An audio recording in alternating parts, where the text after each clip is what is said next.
Evansland by Ben Emlyn-Jones. Copyright The Oldest Press 2002. Read by the author. The publisher gives permission for this audio edition to be in the public domain. Many thanks to Leon Southgate. Ben Emlyn-Jones is also the author of 3 more recent and relevant works: Roswell Rising, a novel of disclosure; Roswell Revealed, a world after disclosure; and Roswell Redeemed, humanity after disclosure. They are available in all good bookshops now as paperbacks. Prologue. Wales. Planet Earth. "What are you doing?" asked Owen. "Mixing in wallpaper paste." "Why?" "So it'll stick wherever it lands, a bit like napalm." David looked at him sideways and grinned as he stirred the contents of the bucket with the wooden spoon that he'd borrowed from the kitchen. "Ma'am'll skin you if she finds out you used her cooking stuff," warned Owen. David snorted through his nose like a horse. "She won't know I'll soak it in white spirit." Owen coughed a little. "Smell getting to you?" He nodded. "I've nearly finished. Hold the can steady while I pour it." Owen had stolen the can from the caretaker's cupboard at school and emptied the sink descaler that it contained down the toilet before hiding it in the bushes beside the bike sheds until home time. He'd been terrified of being caught and hadn't stopped trembling all day. Why couldn't he find it as easy to be brave as David seemed to? "Careful, Owen, don't let it spill." The elder brother frowned as he watched the black, lumpy, viscous liquid flow into the can. "You don't want to get any of this on your hands." He held the bucket almost upside down to catch the last few drops, then screwed on the lid. "We'd better not switch off the light. The spark it makes could ignite the fumes." "Is it really that dangerous?" "Hope so." David rinsed the bucket under the standpipe. "Are you ready?" "I suppose," replied Owen, trying to sound cool while his heart jumped with excitement as the two boys tiptoed out of the shed and through the garden gate. The alleyway behind their terrace was deserted and completely dark. They found the car more by touch than by sight. "Give me a hand with this, Di," said Owen, struggling to hoist the heavy can into the boot. "A day might come when you'll have to do something like this on your own," said David. "When?" he asked, alarmed. His brother laughed. "Not for a while yet, don't worry. One step at a time, Owen Bach." David drove slowly out of the alley and along the street to the main road, where he accelerated sharply, his jaw tight and his fingers clenched on the steering wheel. There was little traffic, and they made speedy progress southwest. The street lamps petered out, and they hurtled onwards with only their headlights to break the thick blackness. Owen examined his brother's profile in the glare of an oncoming vehicle. His feelings for him were a typical younger brother's mixture of respect and envy. David Emlyn-Jones had just started university at Bangor studying chemistry and engineering, making him almost infinitely intelligent in Owen's eyes. Owen himself was 5 years younger and falling behind at school. He admired David, but at the same time felt that he had to fight to keep himself from being swallowed up by his shadow. David was also a big name in the movement. The concoction that they carried in the back of the car was one of several batches that he'd made and distributed to his fellow fighters. He'd also been on 10 or so missions himself, but this was the first time he'd invited Owen along. "Where are we going?" asked Owen. "Amroth." David kept his eyes on the road. "Have you ever done a job in Amroth before?" "Oh, I painted out an English signpost there a few years ago." He chuckled. "But that was kid stuff. I'm in the big league now." He tensed in his seat. "What's wrong?" David pointed ahead by nodding. Owen followed his gaze and gasped. The pair of headlights that now rushed towards them was surmounted by a third light. It was blue and flashed regularly. "Zone!"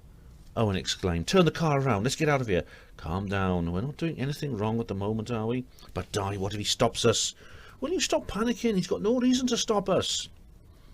The Zone patrol car maintained its speed as it drew closer. The sound of its low, warbling siren rose to a crescendo, and they caught a glimpse of its shiny orange body as it passed. Owen just detected his brother's concealed sigh of relief.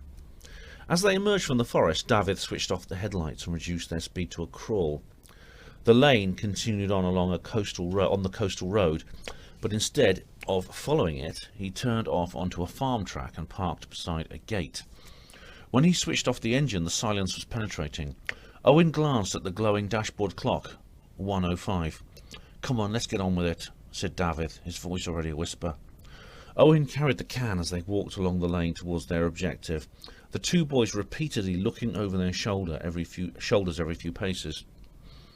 The sky was cloudless and spattered with stars, the air still and painfully cold.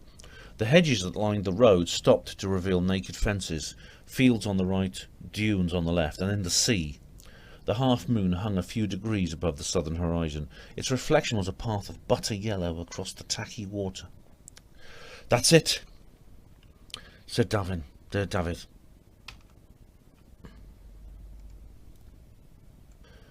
David pointed at a large, square shadow on the left and got out his torch. He shone it on the decorative signboard just outside the front gate. Heatherglade Cottage. It was an old farmhouse that had been converted into a plush beach villa. "It used to be called Tŷ Cariad," he explained. "The man who bought it changed the name. Bastard. I bet he's some London businessman. Probably only lives here for a few weeks of the year. Sends his kids to the local school, where the teachers make the whole class speak in English just for their benefit. Come on, Owen, let's do it. Give me the pump." "You sure there's no one inside?" "At this time of year, no chance." They set the can down by the front door, unscrewed the lid, and attached a small hand pump to the top. David inserted the rubber tube from the pump through the letterbox, and on his instruction, Owen began squeezing the lever repeatedly. They heard the sludge from the can spatter onto the floor inside the house. Then they went around to the back door and did the same through the cat flap. "Who taught you how to do this?" asked Owen. "An Eirin Andretti," David answered proudly. "The great Andretti!" "Himself, before the English put him in jail." With the remains of the can, they walked along the walls, pouring it over the brickwork. David tossed the last few drops onto the roof of the outhouse. He grinned, and his teeth flashed in the torchlight. "Now, this is the fun bit." He crouched down by the front door and fiddled with a box of matches. "Stand back!" With a crack, he lit a match and pushed it through the letterbox. There was a soft thump that Owen felt through the ground and a burst of light from inside the house. David jogged round to the back, and another flash of flame erupted in a small side window. "Come on!" He grabbed Owen's arm. "Let's watch from a safe distance." They stood on the dunes 50 yards away, with their eyes transfixed on Heatherglade Cottage, the only sign that had glow in the downstairs windows. "Wait for it," said David. The explosion drove them back like a sudden gust of wind. Gouts of fire burst from the windows, filling the air around them with sparks and debris. The noise echoed off the hillside and spread out over the sea. The fuel they'd spread along the walls ignited, throwing a girdle of fire around the building with a strident whoosh. The stars in the east flickered and then vanished in the column of smoke that flooded into the sky. The stench of incendiary burnt Owen's lungs, and he was unable to move his eyes from the unimaginable sight in front of him. His heart pounded and his limbs tingled. David yelled and whooped. "Yes!" He punched the air. "Take that, you English scum! You'll never take our country away from us. Wales forever, yes!" "Help! Help! Somebody please help me!" The thin, wailing voice from the house was followed by a fit of coughing. Even in the orange radiance of the fire, David's cheeks turned white. "Oh, Dieu, nah! There's someone in there!" He sprinted towards the cottage with his hands over his face.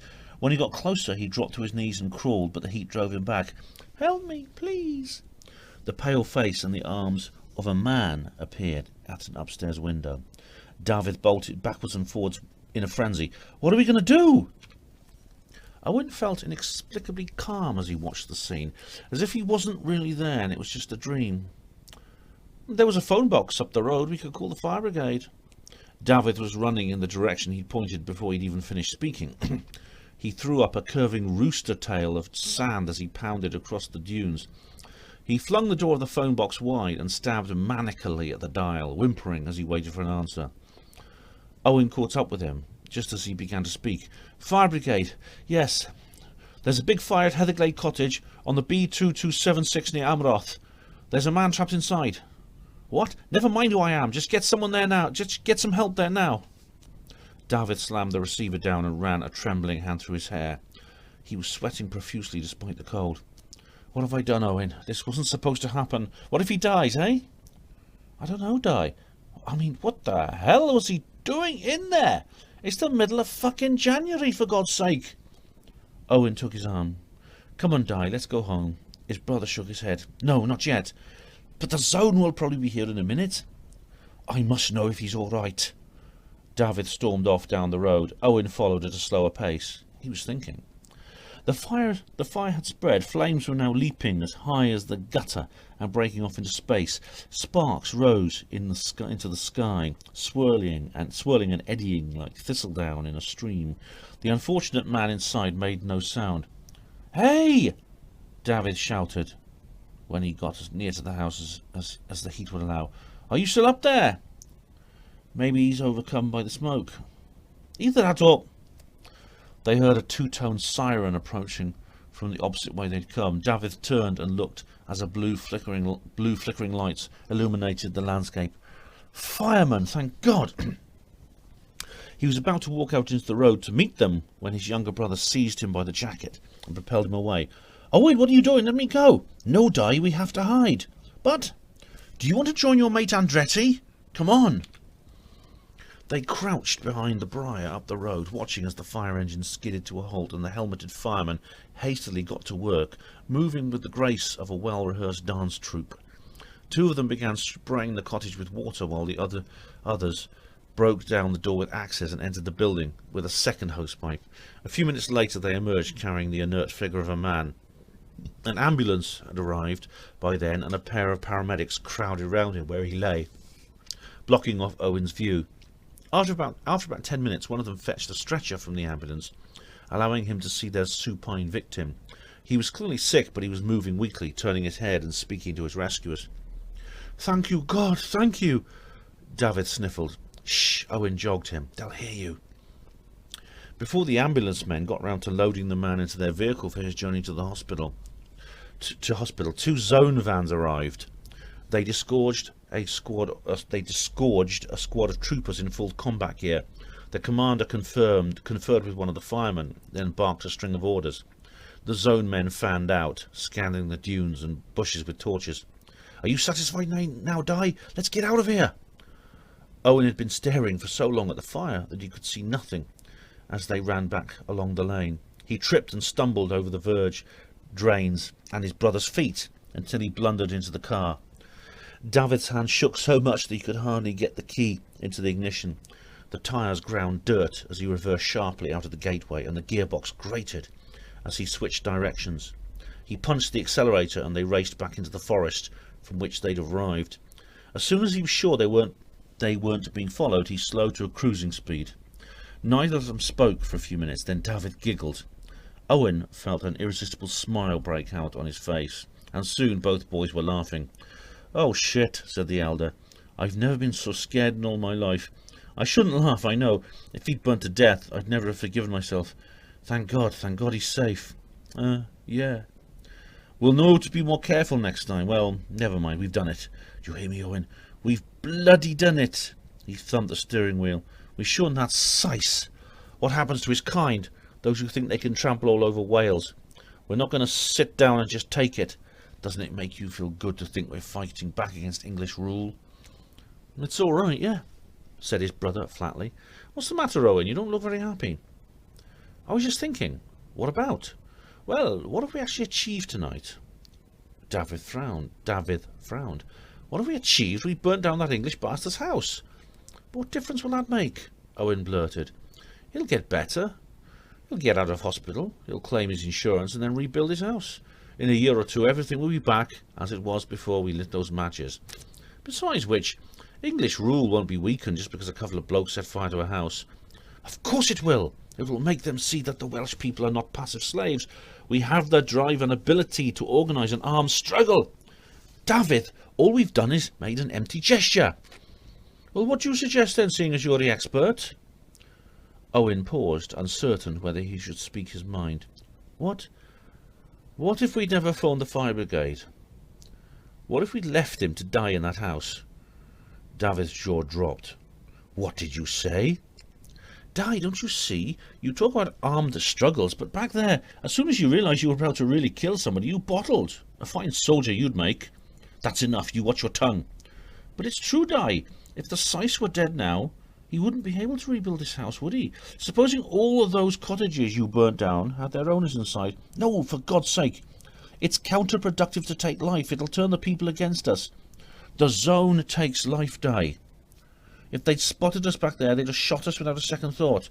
That's why we have to show the Welsh people that we won't be dragged down to their level. Great, so we just sit around waiting for them to murder and imprison us all. Or imprison us all. That's enough, roared David. You don't know what you're talking about. There was dead silence in the car for half a minute. Who's been filling your head with this crap, boy? No one, replied Owen in a subdued voice. He was afraid of his brother when he got angry. It's just something that occurred to me back there. Well, forget about it. All of it. I never want to hear you mention this again, ever. Or you can kiss joining the movement goodbye. Understand? Yes, Owen mumbled. Don't talk about it. Don't even think about it, okay? He nodded in the dim backwash of the headlights. David sighed. Right. They made forced small talk for the rest of the journey home. Owen didn't raise his misgivings with David again. His older brother was unbendingly committed to the cause and would tolerate no criticism of its charter. Though he forbade Owen to talk about his idea, he could not, of course, stop him thinking about it. And think about it he did, for the entire journey home and long afterwards. Owen realised that he was developing his own theories about how Wales could be freed of English domination. Theories which, if voiced, as his brother had said, would stop him joining the movement. But Owen would be patient. He would wait until he was old enough to be listened to before he spoke his mind again. And then, who knows? Part 1. Langham Pond. Chapter 1. The timing couldn't have been better. The cafe was almost full with breakfasting clerical workers and shop assistants, craving nutrition before they began their day. The staff doled out coffee and donuts to a long queue of people, none of whom paid any attention to the young man with a denim rucksack who entered through the automatic doors and strolled casually across the rubber floor to the counter. He was tall, slender, and badly shaven, wearing scruffy jeans and a baseball cap. The girl who served him his cocoa and cream noticed that he was well-spoken, despite his ragged appearance, and wondered for a half-second whether he was a student before her attention turned to the next customer. He pushed his way through the nebula of cigarette smoke and took a seat beside one of the floor-to-ceiling double-glazed windows, opposite a man reading a newspaper. He wiped away the condensation on the pane so that he could watch the delivery lorries come and go on the busy street outside. He sipped his drink and smiled. He took his time finishing his cocoa, looking at his watch as if to check that he wasn't making himself late for an early tutorial. He lifted his head to empty the mug, then got up and left. He walked more quickly this time, his hands in his pocket and his head down. He headed into a shopping arcade and made straight for a row of phone boxes. He checked his watch once more, then entered one of them. He waited for the door to swing shut before lifting the receiver and dialing. Meanwhile, back at the cafe, nobody noticed his rucksack. He'd left it there, propped against a table leg. Hello, Radio Bedfordshire. Good morning. This is a 1282 warrior speaking. The code word is Davis Strait. There was a bomb planted in the smashing diner on Smithy Street, Langham Pond. It will detonate in approximately 40 seconds from now. More will follow in different locations throughout England until the English government agrees to withdraw its entire military and civil administration from Wales. Good day. The day on which Evan Hughes met the man who would change his life forever began with a dry, cold dawn. A clear sky promised fine weather to come. But as Evan left his car and passed through the gates of the hospital, he zipped his jacket right up to his chin and shivered. Following the standard blue stenciled signs, he crossed the courtyard and walked around the left-hand side of the little circus in front of the door to reception. There was a rock garden on a concrete island in the middle with pools and a small fountain. The fountain was a beautiful blue arc of smooth water that rose a few feet into the air and dashed itself on the glistening rocks. Evan stopped for a few moments to admire it. The centre of the garden supported a flagpole, at the top of which flew the broken triangle. It rose sporadically in the light breeze, then flopped back to where it hung like the ear of a sleepy dog.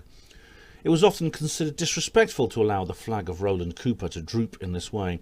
Therefore, some broken triangles had a second horizontal strut attached to the top of the flag, so that it was always spread out and visible, even if there were no wind. Evan wondered if a passing zone officer would tactfully mention this to the hospital director. He forgot all about such trivia a moment later as he entered the hospital.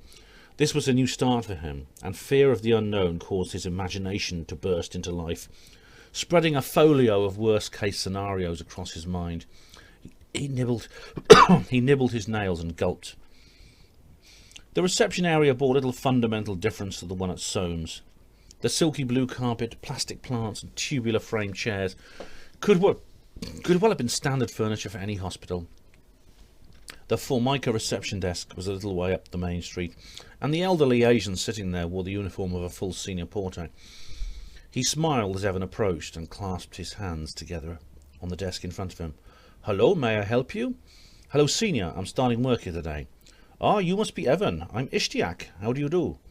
He held out his hand and Evan took it. "Mike's expecting you. I'll give him a ring." "Mike?" "Mike Jacobs," he said as he dialed. "Oh. Well, so far so good." The senior porter seemed friendly enough. Evan studied the lattice of veins that lay underneath the bronze flesh of Ishtiak's bald scalp. "Hi Mike, Evan Hughes is here." "Okay, I'll send him over." He put down the phone and pointed to a door a few yards down the corridor on the opposite side. It was already open, and the head porter was waving to him. "Sit down, Evan." Jacobs picked a box file off a swivel chair and threw it into a corner. Then he brushed the pile of loose papers from his desk onto the floor. "Sorry about the mess. I've been trying to reorganise myself at the moment." "There you go, Mabel." He picked up a jug and splashed some water onto a pot of petunias in the window ledge. Then he took his place opposite his new employee. "Anyway, welcome to Lankham Pond General Hospital." "Thank you," said Evan, his tension easing slightly.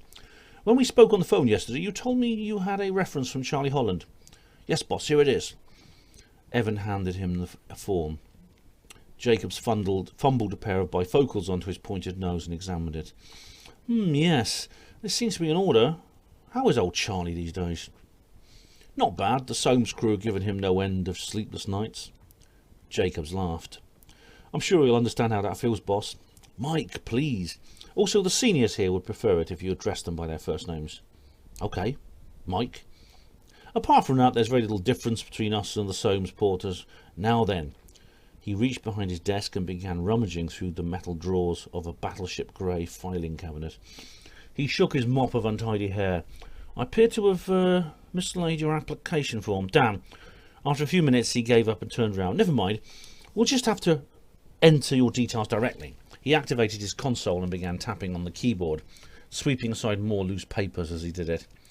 Right name, Evan Hughes. No middle names?" Evan shook his head. Date of birth? 4th of April, year 77. So that makes you 23. Previous occupation, hospital porter, same as now. Jacobs looked up and stared at him over the tops of his spectacles. "Tell me, Evan, why did you decide to leave Malcolm Soames Memorial and transfer to here?" Evan hesitated, meeting his gaze. "Well, I needed a change of scenery. Soames was becoming a bit dull." "How do you know LPGH won't get dull too after the novelty's worn off? How long have you been in portering?" 5 years. And to answer your first question, I don't know. I made the decision to transfer on impulse."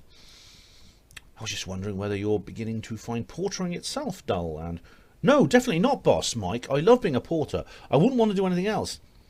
"But Evan, you're young. Surely you can do better than this. You could get a bit of education under your belt. Go into nursing or the ambulance service. Maybe train as an operating department practitioner or something." "No, Mike. I'm a porter and I'm proud of it." Jacobs sat back. "Fine, just testing." "Pardon?" "It's one of the little games I like to play with new staff. Seeing as I never interviewed you for this job, I reserve the right to indulge in it." "Right," sighed Evan. But why didn't you interview me? Is it because I'm an internal transfer? No, the conversation we had on the phone was enough. I never realised I could make such a strong impression. To me, most people do. He returned his eyes to the console screen. Evan Hughes, eh? Sounds Welsh. It is, Evan replied quietly. Oh, what part are you from? Lampeter. It's a few miles from Aberystwyth. When I was a boy, I used to go on family holidays in Porthcawl, lovely spot. Can't go there any more, of course. Evan said nothing and looked at the floor. Look, don't get me wrong, Evan, he added hastily. I haven't a problem with you being Welsh. A lot of people have, though, Mike. At Soames there was a theatre porter who used to make sick jokes like, have you checked his locker for bombs? It hurt me. If any of my crew dared behave like that, I'd make them wish they'd never been born, said Jacobs in a voice of ice. Then his features softened and he winked. Anyway, what happened to your accent, boyo? I've lived in Langham Pond since I was 12. I see. Do you have any family living here? No, I don't have any family living anywhere. Oh. He paused and hit one more key on the console. Right, Evan, that's you in. I'll take you down to the linen room for your uniform issue and then we'll begin your training. Evan admired himself in the changing room mirror. He knew that he was not in any way strapping and had no physical characteristics that other men would envy or women would lust after, but that didn't matter now that he was wearing his new uniform. He looked at his reflection with unadulterated pride. The shirt was light blue and the trousers and the tie navy. There was the hospital crest stencilled on one of his buttoned breast pockets. He wore 2 badges over the left one, a name badge, an identity card with his photo that he had made up for him at the security office. The tie was decorated with a second embroidered crest. Evan! Mike Jacobs burst through the door. His face was flushed and he was panting. Get down to A&E now. What's up? I'll explain on the way. He reached behind a locker for a reflective yellow waistcoat. What about my training? Never mind that now. We've got a major incident. Come on. The 2 men jogged down the corridors of the hospital. There's been an explosion at the smashing diner, said Jacobs. It happened a few minutes ago. The first ambulances must be at the scene by now. Bloody hell, I've been in there, exclaimed Evan. Yeah, me too. We don't even have an estimate of the numbers yet, but you can imagine that place gets packed at breakfast time. Do they know what caused it? I doubt if they do yet. They can sort that out later. Nothing matters now except treating the injured. The accident and emergency department was seething with activity. Doctors and nurses wearing theatre blues were everywhere, talking in loud voices, preparing for the storm of patients that would soon be coming through the door. Evan was immediately roped into clearing the department's corridors of any obstacles and assembling all the patient trolleys and wheelchairs in the holding area by the entrance doors. He hadn't a clue where he was going and just followed the others around. This hospital had a totally different layout from Evan's last one, and to his eyes it was just a maze of passageways lined with treatment cubicles and various other rooms and spaces. What do I do now? He asked one of his new colleagues when he'd finished. Help the paramedics get the patients out of the ambulances and to wherever they want them. But I don't know where anywhere is. The porter groaned and wiped his face. He was sweating and his forehead was lined with stress. Oh, God. All right. What's your name? Evan. Go and sit in the lodge and we'll come and get you when we need you. There's a packet of fags on the table. Help yourself. The A&E Porter's Lodge was opposite the nurses' station, a small partitioned-off room with a big window and 4 empty chairs wedged into it.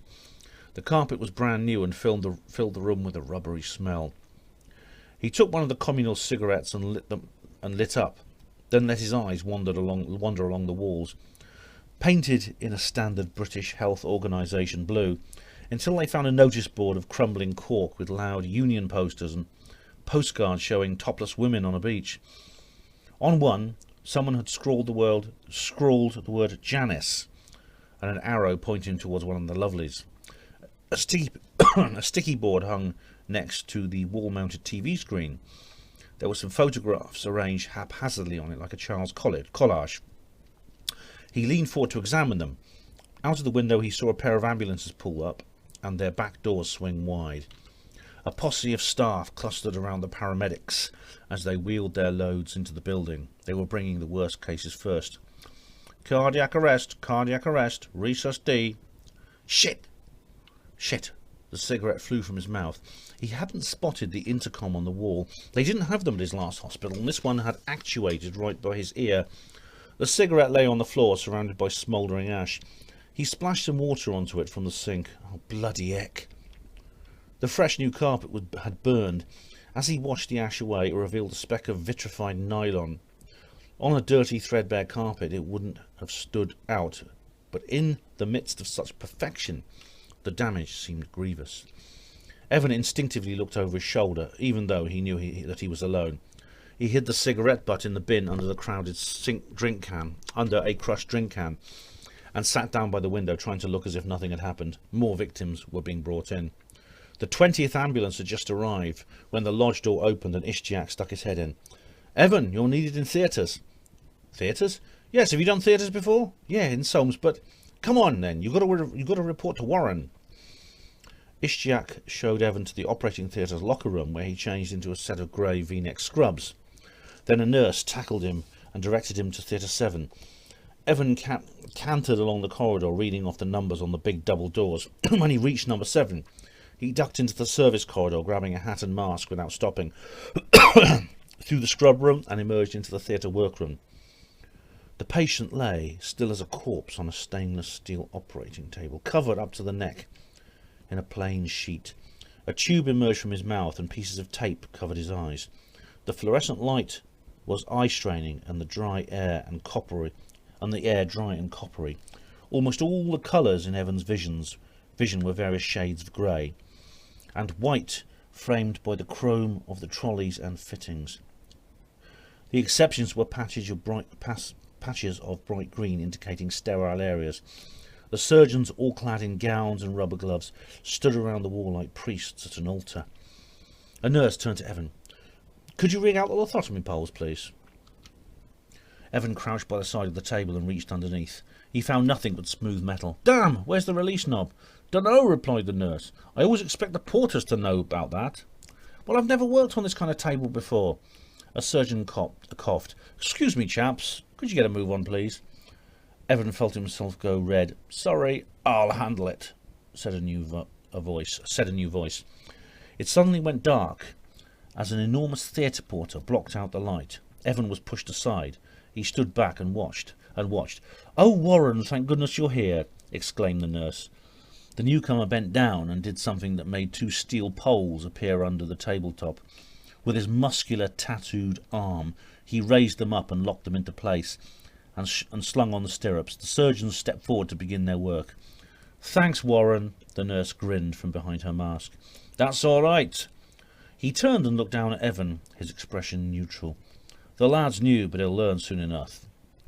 He motioned Evan to follow him, and they left through a side door, entering the service corridor. Evan continued to stare at Warren. He couldn't help it. There was something about him that drew the eye. He must have been in his early 60s, but he stood bolt upright and moved like a much younger man. He stopped with his cliff-like back to Evan and stood still and silent. "Hello, I'm Evan Hughes." Evan blurted out the words nervously. Warren turned slowly. His eyes were bright blue and clear, and would also have looked much more at home in a younger face. They stared with an intensity and intelligence that Evan had never seen before. He didn't look at Evan, but stared into space with a proud, haughty expression. When he spoke, his voice was as sharp and powerful as a church bell, his tone grand as if he was reciting some motto or quotation.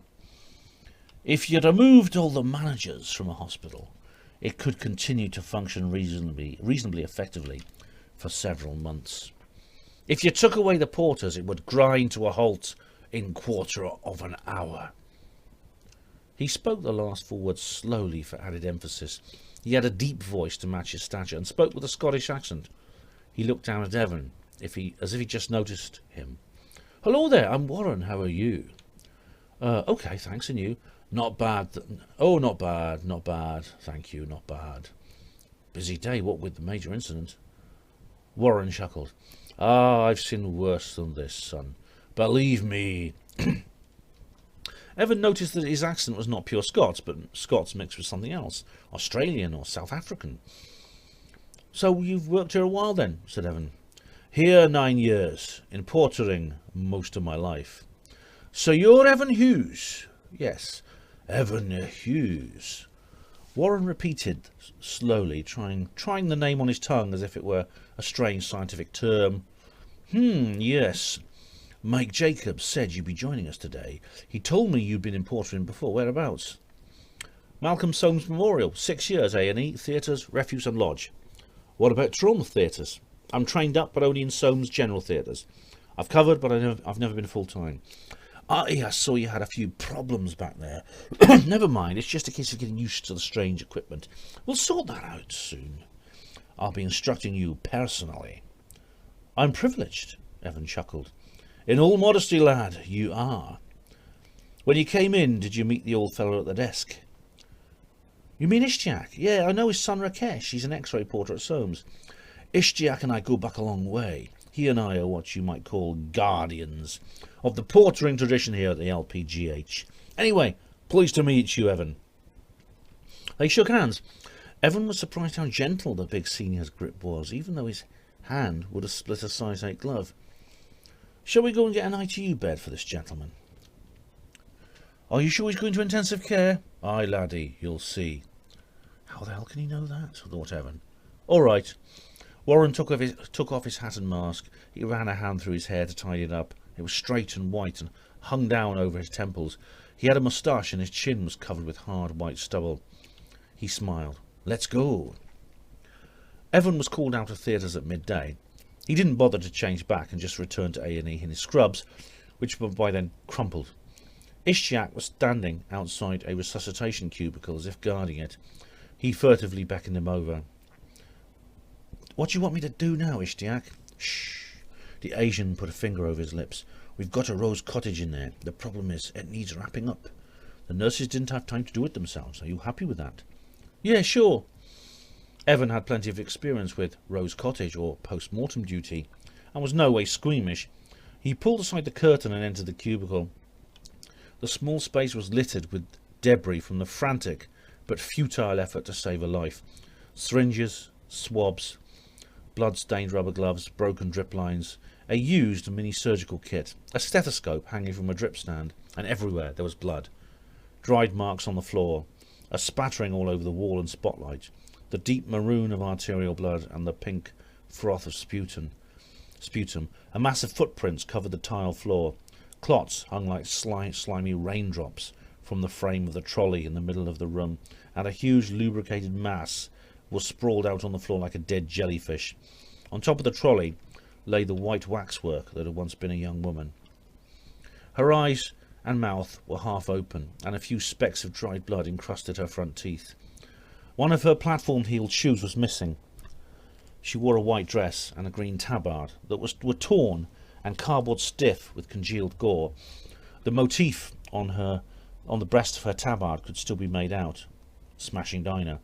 The it that Ishtiak had referred to had once been a girl with a name. Someone who was just beginning an ordinary day's work when the explosion had ripped into her. Evan leaned a tingling hand against the wall to stop himself from falling over. He ran the other one over his face and looked away. He pushed his way out of the cubicle and stumbled along the corridor, weaving around people who were too preoccupied to notice him. He grabbed the cigarettes and lighter off the lodge table and headed straight out of through the double doors. He could think of nothing except escape. He crouched on a cycle stand around a corner in the shade of the casualty porch. For a few minutes he could only sit trembling with his arms wrapped around his knees, breathing deeply. Every few seconds he saw the face of the dead woman in his mind's eye. It wouldn't go away, however hard he tried to think of other things. Presently he began to scold himself for reacting in such a feeble way. He'd been a hospital porter for 5 years. He'd seen similar sights, and worse, a dozen times over. How had something that he was used to suddenly hit him so badly? He pulled a cigarette from the pack with his lips and feverishly struck the lighter. Sparks flew up again and again, but no flame. He put it to his ear and shook it. It was empty. Want a light? Evan turned to see a wall of grey looming over him. He jumped to his feet. Warren! Evan! The big senior looked down at him with his massive arms folded across his chest. I was feeling a bit off colour. He cringed as he heard the quaver in his own voice. The cigarette bounced up and down in his mouth as he spoke. Off colour? Warren raised his eyebrows. Yeah, I needed some fresh air. It was getting too much for me in there. I see. He nodded. Do you still want a light? Yes, please, Warren. That's very... He recoiled as Warren shot out a hand, snatched the cigarette from his lips, threw it to the ground and crushed it with the heel of his clog. You're off colour, are you? He roared. Well, I'm off colour too. We're all off fucking colour. He glared at Evans, his eyes furious, bright slits. Let me tell you something, Evan. There are people in there who are more than off colour. They're injured, even dying, and they need our help. So quit the self-pity and get back in there now. Evans stared back at the big Scot, his throat tight and his eyes wide. The image of the dead waitress gone from his mind. Warren stepped aside to let him pass, and he hastened back into the hospital building. It was early evening when the hospital began to return to normal. More than 10 hours since the disaster. 26 people had been killed, 150 hurt, 9 were critical. In A&E, the minor injury site had been set up as a temporary rest area. The catering staff had brought down a mobile tea trolley and were handing out drinks to exhausted, haggard-faced doctors, nurses and porters. Evans sat in a circle with the others, huddled over their cups, when Mike Jacobs came in.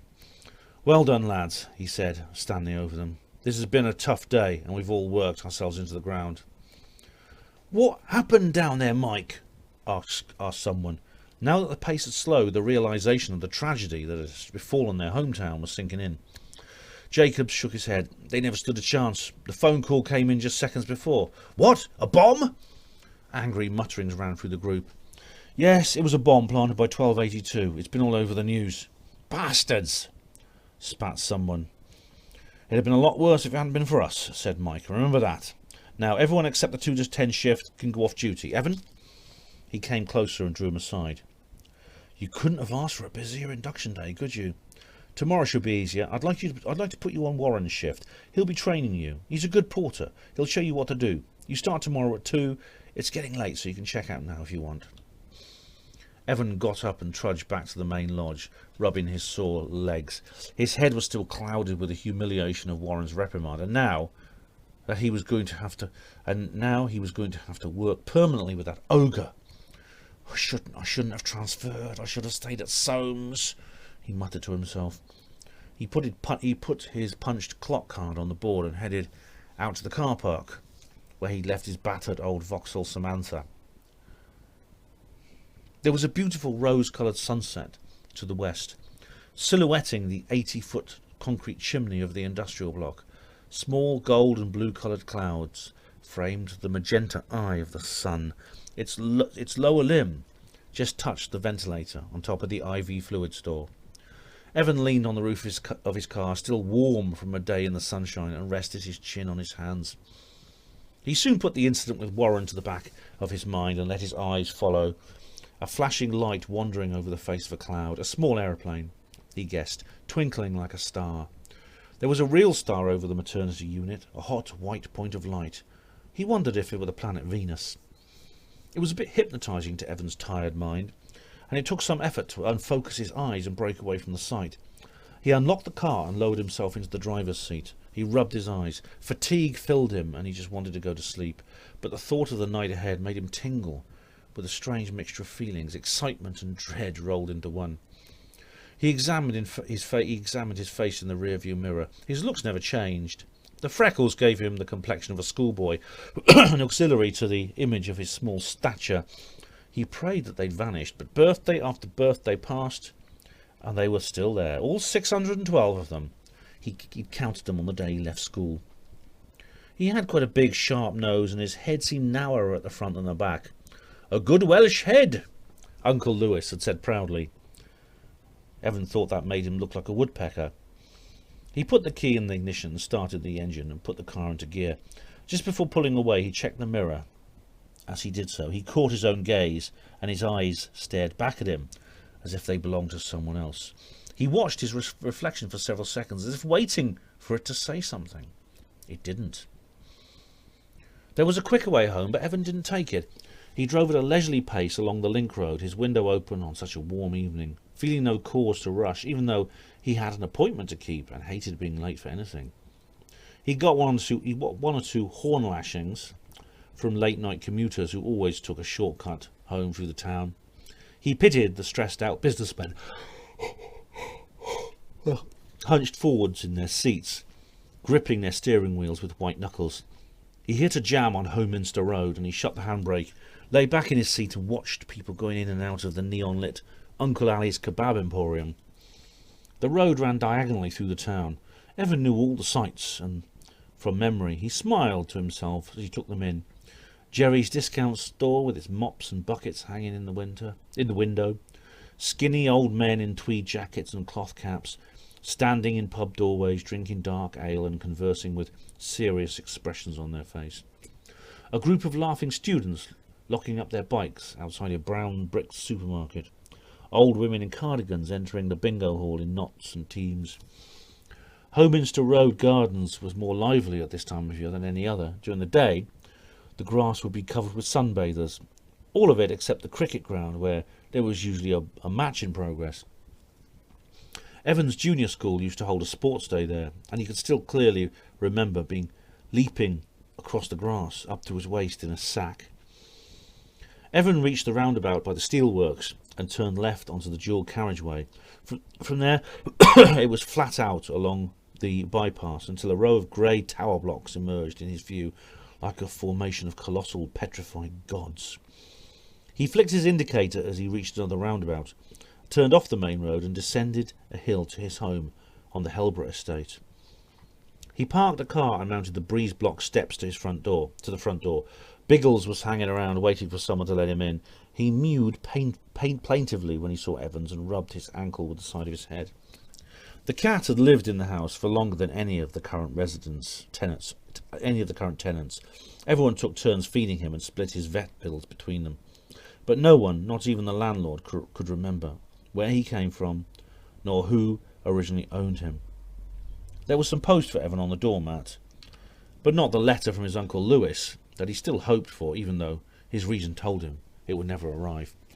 He hung up his jacket and went straight to his room upstairs. He'd lived there for 6 years, but his bedroom still looked as if it had just been moved into. There was a suitcase in the corner which held paperback books. His small bookshelf was full, leaving him nowhere to unpack them. Evan kept the place neater than the average bachelor pad. His bedsit was cluttered, but organised. If something was lying on the floor, it was because Evan put it there intentionally, rather than just left it there through laziness. He stripped off his uniform and crashed onto his open bed settee. The coolness of the quilt rose through his body, relaxing his tired limbs. He glanced at his alarm clock, a novelty timepiece, shaped like a well-known cartoon character holding a skateboard. Not time yet, still another half hour to go. He switched on the angle-poised lamp and reached for his bedside book, Fossicum, Hopes and Dreams, a novel about a family who emigrate to an imaginary planet that has been newly conquered by Roland Cooper, and the hardships that they have to face living on a remote, barren frontier world. It was a book that Evan had never read before, though he liked the author, and he was enjoying it immensely. This evening he had trouble concentrating. His eyes moved along the lines with no more sentience than a typewriter. He plucked a magazine off a low shelf. He had a huge collection of them, mostly interest periodicals like Reader's Digest or Science and Engineering. He read a few paragraphs, then went to the bathroom for a shave. He brushed his hair and went back to his room, opened his wardrobe and kicked out his brogues. He selected a blue cotton shirt and dark green corduroys. It wasn't going to be a formal occasion, but Evan wanted to look smart, just in case. He didn't have a full-length mirror, but passed hesitant approval over his reflection in the bathroom one. Almost handsome, he murmured aloud. He looked at his watch and saw that it was time. He ignored Biggles's pleading for food as he went down the stairs, took his jacket and left. The warm sunshine of the day had given way to a damp, chilly evening. There was the smell of light rain in the air, and Evan's car was covered in a film of condensation. He drove up the hill towards Bedford Road, and the lights of Lancombe Pond slid into view under the last remains of the sunset. The town always looked so much bigger at night. The galaxy glow of the centre was clearly visible, poking between the luminous megaliths of Paxman House and McKinley Tower, the centrepieces of Helborough in the foreground. Evan stopped the car to take in the spectacle and scanned the artificial star field. He gazed intently until he became dizzy, then blinked to clear the blue blotches that the lights imprinted on his vision, and drove on. Somewhere down there, in a small maisonette on Bilberry Drive, lived a very special person. He arrived at Bedford Road and took a right, sped through the traffic until he reached the ice rink, where he turned off to follow the ascending spiral of Pagnell Lane. He passed big detached houses surrounded by trees whose branches reached out above the road to entwine with the sporadic street lamps. The twigs passed to and fro in front of the bulbs in the light wind, casting hazy shadows which flapped back and forth across the road. He reached St. Matthew's Church and crossed the double arches of Burnwood Bridge over the river to come to the Burnwood Bridge Arms. He parked in the shadows of the garishly lit car park and entered through a side door which opened straight into the saloon. As usual for a weekday night, it was fairly quiet. He greeted Angela behind the bar, who motioned with her eyes towards the pool table, shaking her head with a wry smile on her face. Chaz shrieked as his third red dropped into the middle pocket. His hoarse scream put Evan's teeth on edge. "And what a snooker! You'll never get out of that!" He held his cue above his head like the spear of a victorious Zulu warrior. "I bloody will," replied Ricky. Chaz swayed on his feet and laughed idiotically. He gulped his pint, probably his sixth by the look of him, and stood back to watch. Ricky approached the table thoughtfully, then, all in one movement, wedged his squat body against the side and raised his cue, holding the end high up by his shoulder with the tip resting on his outstretched fingers.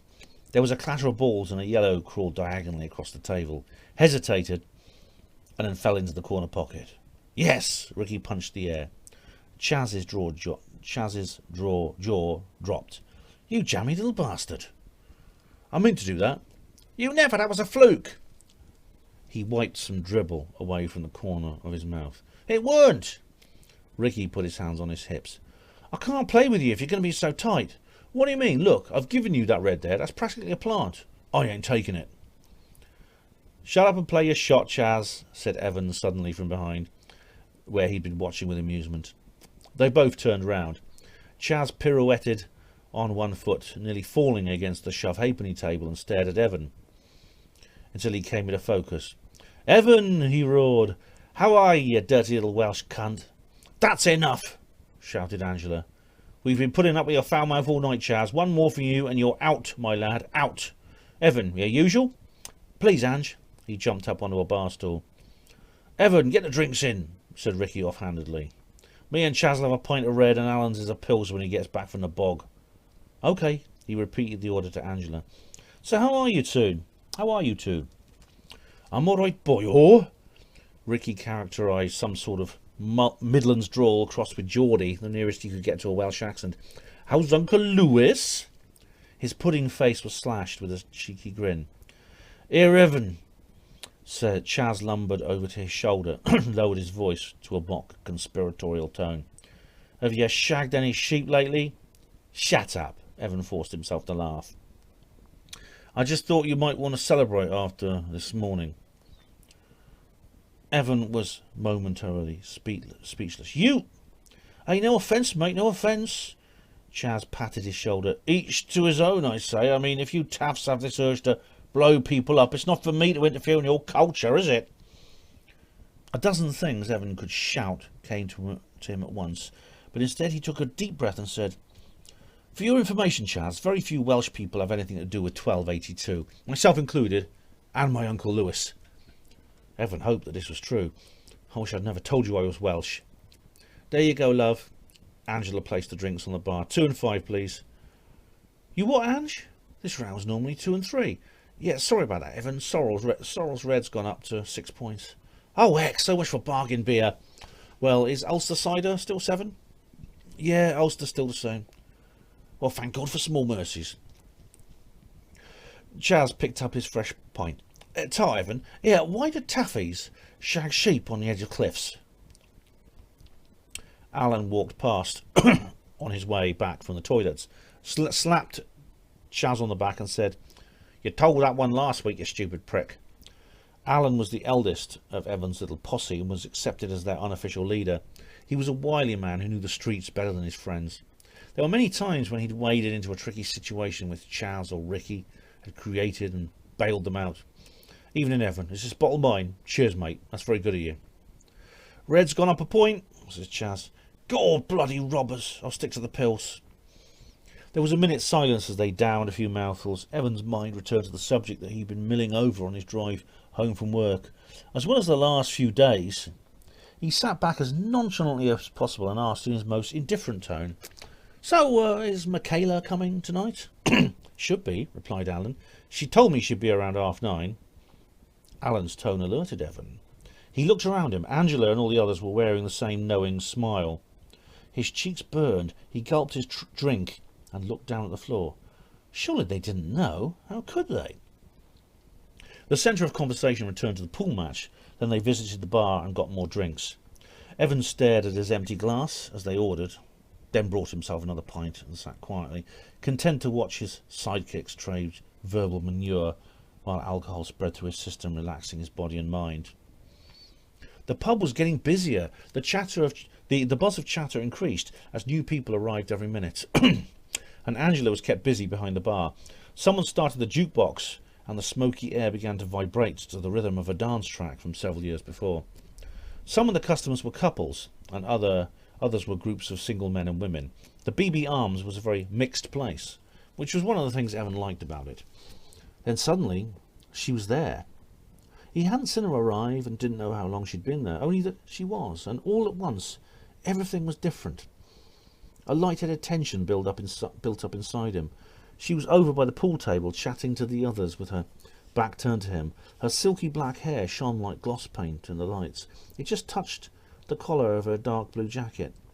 She was wearing a faded denim skirt pulled snugly round her broad hips and stopping just above her knees. Below them were a pair of rainbow-striped leg warmers. Evan could probably have made a list of her entire wardrobe from memory. She loved bright colours, different materials, sprightly jewellery. Her clothes matched her personality exactly. She came over to him. "All right, Evan, how are you?" "Okay, thanks, Mitch. And you?" She leaned one arm on the bar and smiled up at him. She was not a tall girl, 5'2" or so. The best way to describe her overall facial appearance was a friendly mole. Her eyes were small and close together, but extremely bright and clear, golden brown, like a ripe horse chestnut. Her nose was round and well cushioned. Evan avoided looking at her lips too often. They were thick and soft and always said the same thing, "Kiss me, kiss me." "Not bad, thanks," she replied in her milky, sing-song voice. Her accent was distinctly local. Coming from other people, the Lancampon twang never sounded particularly pleasant to Evan, even though he'd been told that he spoke it himself. But from Michaela he found it sweet and lilting. "Can I get you a drink?" "Southern Comfort lemonade, please." She took off her jacket and Evan caught a tantalising breath of her beautiful smell. She wore light blue blouse with button pockets over her large round breasts. Evan ordered a pint of Ulster for himself and offered Michaela his stool. She declined with thanks. "I see the party's begun," she said with a chuckle, looking towards the others. The pool tournament appeared to have broken up. At that moment Chaz was pretending to be a charging bull, and Ricky was fending off his stampede with the handle of a cue. Alan was sitting at a table showing card tricks to a blonde woman with a miniskirt. "Begun?" Evan laughed through his awkwardness. Michaela's exuberance was as infectious as a yawn. "If this is the beginning, God help us when it gets going. I tell you, if Ange and Trev ever want the place demolished, all they have to do is invite us to a lock-in." The drinks arrived. "Cheers." The two friends toasted each other. A low wolf whistle came from the direction of the boys. Evan looked over in time to catch a glimpse of their mischievous grins. Michaela seemed not to have heard. She turned to speak to Angela, allowing Evan a mental breather. It then struck him like a thunderclap that he hadn't showered. Damn! The smell of the hospital was still on him, which she noticed. It was too late to do anything about it now. He'd just have to hope that she wouldn't mind. This was the first chance he'd had to see her in over 3 weeks, and he kicked himself. Not a bad bunch of lads, Mitch," said Angela. She and Michaela were watching the drunken gambling of their friends. But I've got to say, I don't feel happy serving them unless you two are here. You and Evan are a stabilising influence on them. We do our best, said Michaela, but sometimes it's a bit like trying to stabilise an earthquake. She turned back to Evan when Angela broke off to serve someone. You started your new job yet? Yeah, today, but it's not really a new job. I'm doing the same thing, just in a different place. How's it going? Takes a bit of getting used to, new surroundings and all that. You'll fit in eventually. She gave him another smile. Did you get any people in from that bomb today? Yeah, most of them. Ooh, she winced in pain. That's awful. My Auntie Wanda's cousin was in it. He got a broken wrist. I suppose he was lucky, really. Evan nodded. How's your work? When I saw you last, you looked a bit... Yeah, I know, it's bloody John again. Is he giving you a hard time? No, not me this time. It's Moira. She was an 11er down on her till Friday. She was an 11er down on her till Friday, and they accused her of nicking there and then. He didn't even see Mr. Brooker first. What a bastard, said Evan ardently, more so than if he'd been speaking about anyone else. Aren't they supposed to do an audit or something? Yes, but it goes straight ahead. But he goes straight ahead and asks to search her handbag. She says, I've always known you. He says, I've always known you as a thief. She was crying. Why doesn't Mr. Brooker get rid of him? I think he wants to, but it isn't up to him. John won't take a transfer to Bedford Road, and head office won't sack him. They think he's God's gift. Do you know, he called me a fat bitch last week. He keeps putting me on cooked meats because he knows I hate it. So I pretend I don't mind, and that totally pisses him off. He comes up to me and says, a customer's complained that you charged her for ox tongue over the weight and you didn't enter it into the till. I told him I was innocent, so Mr. Brooker comes down to sort it out, and John's all hoity-toity telling the manager what a terrible criminal I am. Old Brooker asked me if I know anything about it, and I says no. And I never served anyone with ox tongue that day. He asked me if I can prove it, so I just reach under the counter and show him the ox tongue. It's still in its sealed packet, not a slice cut off. John goes red. He realises he's been caught out lying. Brooker says really angry like, John, go to my office now. I bet he got a bollocking he'll never forget. Anyway, he comes out half an hour later with a face like beetroot and says to me, don't you ever make a fool out of me like that again, you fat bitch. I just smiles cool as anything and says, you did that yourself, John. Michaela laughed, throwing her head back, allowing Evan to admire the velvet skin of her throat. He watched her with his chin propped on his hand. I bet he leaves me alone now. He probably will, Mitch. He paused. But if he doesn't, do you want me to have a word with him? She frowned with surprise. What? Well, if he carries on treating you like that, he needs to be sorted out. I could warn him off, maybe hit him a little bit. Evan blushed. He began to wish he'd never spoken out. Michaela gave a tiny half smile and chuckled. She said softly, thanks, Evan, but that won't be necessary. I think he's learned his lesson. There was a long silence. I wonder how you'd get on with Warren, said Evan, when he could bear it no longer. That's your foreman. We call them senior porters. What's he like? Evan paused. He gave me a bit of a hard time today. Why did he do that? He explained. Oh, Evan, that's awful. She touched his arm with her hand. What a terrible thing to have to do. I couldn't do your job. I really couldn't. It must be horrible to wrap up dead bodies. Then why did he bite my head off the way he did? He was just under stress, I expect, like you. Yeah, I suppose. Strange, isn't it? We've both got nasty supervisors at the moment. No, Evan. From what you've told me about him, you can't compare Warren to John. So you'll be working with him tomorrow. And for the foreseeable future. Don't worry. Chaz had blacked out. He sat in a chair with his eyes shut and his head leaning against the wall. Evan went off to the toilet. When he came back, Michaela had put some of his favourite music on the jukebox. They played a few frames of pool together, making a double with Ricky and Alan. She was a good player, and it was mostly down to her that she and Evan won. After Angela called time at 11, the atmosphere of the bar changed. People wound up discussions during their last drink and made plans for their next get-together. There was a queue at the payphone of customers ordering taxis. What are you lads doing? Asked Evan.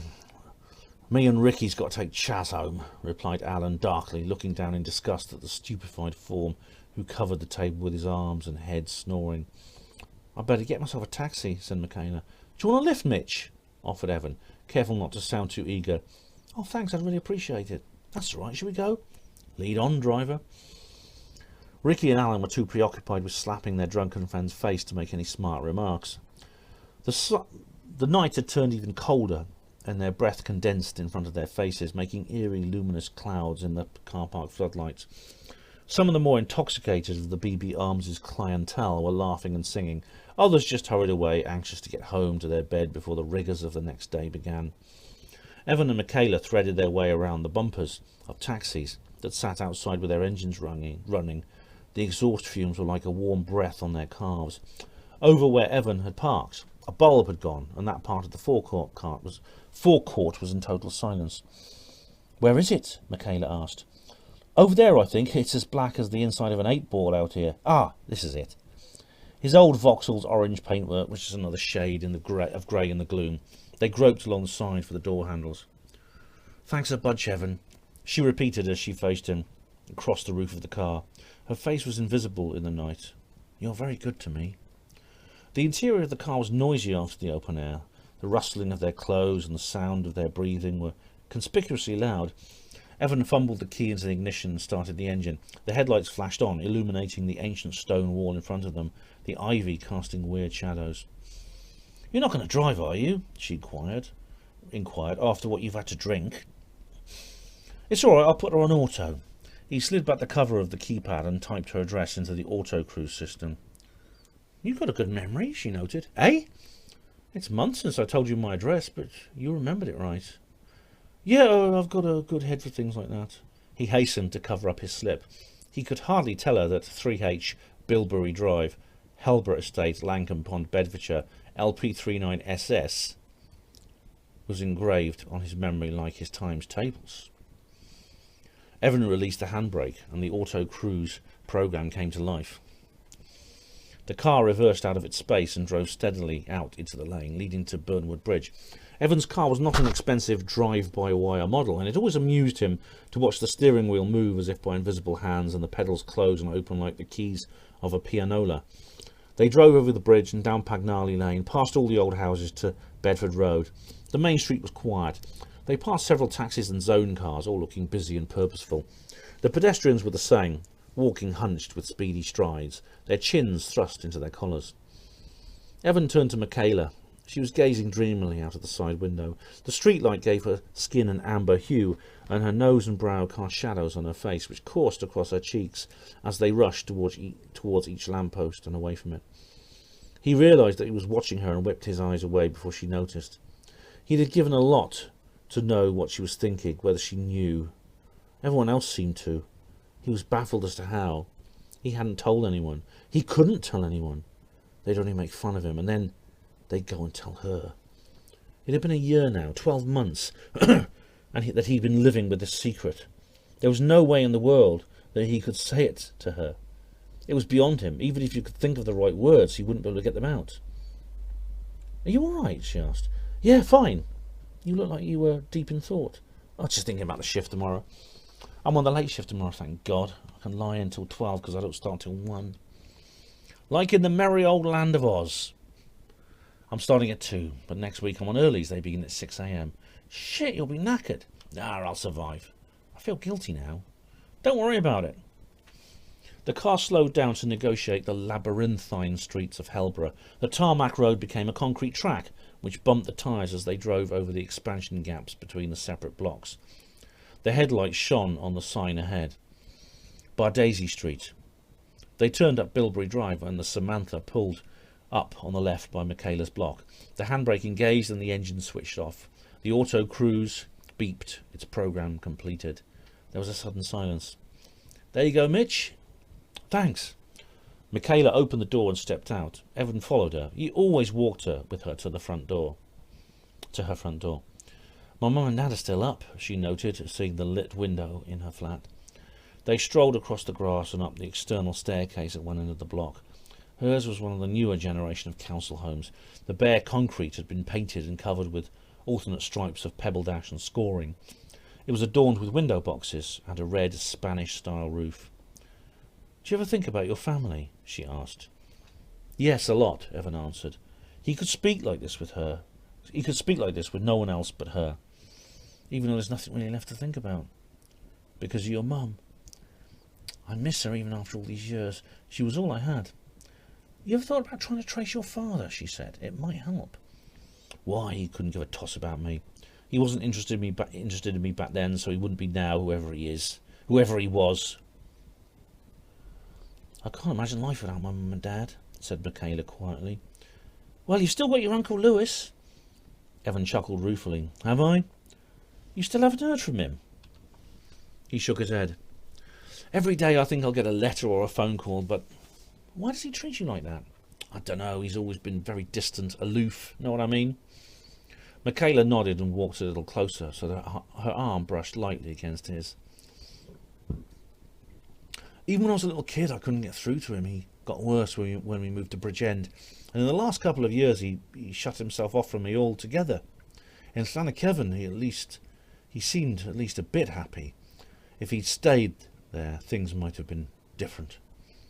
He caught his breath. Michaela had just put a sympathetic hand on his shoulder. They'd stopped outside her front door. Her face was a dark shadow, broken by just 2 pinpricks of light, the reflection of the street lamps in her eyes. You deserve better than that, she whispered. Evan couldn't speak. Remember, you've always got us. Us? He croaked. Yes, me, Alan, Chaz and Ricky. If you want to talk to someone, just call me. Thanks. See you later, Evan. With that, she made for the door. Cheers again for the lift. Yeah, ta-ta, Mitch. Take care. He heard her turn her key in the lock and saw her lit up for a second as the door opened, and then disappeared as it shut with a loud click. He was alone in the dark. Evan quickly returned to the car, his hands shaking. When he got in, he lit a cigarette, holding the lighter with 2 hands to keep it steady, and lay back against the headrest. He could still feel her hand on his shoulder. He took a couple of deep drags and felt the inexplicable compulsion to flee. He quickly typed X1 into the computer, the short code for his home address. The engine started and the car drove away. When he got home, he became incurably restless. He made sandwiches and several cups of tea. He watched the television and smoked half a packet of cigarettes. It was gone midnight and his alarm was set for 8:30, but he didn't feel like going to bed. He'd met Michaela Harchett 2 years earlier when his crowders first started watering at the BB Arms. She was a regular there along with her boyfriend at the time, who lived close by. When the relationship ended, she continued to attend the pub on account of the friends she'd made there, including Evan, Chaz, Alan and Ricky. She got on best with Evan, and because she lived near to him on Helborough, they often bumped into each other at the shops and leisure centre. When he first saw her, he didn't think there was anything particularly dazzling about her. In fact, he remembered finding her rather plain. That all changed soon after she split up from her boyfriend. It was a painful and bitter end to their relationship. One day, he announced out of the blue that he was going to go and live in Newcastle. He'd been seeing a girl up there for 6 months on a regular basis in the course of his job, a long-distance lorry driver. He'd asked her to marry him, and she said yes. Within a week, he was gone. Evan was Michaela's most dedicated comforter. Along with the pity he felt for her when she was upset emerged the mysterious intimacy that comes from sharing powerful emotions. It was an experience that Evan had never had before. And strange new feelings for her began to surface. They crept up on him so stealthily that by the time he realised what was happening, it was much too late to stop it. When he looked at her, it was as if he'd brushed a simple line drawing with invisible ink and watched it burst into colour. Never again would he think of her as plain. From that day on, she was his personal definition of beauty. It was 2 a.m. when Evan finally plodded up the stairs to his room. The evening had gone so quickly. Alan had called to invite him out. Evan had gone so quickly, he'd been preparing himself for it since the Thursday before, when Alan had called to invite him out, and now that it was all over. Evan didn't know when he'd next get the chance to see Michaela, but it would probably be at least 3 weeks. He knew that for him, those would be 3 very long weeks. Chapter 2. The Zone High Command has today confirmed that yesterday's bombing in Langham Pond, which killed 27 people, was carried out by 1282 guerrillas. An agreed code word was used in the warning telephone call. This is the latest in a series of terrorist attacks carried out by the Welsh nationalist insurgents inside the border of England. Last night, the President of the Free Welsh Nation and Chief Warlord of 1282, Owen Glyn Jones, made the following statement, quote, I speak for all of the brave soldiers of Wales when I say that we will never relent from our campaign until the foreign rule of England that has oppressed our land for endless centuries is over. We will go straight for the heart. Pete turned off the television. Oi, I was watching that, complained Des. Pete went across to the kettle and scooped a spoonful of coffee into a mug. What's wrong with you, man? I'm sick and tired of hearing this stuff. Every time you switch the bleeder on, there it is. Bombing this and bombing that. I've had enough of it. We know it was a bomb. We know it was one of those 1282 shits that done it. Why the hell do they have to keep going on about it? They're only doing their job, reasoned Des, reporting the news. They're giving these vermin what they want, Pete raved, walking to and fro across the lodge. Publicity. They try to kill us, Des, us. And when's it going to end? That nation of free Wales is getting bigger every day. There's half the zone in the universe over there at the moment, and they're just getting pushed further and further back. So who gives a shit? It's not our problem. We live in England. Of course it's our problem. We live bloody close to, if you compare it with other countries. Pete inhaled sharply through his teeth. Why don't they just get rid of Clint Jones? Send in extreme combat to seek him out wherever he's hiding and blow him away. Because he lives in armoured bunkers surrounded by bodyguards. Then they should kill all of them. Every one of those murdering 1282 scum. Root them out one by one and plug them. He made an aggressive mime of shooting a gun. They'll find more of them to take their place. They'll take the place of any that are killed. They're a single-minded bunch. They want an independent Wales at any cost, and they hate the English like nothing on earth. That's the bit I don't understand. Why the English? What's England got to do with it? Why not bomb Australia or the South Pole? What does he mean by the foreign rule of England? Dunno, but they're always on about English rule and the oppression of England. It could be something that happened in the past. Maybe we fell out with the Welsh a long time ago. They are next door to us after all. History was never my strong point. Do you know anything about it, Evan? Nah, Evan shrugged. He'd been pretending to read his book while listening to his colleagues' conversation. He knew the solution to their conundrum, but thought it would be unwise to speak out.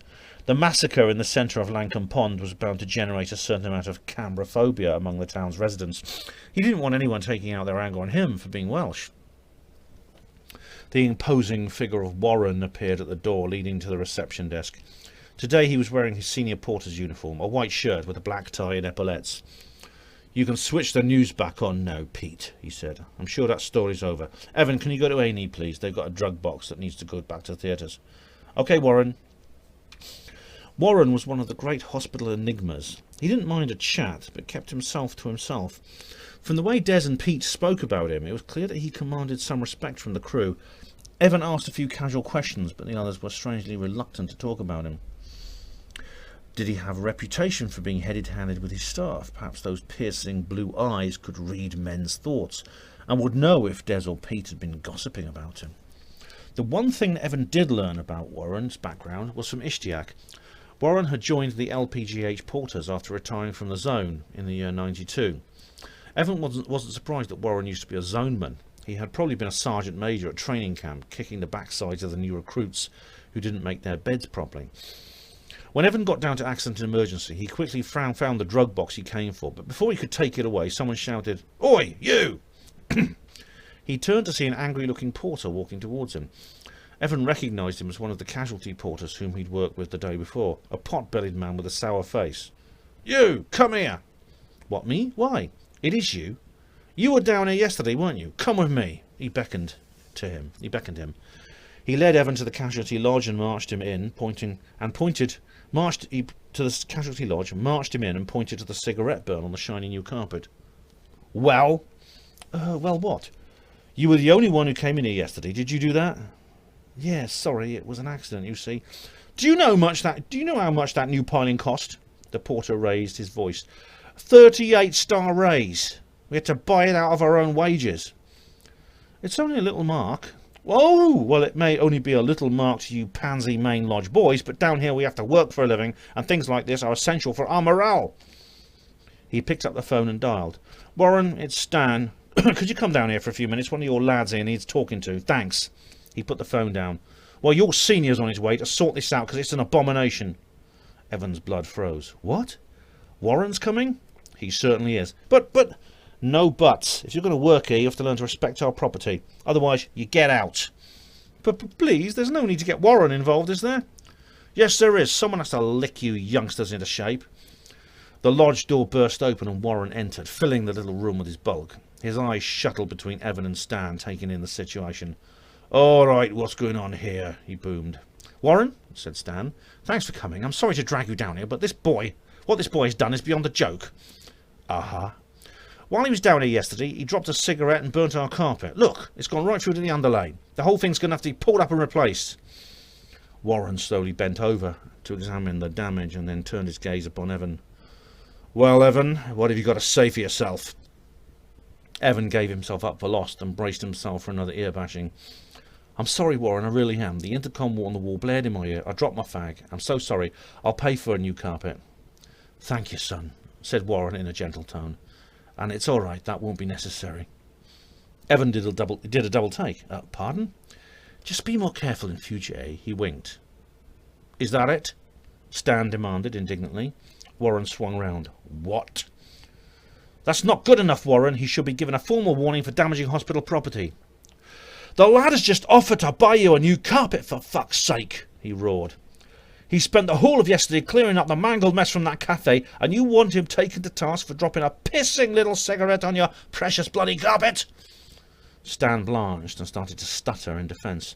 Warren cut him off. I don't want to hear it, Stan, and I never, ever want to hear about you harassing any of my staff again. The big senior stormed out. Stan glared venomously at Evan and followed, slamming the door. When he got back to the lodge, Evan went up to the door leading to the space behind the reception desk and opened it. Warren was giving directions to a visitor. When he finished, Evan coughed. Warren turned on his swivel chair. Evan. Hi, Warren. Look, I just wanted to say thanks. Thanks for sticking up for me back there. No problem, son. Now you're here, could you pop to Kramer Ward and take an orthopaedic frame back to the bedstore? Yeah, sure. Ta. He returned to his console without another word. Evan looked at him for a second, then left to do his job. Evan put the book down. He'd been reading continuously for an hour, but now he had to stop. He wasn't tired, it was just that his eyes were filling with tears. He tried to focus them, but he couldn't. So he buried his face in the pillow and wailed. This was the second time Fossicum hopes and dreams had made him weep. The first time had been when Jeanette was about to embark on the supply ship back to Solidaris, and her father, Johnny, ran after her to tell her that he loved her and begged her not to go. She agreed, and they'd embraced on the landing gantry. On this occasion, it was the birth of Jordan and Stacey's baby that had plucked Evan's heartstrings. After a difficult pregnancy under the colony's rudimentary medical facilities, Stacey had delivered a perfectly healthy 7-pound boy. It was no longer just a story to Evan. It was real. The characters had become real people. Even though he'd never been as far as low Earth orbit in his life, he was out there in deep space with them, fighting against the harsh elements of a virgin planet. He wiped his eyes and picked up the paperback volume. He only had 3 more chapters left before the end. Please, God, he prayed aloud, don't let anything bad happen to that baby. Let him survive and grow up, please. He had to remind himself that the decision had already been made 5 years ago when the book had been written, not by God, but by the author. An owl hooted loudly close by outside. Evan looked at the clock, 4:15. He'd woken up at 2 a.m. and, for reasons that escaped him, was unable to get back to sleep. He switched off the light and yawned, deciding that it was time to try again. He was in the dozy no-man's land between sleep and being awake when he first heard the warbling siren of a zone car. He became fully conscious for a moment, then returned to dreamland. Such a sound was common at night time. The agents of Roland Cooper were probably on their way to a suspected car theft or a street brawl. It was only when he heard the sound get louder that he sat up. The zone vehicle was coming closer. In fact, it seemed to have turned onto his road, which was strange because it only led to a collection of cul-de-sacs and a sports ground. The zone car's destination had to be in the near vicinity. Evan got up, went to his window and pulled aside the curtain. The quiet of the early morning street was broken by the roaring of engines and the glare of flashing blue lights. A van and a patrol car were speeding towards his home. He expected them to drive straight past, but they rasped to a halt in the middle of the road right opposite. A gang of men wearing black suits and helmets skillfully rolled out of both sides of the vehicle and took cover behind parked cars, including his own. They pointed their rifles at Evan's house. When a severe voice bellowed out through a megaphone, Evan told himself that he was obviously dreaming. Evan Hughes! Evan Hughes! We know you're in there. The house is surrounded by armed zone men. Step outside the front door with your hands above your head. Lights went on in all the houses in the street. He heard Mr. Lawrence stirring in his bed in the next room. Evan Hughes, can you hear me? I repeat, step outside with the front door with your hands above your head. Evan opened the window with a shaky hand. What do you want? Are you Evan Hughes? Yes. Then do as I tell you. Do it now or we shall storm the house. Evan shut the window. The flickering blue light from the cars illuminated his bedroom. He pinched himself, but nothing happened. He stepped into a pair of slippers and opened the door. Mr. Lawrence was on the landing. Evan, what's going on? What do they want? I don't know. I'm going to go outside and talk to them. I'm going outside to talk to them. He descended the stairs with trembling knees and opened the front door. A spotlight blinded him. Stand still! Stand still! Someone screamed. Hands wrenched both of his arms, nearly dislocating his shoulders, and he was propelled out of his front garden so quickly that his feet could hardly keep up. I arrest you in the name of Roland Cooper, a calmer voice informed him. A pair of handcuffs closed on his wrists, jamming his arms behind his back. They forced him into the back seat of a patrol car where two zone men sat on either side of him. The car accelerated sharply, leaving the van parked where it had stopped. Evan caught the briefest glimpse of people entering his house before it was left far behind. The handcuffs were making his shoulders ache and his hands were going numb behind his back, where his back was leaning on them. He looked at the two men beside him, soulless behind their plastic eye shields. Look, what's going on? What have I done? He blurted. Shut your face, snapped the driver. Evan looked forward through the space between the two front seats. They were speeding down Bedford Road into town. The car's radio bleeped at odd intervals, and sometimes an unintelligible message burst out. KD-1 Roger was the one only reply the driver made. When they reached the familiar concrete and glass fortress of Musket Street Zone Station, they turned into the entrance and went down a ramp to what looked like an underground car park. Evan's dread redoubled. The car stopped and the troopers opened the doors. Out! Rough hands dragged him at him again. They frog-marched him through the door into a brilliantly lit room where another zone man sat behind a desk. He was unarmed and wore a dress uniform instead of the combat utilities of the operatives who had apprehended Evan. What's your name? He asked. Evan Hughes. He tapped the console. What's your tenant number? Wait a minute. Is anybody going to tell me what the hell I'm doing here? Your tenant number, the clerk barked. HK 4966832175/ALHJU. Turn out your pockets. Evan reached into his pyjama bottoms and pulled out a piece of tissue and a cotton bud which he placed on the desk. Right, he turned to Evan's captors. Take him just straight through to interview. The troopers led Evan along a brilliantly lit corridor and into a lift which went down. When the lift stopped, he was taken out into a similar corridor and ushered into a room which had brown wallpaper and was bare except for a table and several chairs, one of which he was made to sit on. On the table was a laptop console facing away from him. A TV camera was attached to the wall and in one corner by the ceiling. The troopers stood to the side as two other men entered. They stopped in the doorway for a second, examining him passively. Then they exchanged looks and sat down opposite him. They were the first people Evan had seen so far not wearing uniform. They were dressed in simple civilian suits with loose collars and identity picture badges hanging from their lapels. One was a completely bald man of early middle age, and the other was about 35 and short, but well built. He had black, greased hair, and Evan got the impression that he was the subordinate of the two. There was a long pause where neither said anything. They eyeballed Evan with the same detached expression they'd used when they first entered the room. Interview with Evan Hughes, the bald man said to no one in particular. Commencing at 0456, present are leader Jeff Bates and Sergeant Grant Wakell, Bedfordshire Zone Intelligence. Right, Hughes. They pored over Evan with a pair of watery blue eyes. He pored over Evan with a pair of watery blue eyes. His mouth and chin were thin, giving his head a top-heavy appearance. We've come here at the request of our colleagues in the Lancome Pond Zone, specially to deal with you. Me? Yes, you. Now, you've had a long journey, and we've had a long journey, and we're as anxious to get home as you are, so let's not waste any more time. Where are the other bombs? I beg your pardon? Don't treat me like a fool, Hughes. You know perfectly well what I'm talking about. I don't know anything. I don't even know why I've been brought here. Leader Bates sniggered. You must have laughed yourself sick last Wednesday. Was it fun seeing all the devastation you caused? What? The bomb? The 1282 bomb? You think I did it? Oh, you sound so innocent, I must say, Hughes. You're a good actor. I don't believe it. I have nothing to do with 1282. Rubbish! Come on, admit it. The zone man's voice remained composed. I haven't done anything, I swear. You've got the wrong bloke. This is crazy. Look, I was at work when it went off. I helped look after the injured. Yes, we know all that. Bates waved his hand dismissively. Just because you didn't plant the thing doesn't mean you had nothing to do with it. Was it a shock to get a message from your comrades telling you had to build a bomb? It must have been a relief when they sent a bloke down from Wales to do the dangerous stuff. What a hero you are. Bet you thought volunteering to be a sleeper agent would be easy, didn't you? Just a little something to ease your conscience, eh? Doing your bit for Welsh independence? What the hell are you talking about? Your old skills are still there, kid. That bomb went off a treat. Please, you have to believe me. I'm not who you think I am. Let me go. Oh, no, Hughes. If you want your freedom, it'll cost you. What do you mean? The name of your controller. Didn't you hear me? We know you're only a gopher. We're after the big boys. Tell us what we want to know. We might be able to make things easy for you. I don't know anything you want to know. I'm only a hospital porter.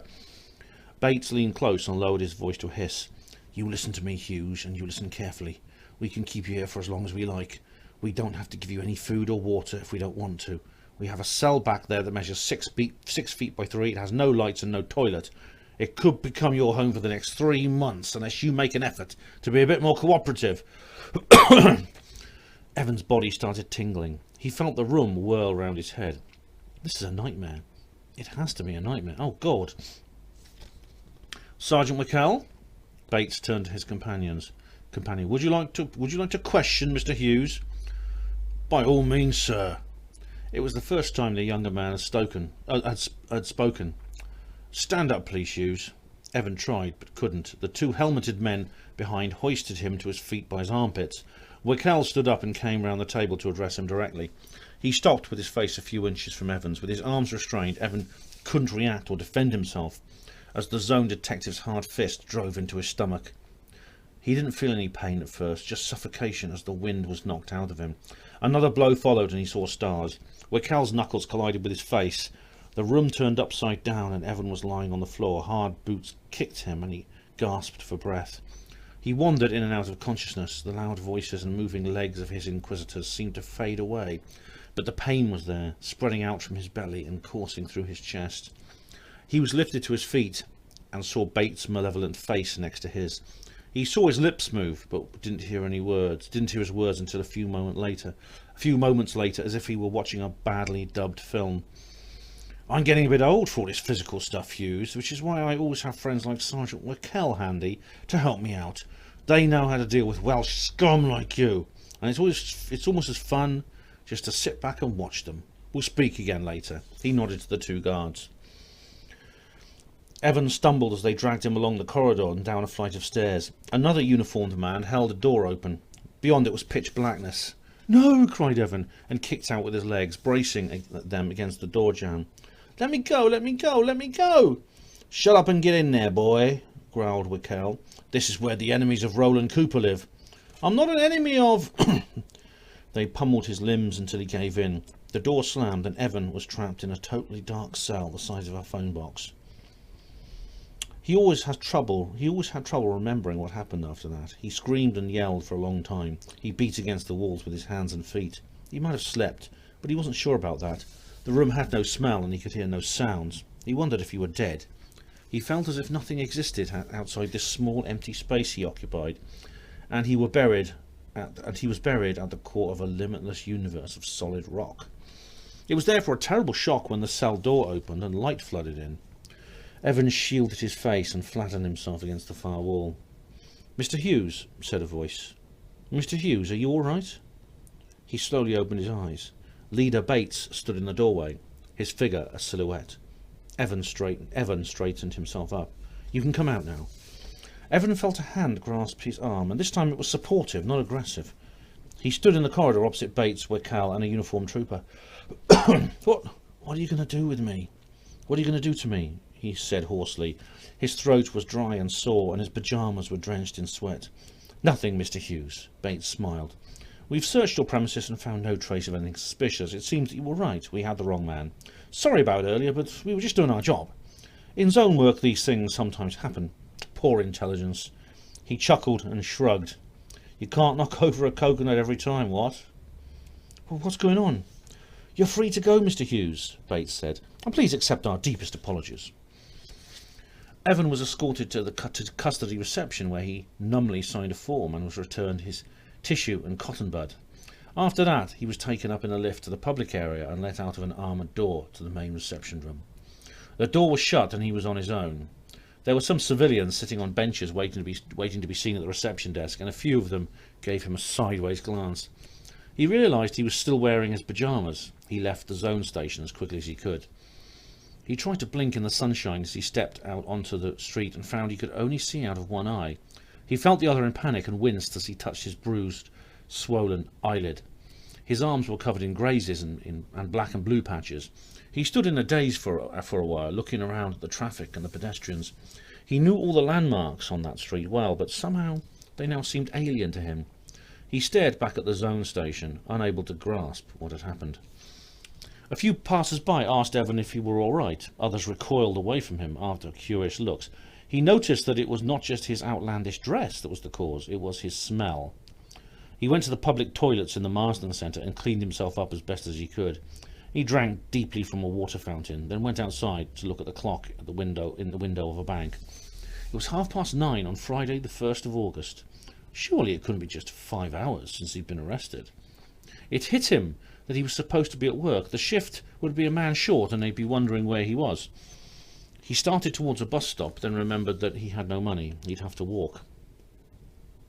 The pain came on in full force. His stomach became a tight knot of ache. His chest and neck began to throb and his legs started to feel weak. He stopped on the bridge over the river and leaned against the parapet, clutching and gasping and clutching his belly. It was more than a mile to the hospital and Evan began to despair, but then a specimen transport van drove past. The driver recognised Evan and stopped to give him a lift. What the fuck happened to you? Warren gaped in horror as Evan opened the lodge door and fell onto the settee. Sorry I'm late, he coughed.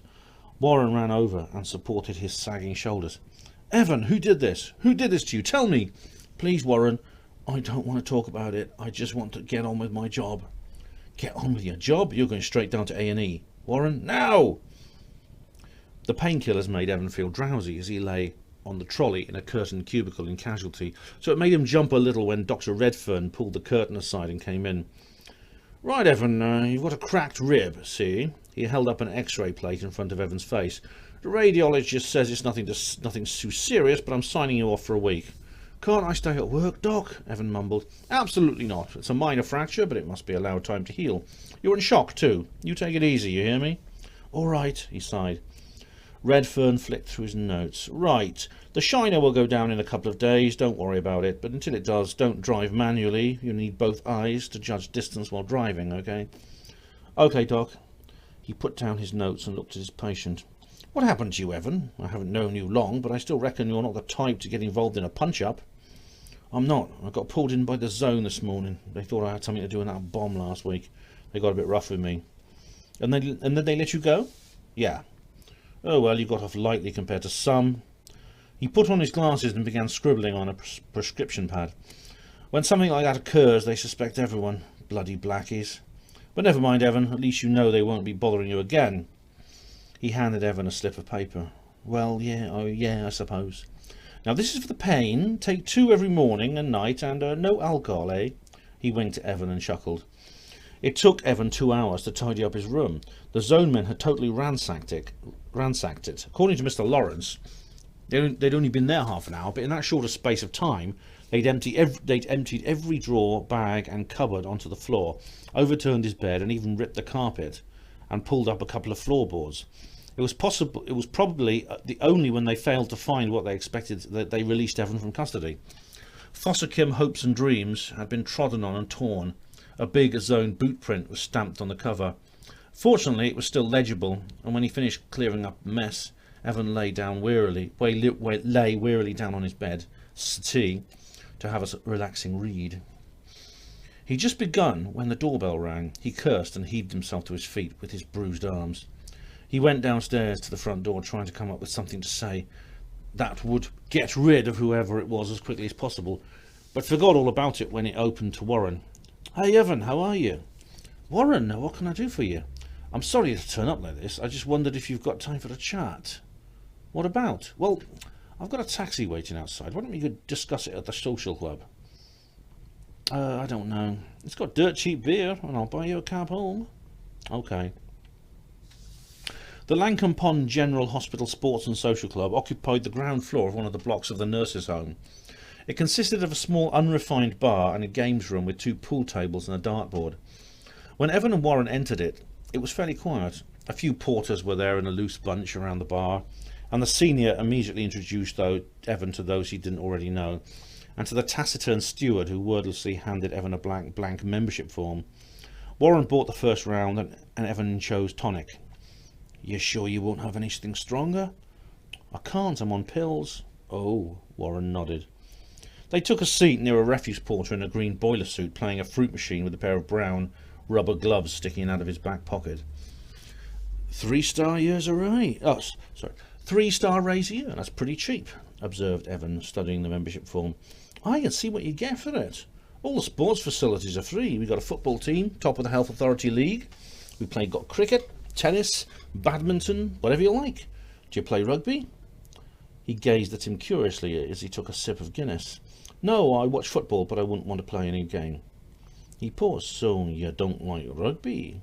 No, replied Evan a little testily. Why? Warren shrugged. Just wondering. I thought you Welsh boys were all mad on rugby. What makes you think I'm Welsh? Come on, pal. Evan Hughes. With a name like that, where else are you going to come from? I'm not 1282, shouted Evan. Hey, keep your voice down. I'm not. I can't stand the nationalists. I want to see an end to the war. I didn't say you were, mate. Calm down. I know you wouldn't hurt a fly, but when a bomb explodes, it stirs up a lot of strong feeling. There are ignorant people out there who don't know any better. You got nicked this morning, didn't you? How did you know? It was on the radio when I got into work. A 23-year-old local man is helping the zone with their inquiries. When he didn't show up, I put 2 and 2 together. Was it bad? Look at me, Warren. He pointed to his black eye. They dragged me out of bed at 4:30, beat me senseless, and locked me in a cupboard for 4 hours. I told them I was innocent, but they didn't listen. Is this what you brought me out here tonight to talk about? Yeah, I felt guilty because I should have warned you. Whenever 1282 carry out an attack in England, everyone from Wales is a prime suspect. What? You mean they did this to me just because I'm Welsh? Well, yeah, it's try to see it from their point of view. Something like this is likely to have been done with the help of an accomplice living in the area. The first thing the zone are going to do is get out the tenants register and run their finger down the page until they find a taffy name, then they reel him in. I bet every Hughes, Jones and Griffiths and Langham Bond has had a visit from them. But I didn't do it. Why should all Welshmen be tarred with the same brush just because of a few crackpot psychos? Warren held up his hands in a pacifying gesture. I know, Evan, I agree with you, but the patrons of the Smashing Diner got worse than black eyes. The zone is just doing their duty, protecting us all from those same crackpot psychos. I know that the overwhelming majority of Welsh people are decent, honest folk, and that you're one of them. I'm just trying to see things from both sides. I used to be in the zone, you know. Yeah, I know, Ishtiak told me. I'm not a violent man, Evan. I've never tortured anyone. I know I'm a bit of a hard nut when it comes to getting the job done, but I am fair. Evan smiled at him. Yes, you are. There was a long silence. Evan offered him a cigarette, but he declined. When you were in the zone, Warren, did you work here? No, I was in the BPZ, Boundary Protection Zone. He added when he saw the inquisitive look on his colleague's face. Oh, so you must have gone all over the place. I did travel a bit, got into space a few times. But I spent most of my service here on good old terra firma. I worked in South Africa for a couple of years, then did 5 years in Wales. You fought in Wales? No, I didn't fight, I was only an auxiliary. I was a hospital porter, actually, same as now.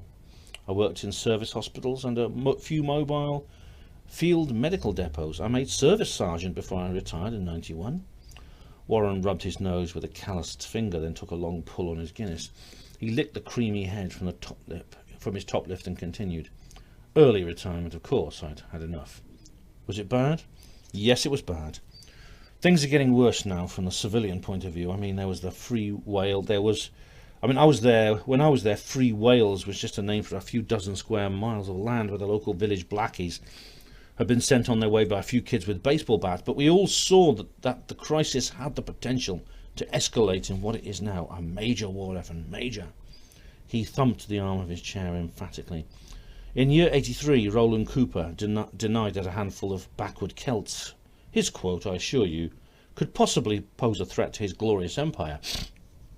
Now that he's realised the gravity of the situation, the resources that he puts into fighting the war in Wales are enormous. The zone men over there have a much easier life than me and my mates had. We see it all the time on telly.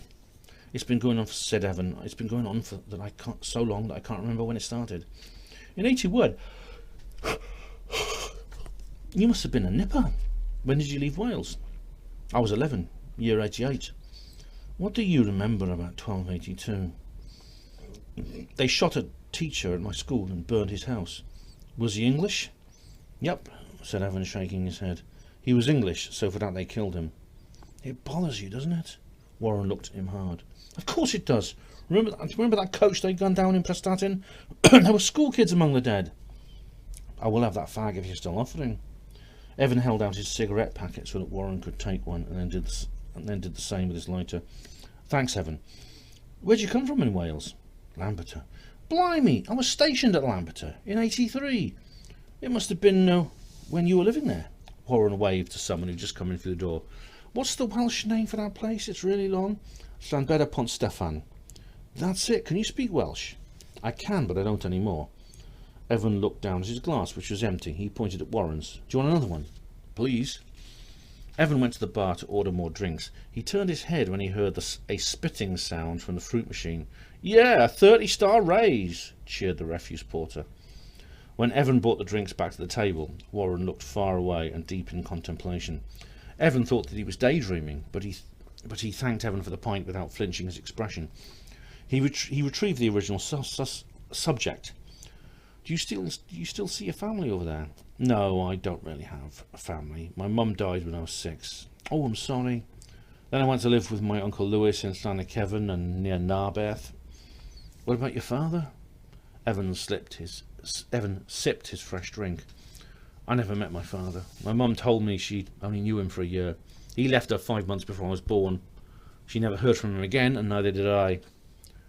I often wonder about him. Evan surprised himself. He'd never spoken like this with anybody except Michaela. He looked at Warren. The big senior just sat there quietly listening. So there I was, living with my mother's elder brother. I knew him quite well already. He was always visiting us, and we often spent weekends at his house, but living with him was difficult. Well, so it was different. Difficult? Evan nodded. When I look back now, I see that Uncle Lewis didn't know much about how to bring up kids. He was a bachelor. It must have been as big a shock for him as it was for me. So you're not close to him anymore? No, in fact, I've hardly spoken to him in the last year. We've practically lost touch. He shut himself off. I don't know why. Sometimes it happens. People change, and so do their relationships. But I'm his nephew. Yes, but maybe something happened in his life that has made him feel different. By the way, you said your uncle is in Wales. Your uncle's in Wales, but you've lived here at the pond since you were 11. Did you move here with him? No, said Evan with an ironic toss of the head. He'd never leave Wales. He put me in an orphanage. Why? Warren sounded shocked. He worked on the railways until they began downgrading the West Wales network. He got made redundant and thought he wouldn't be able to support me. Bullshit, snapped Warren. With a single parent's allowance, child support, unemployment benefit? That sounds like an excuse to me. Evan shrugged. Perhaps it was. Perhaps I was just a burden to him and he took the opportunity to get rid of me. Aren't you pissed off about that? Don't really think about it much. Warren gulped his pint. Anyway, what happened to them? What happened then? I was put into the youth shelter at Pimside. I was very lonely at the time, so I joined the independent youth scheme. It was great fun. We used to go camping and canoeing and stuff. I went on several holidays to Greece, Germany, Scotland. Once I went skiing in Austria. Besides all that, I wanted out of Pimside. It was a horrid place, worse than a prison. So I transferred to Langham Pond. I used to live in the youth shelter on Swinley Heath Road, you know, the red brick building opposite the bus garage. Ah, I know what you mean. As soon as I was old enough to work, I got a job and went to live in my own place. Warren paused. You know what I've been thinking? Perhaps your uncle has been avoiding you because deep down he must feel guilty. He feels guilty. Guilty for how he's treated you. Seeing you must remind him of that. I suppose it's possible. Well, I bloody would if I was him. How often have you seen him lately? Less and less. He moved to Bridgend 10 years ago. I've been to his house a few times, but he left the rest of the sentence unsaid. It's not easy, I know, but keep going. Maybe it'll come round. You're right, I mustn't give up. My mum always used to say, you have to face your fears to find your future.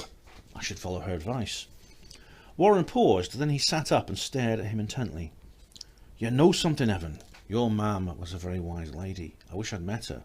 Shall we get going? You may be off sick, but I'm on again at 6. Tomorrow, don't forget. Yeah, let's get home. It's been a hell of a day. A light, misty rain was falling as the two porters stepped out of the social club. Not enough to get them wet, but enough to give the atmosphere a rich, moist freshness. The path leading to the hospital taxi rank was well lit. The rain could be seen drifting around the orange lights like dust. Evan watched as the shadow of the big man himself lengthened in front of them as they walked away from the light behind, and faded as it entered the flood of carotene brilliance under the next one. At the same time, the shadow behind shortened and shortened until, as they passed under the lamp, it was momentarily directly beneath them, a small grey patch, which instantly zoomed forward into the way ahead to begin the cycle again. Maybe you're right about my Uncle Lewis, said Evan. Perhaps he really does care for me. Perhaps he does care for me, really. Of course he cares about you. You're the only living relative he has left, the son of his late sister. He's bound to feel a lot for you.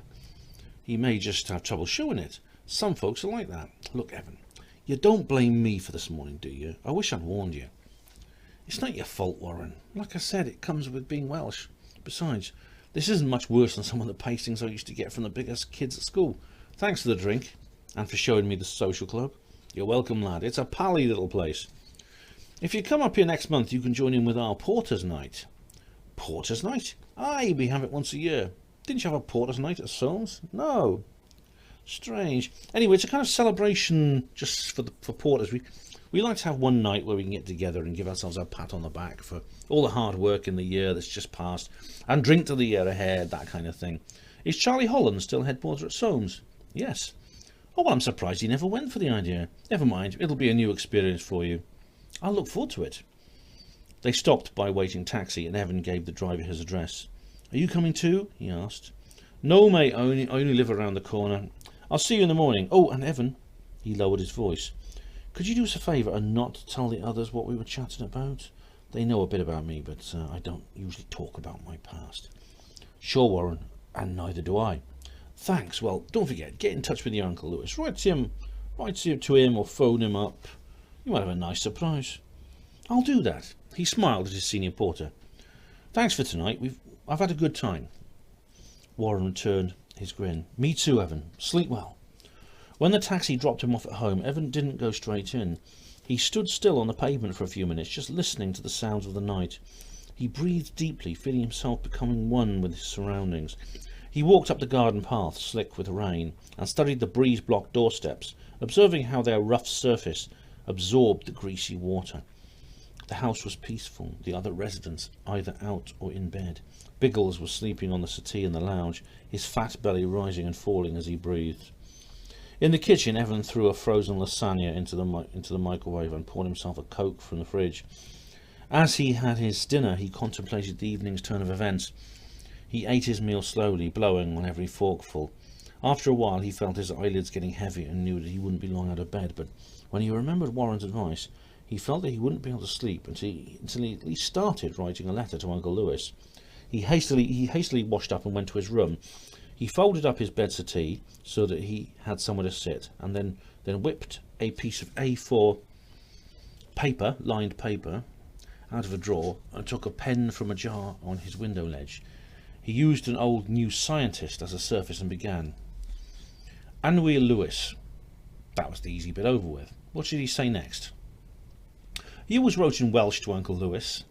On the one occasion he'd written in English, he'd received the letter back a few days later, torn to shreds, in an envelope with a note enclosed, stiffly asking for a translation. This caused a great problem when it came to greetings cards. No newsagents in Langham Pond sold cards saying Penblwydd hapus or Nadolig llawen. Evan began by saying how sorry he was for not having written for a while, but he'd been busy and he hoped that Uncle Lewis was well. He stopped and lifted his pen. He was finding it difficult to think straight. His brain had become a little inept at working in the medium of the Welsh language. Like all Welsh speakers, Evan was bilingual. He'd always spoken Welsh at home as a child, while English was something he'd learned at nursery school. After that, he'd been educated in both tongues. While being fluent in both, his mental processes had all been in Welsh, even during his first few years at Langham Pond. But in recent times, within Evan's mind, the English language had usurped its dominant brother's role. Though he still spoke Welsh as well as ever, he'd started to actually think in English. It would be nice to come and see you sometime, or why not come and visit me? You'd be very welcome in my house, and I could show you around Langham Pond. It's a lovely town. My friends have heard all about you, and I'm sure they'd love to meet you. Evan paused. After what Warren had said, he knew he would have to write and send the letter, but he was still afraid that he'd get no reply again, like the last 3 letters he'd sent. The first had been a year ago. He hadn't thought much of it at the time, so he wrote again at Christmas. Nothing. He tried once more at the beginning of March, this time with writing a long, detailed correspondence, asking his uncle several direct questions and ending the letter RSVP in large capitals. After weeks of waiting, he'd had enough. He picked up the telephone and dialed decisively. If Uncle Lewis couldn't be bothered to answer his letters, then he would have to speak to his nephew directly. The phone rang and rang. After a full 3 minutes, Evan gave up. He tried later that evening, and again an hour after that. No answer. He tried the same time the next day, and the day after that, and the day after that, but only heard endless ringing. Evan, in that unshakable stubbornness that sometimes pushes through despair, refused to give in. A week after he first dialed Uncle Lewis's number, his persistence was rewarded. To his astonishment, he was answered on the 6th ring. Hello? It was his voice. Hello, Lewis. It's Evan. Yayan? Yes, Evan. How are you? I've been trying to get hold of you for ages. Fine, thanks. And you? All right. Have you had my letters? Letters? Yes, I think I have. Lewis, is everything all right? His uncle sounded nervous and preoccupied. Evan sensed that there was another person with him at the end of the line. Switch on your video link. I'd like to see you when I'm talking to you. My video link? I'm sorry, it's not working. Oh, well, never mind. We can just have a chat like this then. Then there was silence for a few seconds. Then Uncle Lewis said more firmly and with a hint of irritation, I'm sorry, Yaya, now is not a good time. I'm very busy at the moment. Well, when will be a good time? I've been ringing you all week. Sorry, Yaya, I have to go now. Bye. Click. Evan stood for at least 5 minutes with the receiver in his hand, listening to the dialing tone. It had come at a bad time too. Only 3 weeks before that phone call he had suffered a major setback in his pursuit of Michaela. From that day onwards, it was as if his Uncle Lewis had never existed. He heard not a word, not a letter, not a thing. He had been cut off by his one living relative, the only link with his past, the man who had single-handedly looked after him as he grew up, had discarded him like a pair of old socks. He was truly alone in the world. Evan finished the letter. Please write back soon. I am anxious to hear from you. Love from Evan. He found an envelope, wrote out Uncle Lewis's address, then he licked and stuck on a first-class stamp. He almost went out to post it, but felt that he was just too tired and decided to do it the next morning. He went to bed. He went to sleep, praying that his uncle would receive the letter and answer it. He doubted whether he could cope if he were rejected again. The following segment is a flashback told in the first person by Evan. I remember when Mum first got ill. It was funny because she didn't seem ill at the beginning. She just told me after school one day that she was poorly and she had to go into hospital for an operation to make her better. She said I mustn't worry about her and Lewis would take care of me, but I did worry about her a bit. Mum normally looks after me and I didn't like being away from her, but Lewis was very nice. He drove me all over the place in his new car and gave me all my favourite foods. And one day he asked me what I wanted to do. He said he'd take me anywhere. I said I wanted to go to Strata Florida, so he took me there and I played in all those old ruins. Strata Florida is my favourite place. The next day, he said he was taking me to Aberystwyth to see Mam, and I was really happy. When we got to the hospital, Mam was very well. She was walking around, not lying in bed like most people in hospitals do. I sat on her lap and I asked, "Are you better now, Mam?" She said, "Not just yet, Evan. I've got to have one more operation, then I'll be better." She gave me a kiss, and I went to play with some toys while she talked to Lewis. I said goodbye to Mam, and Lewis took me back to his house in Llanacefn. The next day he told me he couldn't look after me anymore because he had to go back to work. He told me I would be going to stay with Mr. and Mrs. Rees.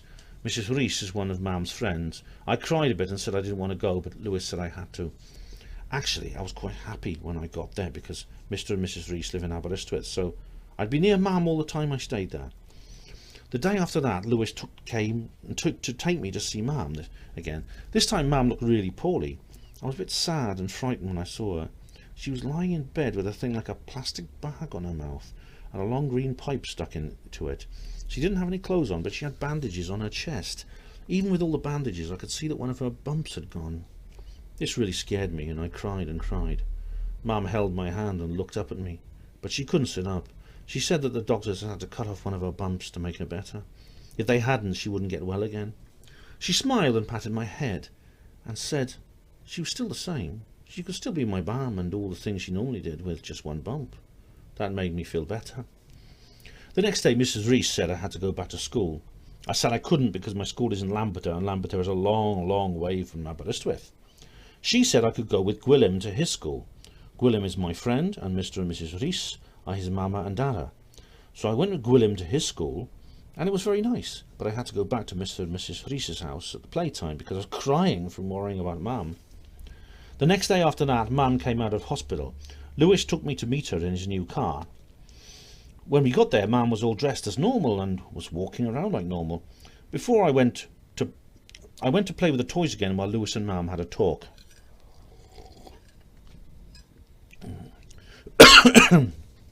Before I walked into the room with all the toys, I saw two doctors standing outside. I heard them say my Mam's name, Enid Hughes. Only I'm allowed to call her Mam. I knew they were talking about her, but I didn't know what they were said because they were talking in English and saying a lot of big, funny words. Then we all went home to my house and had cups of tea and biscuits, and lots of Mam's friends came to see us. After that, Mam was better and I was very happy. She took me to the swimming pool and to the fair at Llandovery. Then she took me to the beach by St. David's Head and let me swim in the sea. Lewis was with us a long time and we were all very happy. Then one day Mam told me she was ill again. I was a bit frightened but she told me not to worry.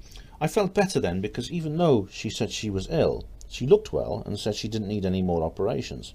She had to go to the hospital for just one day, so I had to go to Mrs. Lloyd's house next door to mine when I finished school. When Mam came home from the hospital with Lewis, she looked very poorly.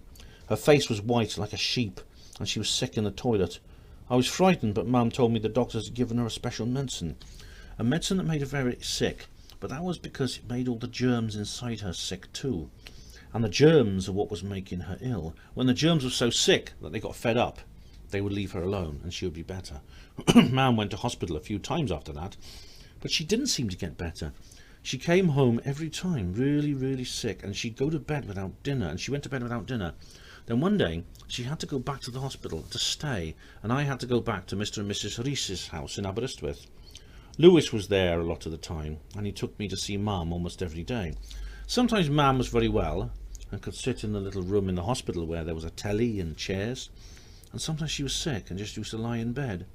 She got very thin, like she wasn't eating enough, but I saw her have a big dinner one day sitting in her bed.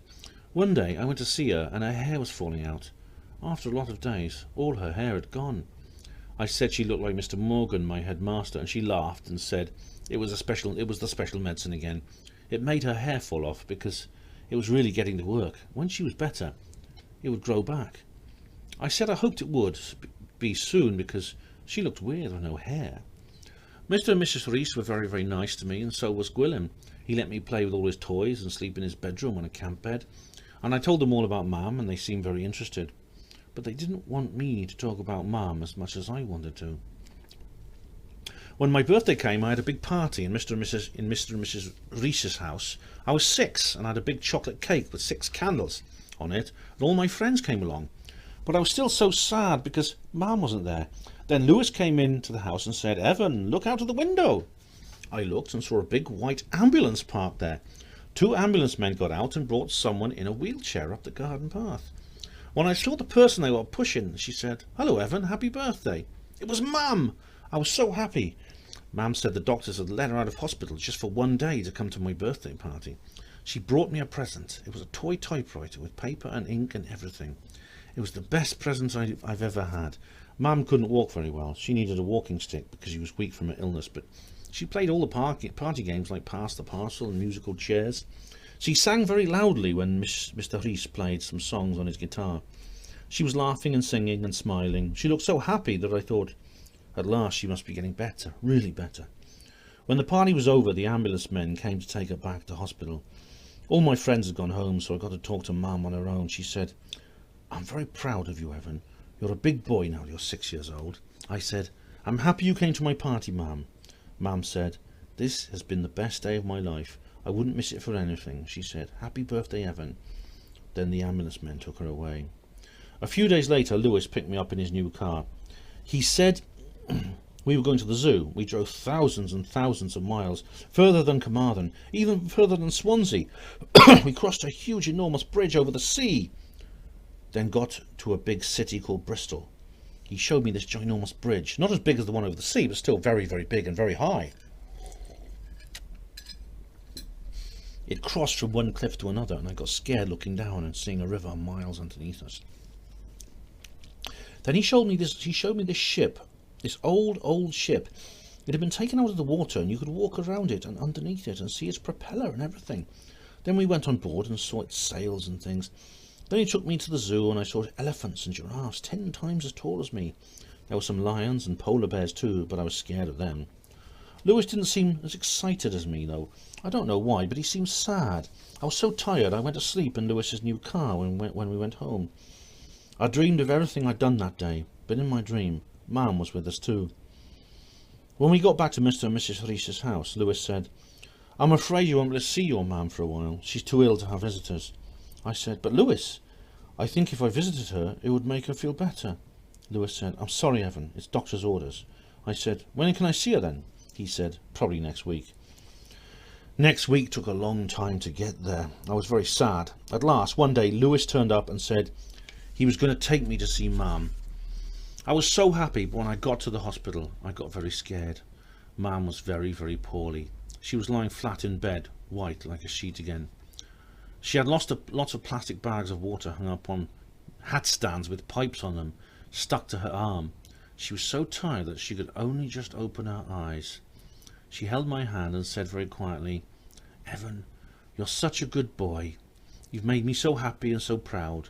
I'm so lucky to have you as my son. I think I'm the luckiest mum in the world, and I wouldn't swap places with any other. I would just want to be your mum." She turned her eyes to look round at me and said, "I love you, Evan, and I always will do, no matter what happens." Then a doctor came in and made me go away. Lewis took me back to Mr. and Mrs. Reese's house. He was very quiet, I don't know why. The day after that, Lewis took me to Mrs. Lloyd's house and told me I would have to stay there. Mrs. Lloyd was very nice to me. She let me watch telly and made me a cake. It got dark and it was time for bed, and I wondered where Lewis was. I was very, very sleepy when he finally turned up. He didn't say anything when he came in, but just stood really still, all white like a sheep. Then he sat by Mrs. Lloyd's kitchen table and cried. He scared me because I'd never seen him cry before. I thought men don't cry except on the telly. He cried and cried and cried and kept saying, "Enid, Enid." I asked if something had happened to Mum, and he said, "Your Mum's dead, Evan." I said, "She can't be. Only old people die, like Mamgie and Tadki. And Mum's not old. And bad people die, but Mum's not bad." Lewis cried and said, "She's dead. My little baby sister's dead." We went back to Aberystwyth. Mrs. Rees was crying too. They kept hugging me and saying they were sorry. I said, "But you haven't done anything wrong." Lewis stayed with us all night and the next day, and I said I wanted to go and see Mum, and they said I couldn't. I started crying and said I wanted to see her. He got angry and went out into the garden. I don't know why they all thought Mum was dead. I knew she couldn't be. A few days later was Mum's funeral. I wanted to go, but Lewis said I couldn't. He took me to school and all the children were in the hall. I thought we were going to have a nice Steddfod, but there were just a lot of tables with nice food on them. All the dinner ladies were working, but they had their nice clothes on. It was just like my birthday party. I hoped Mum would turn up too, but she didn't. I felt a bit sad because she wasn't there. But I still enjoyed myself because all the teachers kept coming up to me and talking to me like I was really important and patting my head and kissing me. I don't know why. After a while, Lewis came and took me away in his new car. I was a bit sad because I was missing Mum, but I didn't want to ask Lewis if I could go and see her again because I was scared he would get angry again. We drove to Lewis's house. On the way, he didn't say anything for a long time, but then he said, "Well, Evan, it's just you and me now. Would you like to come and live with me in Llanacefn?" I said, "I can't, Lewis. I live with Mum." He said, "You can't anymore, Evan. You have to live with me from now on. I'll look after you." That was a lot of weeks ago. Now I live with Lewis. I have a nice room with which Lewis paints for me, and painted for me, and lots of new toys and books which he bought for me. I go to a different school now, but I've made some new friends, even though I miss my old ones. There's a very nice lady who sometimes stays with us. She's Lewis's girlfriend, and she's called Nest. Sometimes if I say to Lewis, "Will you take me to the park and play on the swings?" he says, "No, Evan, I'm busy at the moment." So Nest says, "It's all right, Lewis. Evan, shall I take you?" Nest is a bit like Mum, but I still miss Mum and hope to see her again soon. I can't ever talk to anyone about Mum. Everyone says she's dead, even Nest. And Lewis gets angry if I even say a little bit about Mum. I don't know where she is. She's gone away somewhere, but she must come back soon. Mr. and Mrs. Reese went away too. They went to Spain for a holiday, and they came back, so Mum will too. I don't know when, but I'll be so happy when she does. I'll live with Mum in our house, and she'll take me to the seaside again, and to Strata Florida. I can't tell anyone about this, even Nest, but I know Mum will come back to me soon. I love my Mum. I love her so much.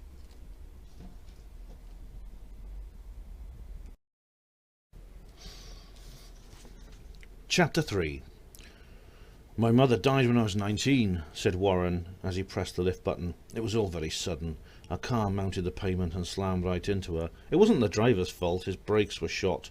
Freak mechanical failure, the coroner's report said.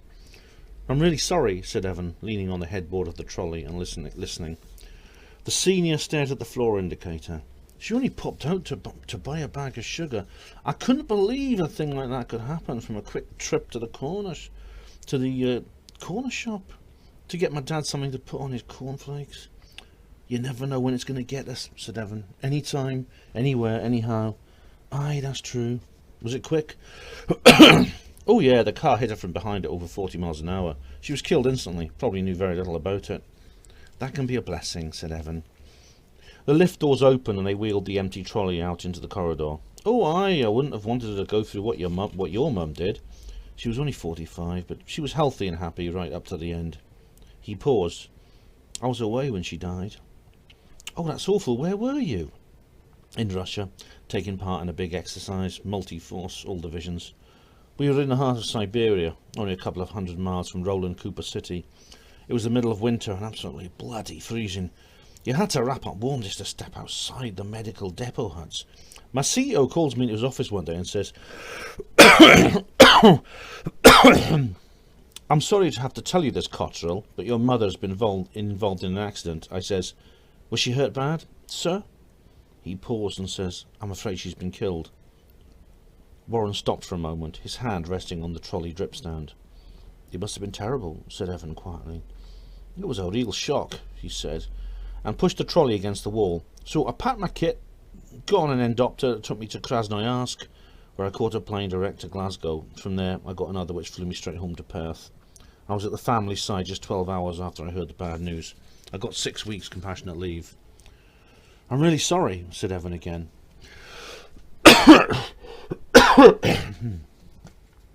Warren sighed. "Come on, it'll be all right. It'll be all right to park this trolley here. Let's go back to the lodge and have a cuppa." Des sat on the desk to allow his senior to have a break, and Pete was away on a job, so Evan and Warren had the lodge to themselves. "I've had some good times in the zone," Warren continued. "Before you were sent to Wales?" "Aye. My first posting was where I wanted to be, The Libyan front, North Africa at its best. You make it sound like a holiday resort. Compared to Wales, Libya was the Costa del Sol, exclaimed Warren. I mean, yeah, it was a war, people got hurt and killed. Bakerist Egypt is a tough enemy, but a fair one. They fight according to the code of the warrior. It's man-to-man stuff. They don't fire on anyone wearing a red cross. If you're captured, they treat you well, give you food, medical attention. I respected them. North Africa is a gentleman's war. Wales is a dirty, bestial war. You fight an enemy who lives all around you and lays sadistic booby traps for you. Women and children fight alongside the men and are cut down with them, and you don't let them capture you. The first thing the old hands teach the new boys is, if it looks like you're about to get caught, put a pistol to your head and blow yourself away. You'd be better off. He suddenly turned to face Evan, his eyes ablaze with suppressed emotion. Evan, no one has a clue in hell what goes on over there. The authorities know very little, and almost nothing of what they know gets into the papers and TV, and onto TV. What about Free Wales? Yes, Free Wales, a Welsh nationalist utopia, brainchild of Owen Glyn-Jones. He set himself up as a new Glendower, and he plans to lead the Welsh people into a revolt against the English government. He can't succeed, surely. Well, he's not done so badly so far, and more people are joining him by the day. What's it actually like inside Free Wales? Asked Evan. It's all a bit unclear. There are a few stories filtering out, mostly from the refugees. Refugees? Aye, the English people. If you were English and you were living in a part of Free Wales about to be captured by Glyn-Jones's forces, what do you think would be the best course of action? Get the fuck out, he answered his own question. What would happen to any English people left living in Free Wales? Warren shook his head and looked at the floor. I dread to think. Glyn-Jones is an outright, bona fide fucking nutter, like Hitler and Stalin rolled into one. Like who? They were a couple of blokes who tried to take over the world a long time ago. This was during the barbarian age, before the coming of Roland Cooper. Between them, they killed millions of people. Oh, neither spoke for a moment. Why were you sent to Wales? Asked Evan, sipping his tea. I wasn't sent there, I volunteered. Why? Personal reasons, replied Warren, looking at the TV. Evan paused, not wishing to pry. So where else have you been then? I was posted all over the place. I got an extended billet to South Africa. My father was due for retirement, so I took his place. We had the same rank by then. Your dad was in the zone? Aye, Air Division. I'm from a great zone family. South Africa was brilliant and actually dead cushy. Nice weather too. Nice weather, not too much trouble. We used to go on safaris and hikes. We spent a month in Durban once, every day on the bloody beach. Every bloody day on the beach. What a way to earn a living. Sounds like fun. It was, lad. It puts... Warren broke off his oratory with a sharp gasp and pointed wildly at the TV screen. Look! They hadn't been paying much attention to it up till then. A parade of advertisements had ended and the news began. What is it? Listen, he hissed. Good evening, said the newsreader. A day-long battle has been raging on the boundary in mid Wales. At 3 o'clock this morning, occupying Free Welsh forces launched an attack on zone positions at Llanarglwydd near Bala. It's now been reported that the rebel forces have overwhelmed these positions, and the fighting has advanced to the village and nearby Mynydd Croes Mountain. Scott McClellan sends us report. The newsreader's serious face was replaced by a blank screen. After a second, it was possible to see that the screen wasn't blank, but was showing a nighttime scene. The smooth shapes of mountains filled the bottom, dark echelons on a lighter background. There was a flash of light in the distance which silhouetted the foreground peaks.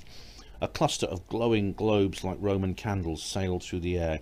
This was followed by a deep boom and a series of cracks. A new voice spoke. In the early hours of the morning, the barrage began. Salvo after salvo of accurate artillery fire forced several trenches to be abandoned. 17 zone men were killed. The screen changed. Now it was daytime. There was a range of green mountains and silvery lakes framed by an overcast sky, a landscape typical of mid-Wales. The camera zoomed in on an object in the air beside the largest peak. It was a warplane. Suddenly a missile detached itself from the underbelly of the aircraft and streaked on a curving course towards the ground, leaving a trail of white smoke. Airstrikes were organised, and a squadron of fighter bombers took off from Abu Dhabi Zone Air Base. They gained limited success at the cost of 3 aircraft shot down by the awesome AA battery at Dinas Mawddwy.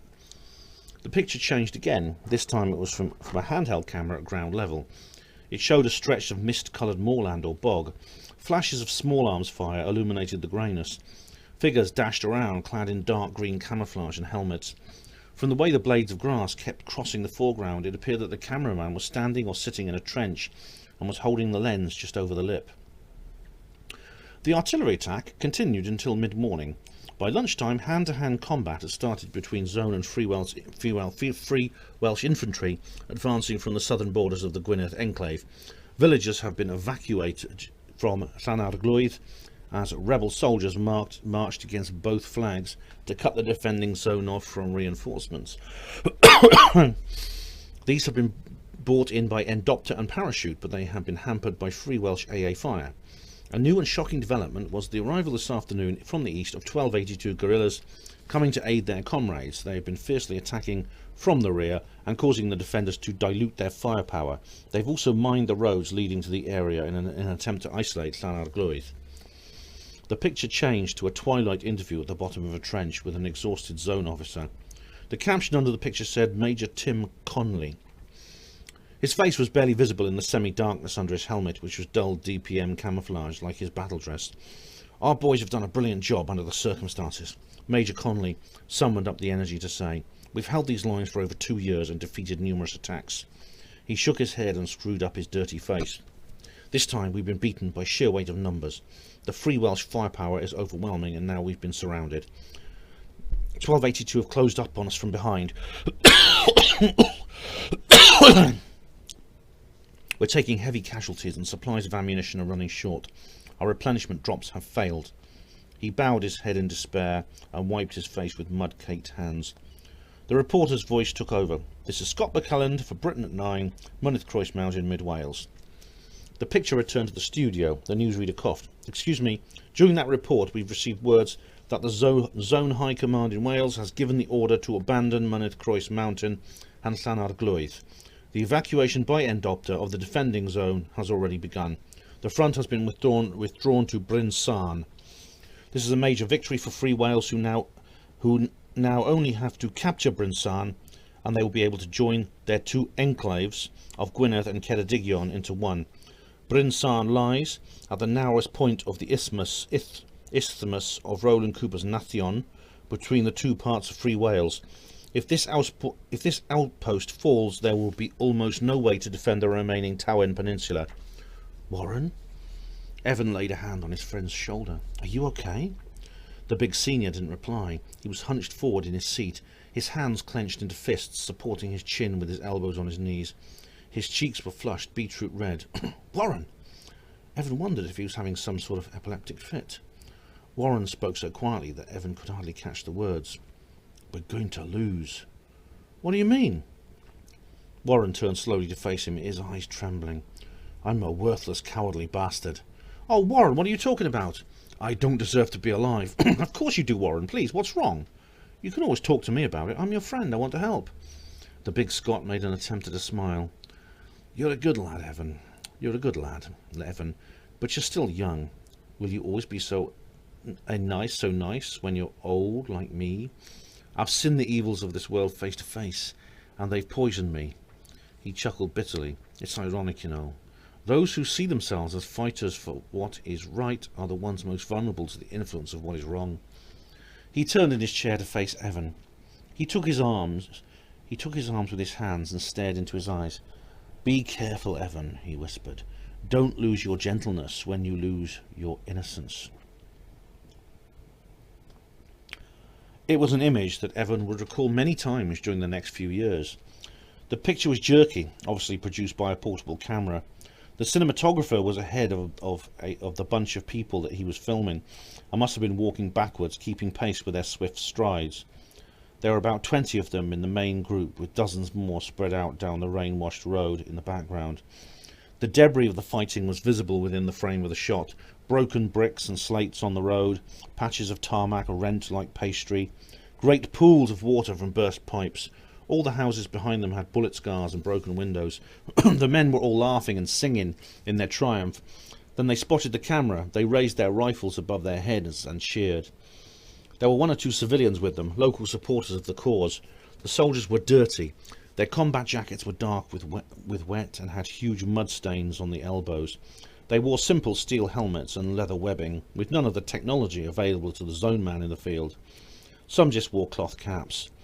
The main group in front of the camera were dressed the same way, but looked cleaner and were all bareheaded. At the front of the knot walked a man who was evidently the head of their ragtag procession.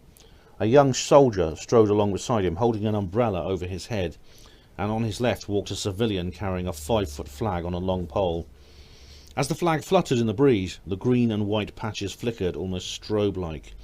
He waved it a little for the benefit of the camera, and the passant red dragon became visible, a Ddraig Goch, the flag of Wales. Some of the foot soldiers carried similar ones, smaller ones.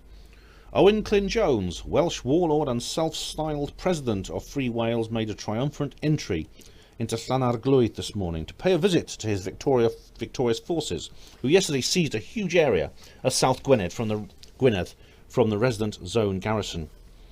The picture changed to a close-up of Glyn-Jones. He was standing still now, in close with his right-hand men all around him. Joyful shouting and whooping could be heard from outside the frame of the picture. Accompanying him as he spoke, a microphone hovered below his chin, held by someone outside the shot. He had a deep, menacing voice, but spoke eloquently and persuasively in a strong Carmarthenshire accent.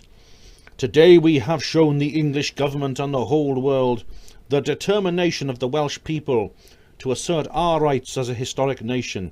For the first time in many centuries, we have taken our destiny into our own hands.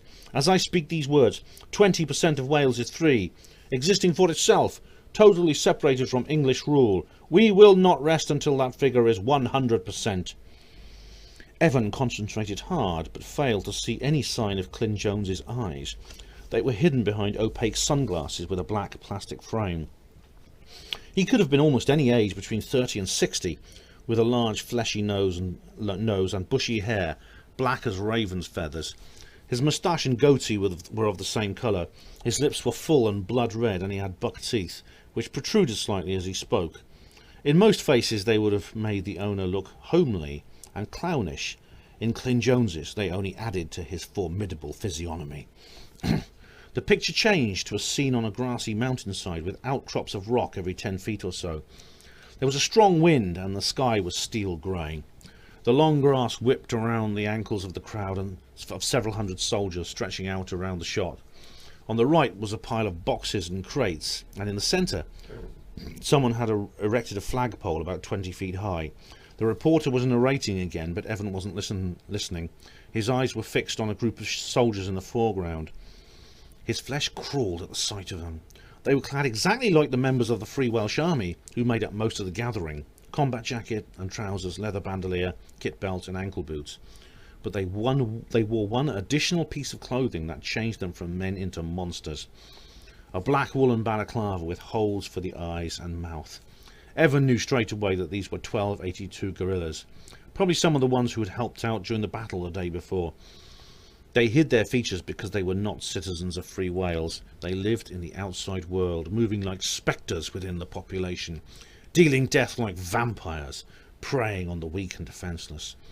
They were some of the most feared men in the universe, not just men either, for a number of women now made up their ranks. Owen Glyn-Jones stepped into the foreground and mounted one of the crates. He began a speech in Welsh that, despite its gusto, could hardly be heard behind the reporter's narrative. To most viewers that wouldn't have made any difference, but when Evan turned up the volume he managed to hear snippets of the Welshman's words. Friends, we have bitten the foot that tramples us. The Saeson, the English, will never forget the lesson they have learned. Will take us from strength to strength. The speech ended and Glyn-Jones raised his right arm in a peculiar salute. The arm was held horizontally and outstretched, the hand open and the palm turned downwards. Cymru!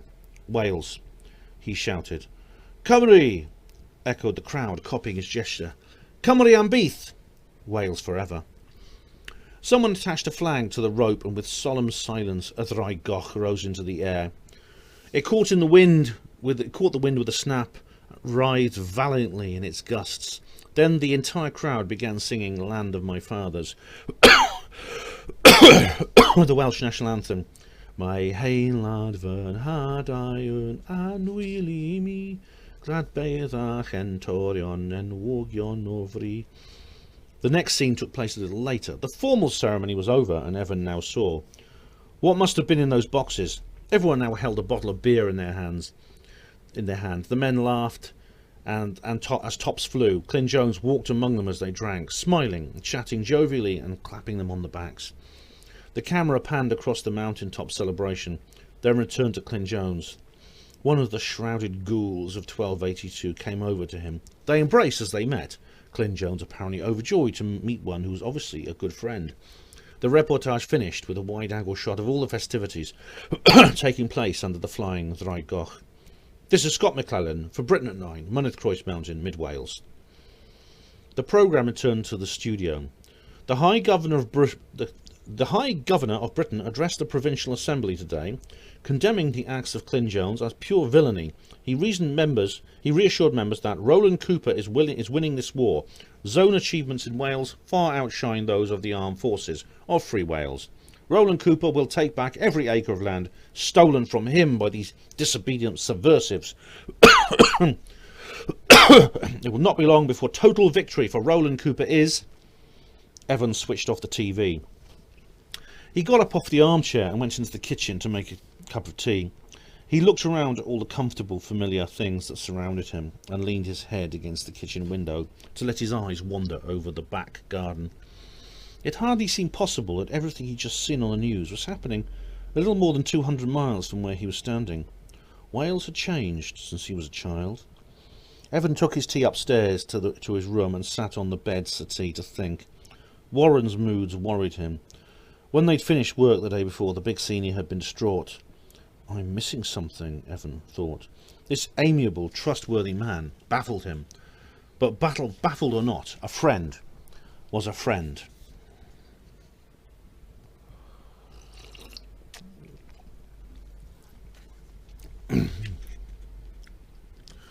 Did you hear the one about the Black Welshman? Asked Chaz, hopefully, as soon as Evan arrived back from the bus stop.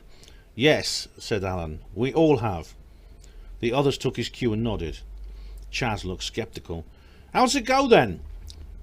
After no one answered him, he grinned. I thought so, you haven't really heard it. OK, here we go then. Evan put his fingers in his ears and Alan gave him a nudge when it was all over. Chaz, said Alan in a strange voice, that was your worst joke ever, and that's really saying something. Oh, you sad bastards, lamented Chaz. You got no sense of humour.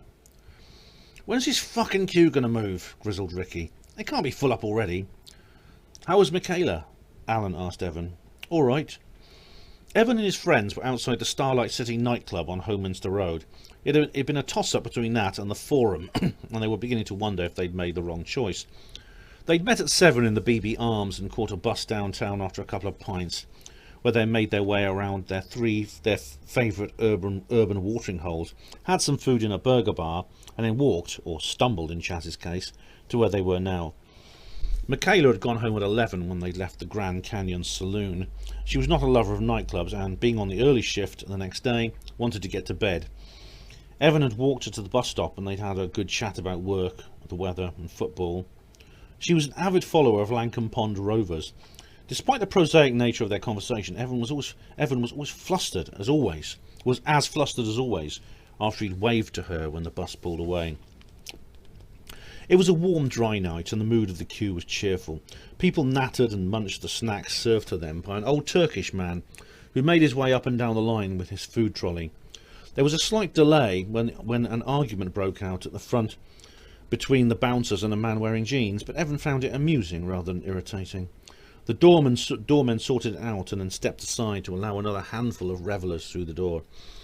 Everyone then shuffled forward a few feet like cars at traffic lights to fill the vacuum left behind. The queue was moving more quickly now. Evan and his friends were getting closer and closer to the neon-lit doorway.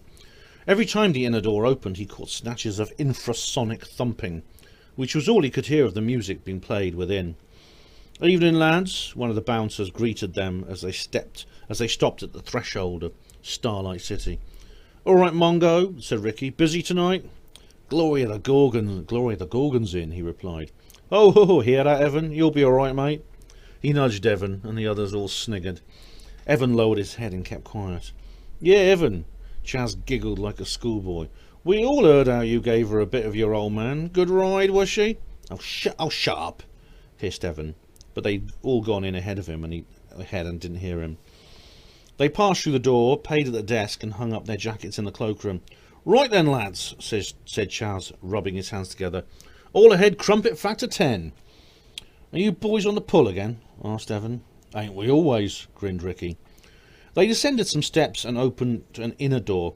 As they did so, a blast of hot air hit them in the face like an open oven. Evan immediately broke out in a sweat. As he entered the club, he took a moment to orientate himself. However many times he came here, it was always a shock. Every sense was assailed at once. The bass-boosted music rattled in his ears, while the multicoloured lights pierced his vision. The air was so full of cigarette smoke that it seemed almost solid. The rotating lamps above the dance floor cast slashing beams through the miasma like lighthouses in the fog. Where to first? He shouted in Alan's ear, coughing in the polluted air. The bar! Alan helped him take the drinks downstairs to the dance floor where their companions were checking out the merchandise. Alan had a steady girlfriend whom he lived with and was therefore less of a Don Juan. Chaz and Ricky, as far as Evan knew, had no intention of looking for a proper girlfriend, even a casual one. They worked on the principle which they called the 4 Fs. Find 'em, feel 'em, fuck 'em, forget 'em. As Evan and Alan reached the carpeted seating area by the dance floor, Ricky and Chaz were leaning against a pillar beside a group of girls, scrutinising their high hemlines. Evan sat down by himself and watched them. The vast majority of women who frequented Starlight City were variations on a single boring theme. Styled hair, makeup, jewellery, built slim with a light bust and long smooth legs. There were a few pleasant exceptions and a few unpleasant ones, like Gloria. And there she was. Evan caught sight of her as his eye cruised along the mass of drinking, smoking bodies piled on the plush settees of the lounge area. She spotted him looking at her and reciprocated with a smile of greeting, raising her wine glass. She was, as usual, in the process of closing a deal. This time she was being mauled about by a suited middle-aged man with a gold watch and long sideburns. Her thin legs were crossed and covered in patterned black tights. She held a cigarette between her bony fingers, slightly upturned phallically, and her nail varnish was black. She spent all day working in the council offices and all night around town picking up men. Her suitor whispered something in her ear which made her laugh and run her hand along the top of his thigh. She reversed the position of her legs and tugged at her lycra miniskirt. She was a 53-year-old divorcee with a figure that most women would die to have. Her bottom was like a hazelnut and her waist so narrow that it could have been encircled with 2 hands. When Evan had first met Gloria, she had been incredibly rude. Straight after introductions, she'd let fly with half a dozen poisonous remarks about him, laughing with her friends at his puny physique and untidy hair. He'd felt very upset, but soon noticed that she spoke like that to everyone. She was pathologically offensive, taking amusement from people's reactions when she smeared them. She had cold features, a pointed nose, thin lips, cruel eyes. She was without a doubt the most unattractive woman Evan had ever met in his whole life, and 2 years ago she'd managed to seduce him. Evan had been extremely drunk. 1 week earlier he'd been to Bridgend to visit Uncle Lewis. They'd had a serious falling out and Evan was taking the opportunity to drown his sorrows. It was quite disconcerting for the others to see him going under the table when he was usually the lightest drinker. They said goodbye and left him alone. As he lolled in the bar, knocking back shorts, Gloria came over and sat beside him. She smiled and said hello, quite out of character for her. In fact, she was very friendly, and they talked for a while in the quiet back room above the main chamber. Evan soon deduced what she wanted, and, in his inebriate and emotionally disturbed condition, decided to follow through. They left the nightclub with a trail of stares from Evan's acquaintances and went for a meal at Uncle Ali's kebab emporium. As she munched her chicken burger, she touched his foot with hers under the table and winked suggestively. They got a taxi from Uncle Ali's to her flat in an old run-down block on Kempston Lane. When she let him in, he hoped she would offer him a coffee or cold drink first, but she just grinned and pointed upstairs. When they reached the bedroom, Gloria threw herself onto the filthy divan. Evan didn't move. "Come on," she said. "Don't be shy. The place stank of urine and raw haddock. The carpet was worn and mould streaked up the bare plaster walls. She rolled off the bed and grabbed his hips, thrusting her own meagre pelvis against his and rubbing it against the top of his leg. Her eyes were like a snake's, watery green with yellow patches on the whites. Her breath reeked of stale cigarettes, and her body of perfume, foundation cream and peroxide. Her teeth were yellow and jagged. "Are you up to satisfying a real woman, Evan?" I don't know." "Then you're going to have to let me show you what to do. Come on, what are you waiting for? Get your kit off." He backed away from her. "Could I have a cup of tea, please?" She giggled and shook her head. You didn't come here to drink tea, Evan." She put her hands around his waist and began massaging his buttocks. Her hand slid inside his trousers. Evan winced and wiggled free. "I want to go home." "You can't go home yet." "I'm going." Evan turned towards the door. Gloria jumped ahead of him and slammed it. She leaned against it with one hand. "I said you can't go yet, Evan." Her voice was low and menacing. "Take your clothes off. Get out of my way. I want to go home. You're going nowhere until you let me give you what you want. Let me out." He seized the door handle and turned it. Gloria exploded. She punched him on the breastbone and pushed him so hard that he reeled backwards onto the bed. He sat there, shocked. "You double-crossing little tease," she shrilled. "You've got a nerve. I've been buying you drinks and listening to your pathetic ramblings all fucking evening. What do you think I am, a social worker? You have to pay up, Evan. That's the way it goes." "I'm not really here," Evan told himself. His chest tingled where she'd struck him. This can't be happening. Gloria softened slightly and took a step towards him. "Come on, you'll enjoy it, I promise." She reached for her nape and unzipped her green velvet dress. When she lowered them, her dress fell to the floor. She wore no bra. Her breasts were hardly discernible and her nipples looked like shiny black stones. Ribs pushed prominently under her dry, tight skin. She bent over to slide her briefs off and over her lean rump and her legs, keeping a gaze on Evan all the time. Evan could no longer suppress a grunt of revulsion. He put a shaking hand to his mouth. "Please, Gloria, let me go home. I can't do this." "Of course you can." Her voice was soothing now. She took a step forward and put one foot on the bed, exposing herself. He edged away from her. "There's nothing to be afraid of. I'll show you what to do." She slowly ran her fingers through the tuft of hair below her athletic belly. "Look, I'm ready. Do it to me." He hadn't planned it. It just struck him as the right moment. He dashed for the door. Gloria pounced on him like a leopard, kicking his legs and ripping his arms with her nails. She didn't scream or cry out in anger. She just breathed hard in his ear. She was totally composed. She slapped and pounded him repeatedly, then swung him around so that he fell onto the floor, ripping his shirt. She dived on top of him and tore at his clothes. At first he struggled, but she only beat him harder. In the end he gave up and just lay there, praying for a miracle that would save him. His eyes never left her dispassionate face. Gloria tugged at his trousers until she managed to wrench them down to his knees.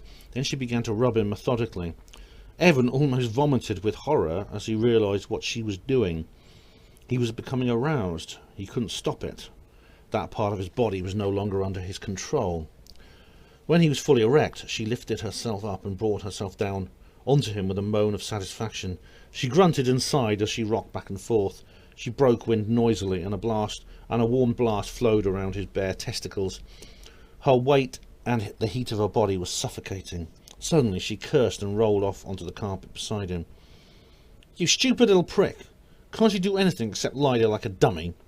She stood up and began kicking him repeatedly with her horny feet. This time he found his voice and heard himself scream with each blow. When Gloria was finally out of breath, she stepped over him as if he were a dead dog and walked out of the bedroom. Evan rolled over into the fetal position and squeezed his body, groaning with pain. He heard her enter the bathroom and urinate loudly with the door open. He was turned away from the door, so only heard her when she returned to the bedroom and sat on the divan beside him. He could feel her eyes on his naked body. He begged God to let it all be over soon. If she was going to kill him, then he wanted it to be now. Anything to take him away from her horrible presence. "Evan, you really are the worst fuck I've ever had in my life." Her tone was neutral and carried no audible spite. "You call yourself a man? You're a worthless little wimp. Next time, a few drinks is all you'll get. Now get dressed and leave." He didn't look at her as he put his shredded clothes back on. She followed him as he descended the stairs and slammed the front door on his back. It took him an hour to walk back home, and when he got there it was after 4 o'clock. He threw all his clothes, including his shoes, into the dustbin and ran up the stairs to the bathroom. He dived under the hot spray of the shower and stayed there for 2 hours, using a whole bar of soap. He winced as he ran the flannel over the smarting grazes and nail marks that covered his skin.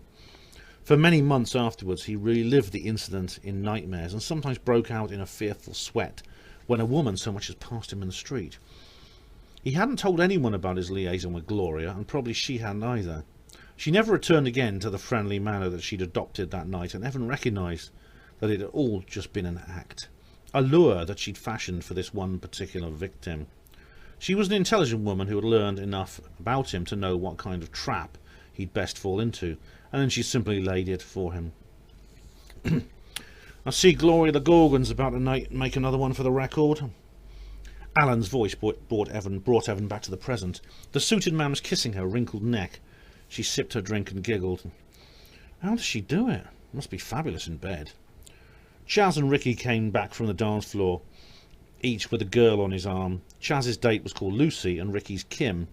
They were both fairly average Starlight City girls. The DJ changed the record and Evan's ears pricked up. It was one of his favourites, a techno dance track that was in the top 10 at the time. He put his drink to one side on one of the side shelves and moved onto the dance floor. Not being interested in picking up a girl meant that he could concentrate on the music. He loved dancing and was by far the best of them. Sometimes he became high like a dervish and pranced about wildly, losing all self-consciousness and inhibitions. It was a great emotional release. Evan danced away while Ricky and Chaz got acquainted with their promises. They stopped now and again for a drink and a cigarette. Evan gulped thirstily at his pint and watched his mates canoodling with Kim and Lucy. It was the girls who suggested that they head for the back room, so they trudged up the stairs, feeling tired and tipsy. The back room had no music playing, and the bare brick postered walls resounded with raucous alcohol-fueled conversation.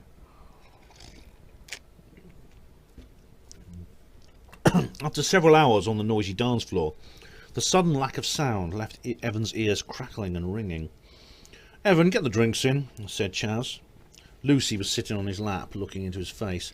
Evan rummaged in his pocket and came up with a few coins which he took to the bar. During the next hour, Evan found himself being pushed further and further onto the peripheral of the conversation. He turned his attention outwards and began casually scanning the close, packed crowd of drinkers. He moved his eyes from one face to another, wondering who they were and what they were thinking. Some of them were particularly interesting, and he lingered on them, asking them questions in his mind. One man in particular caught his eye, a large individual dressed in black leather and ankle boots. His head was shaved down to the skin, and his face sported a thick brown beard.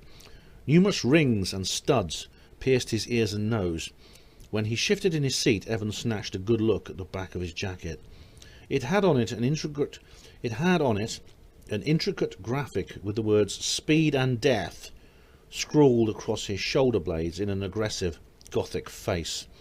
Underneath was a picture of an angel in leathers wearing studded wristbands, dark glasses, and riding a Harley-Davidson motorbike.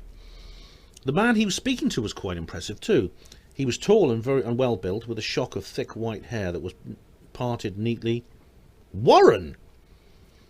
Evan had got up and was walking over to speak to him before he knew what he was doing. "Hi, Warren! I didn't know you came here. In here. Evan?" The senior looked up in surprise. Hello." There was an awkward silence. The Hell's Angel kept his gaze away from Evan. "So, how are you?" All right." Warren lowered his eyes and fiddled with his hands. Evan hesitated. "Well, I'll see you then." "Yeah?" he replied without looking at him. Evan returned to his seat. Occasionally he threw a glance across at the two men. They seemed to be talking earnestly with their heads close together. Unlike the other customers, there was no laughter or contentment on their faces. After about a quarter of an hour, they both got up and left. Evan watched their backs as they pushed their way out of the packed bar. Warren didn't wave or even look at him. He saw Warren again that night. Evan and his friends left Starlight City at 3 o'clock and headed for Uncle Ali's for a bite to eat before going home. When they went to the counter to ordered their food, Evan spotted his senior porter sitting in a booth talking to the biker, exactly as he had been in the nightclub. The others prattled on as they ate.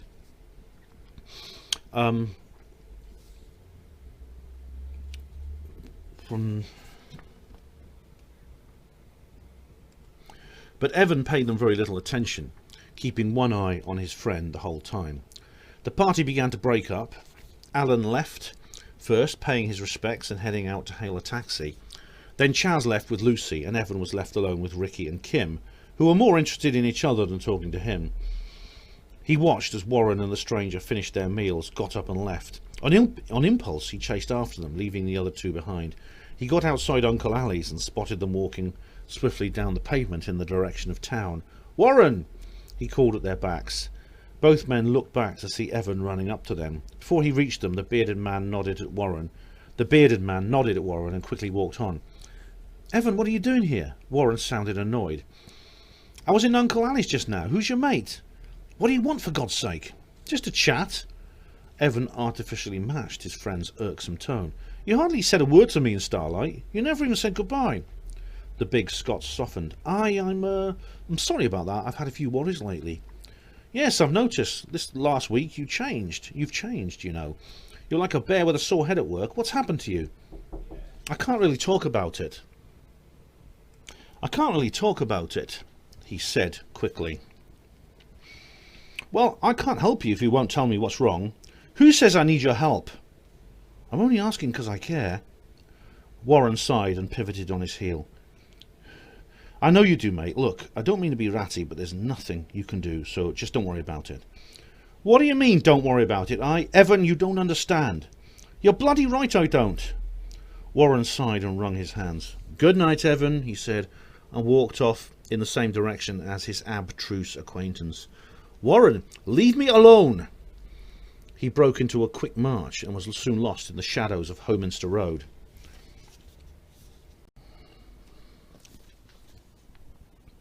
Evan couldn't believe what he'd just done. He completely and freely told someone a secret that he'd never imagined revealing to anyone. "Why don't you just tell her how you feel?" asked Warren. "This Michaela sounds like a nice sort. She's not going to spit in your face." "I know that," replied Evan, "but it's too much of a risk. Come on, mate, the very worst that can happen is she'll say no." "Exactly!" He slurped from his pint of ice-cold, dry cider. Warren was on Guinness, as per usual, in the social club. It was a bright, warm afternoon, and they were enjoying a quiet, end-of-shift pint. All around them were nurses and ward clerks eating toasted sandwiches and baguettes. Delicious smells were diffusing from the social club's little kitchen. "How long have you been sweet on her for?" "More than a year." "More than a year? Fucking hell!" Warren slapped his forehead. "No one can accuse you of jumping in with both feet." "Do you think I'm daft?" "No, not daft, but you're a bit over-prudent. Look at the situation. You've sent her a Valentine card, which didn't work. You've chatted her up, bought her drinks, given her lifts, pandered and cared for her, and none of it has got your point across. You've used up your options, lad." "I can't tell her, Warren." "What are you going to do then? Carry on like this indefinitely? On and on, getting nowhere, impasse, stalemate? Look, if she turns you down, at least you'll know where you stand. There's plenty more pebbles on the beach, you know. You'll find another nice girl." "Warren, you don't understand," he explained quietly. "I don't want another nice girl. I want her.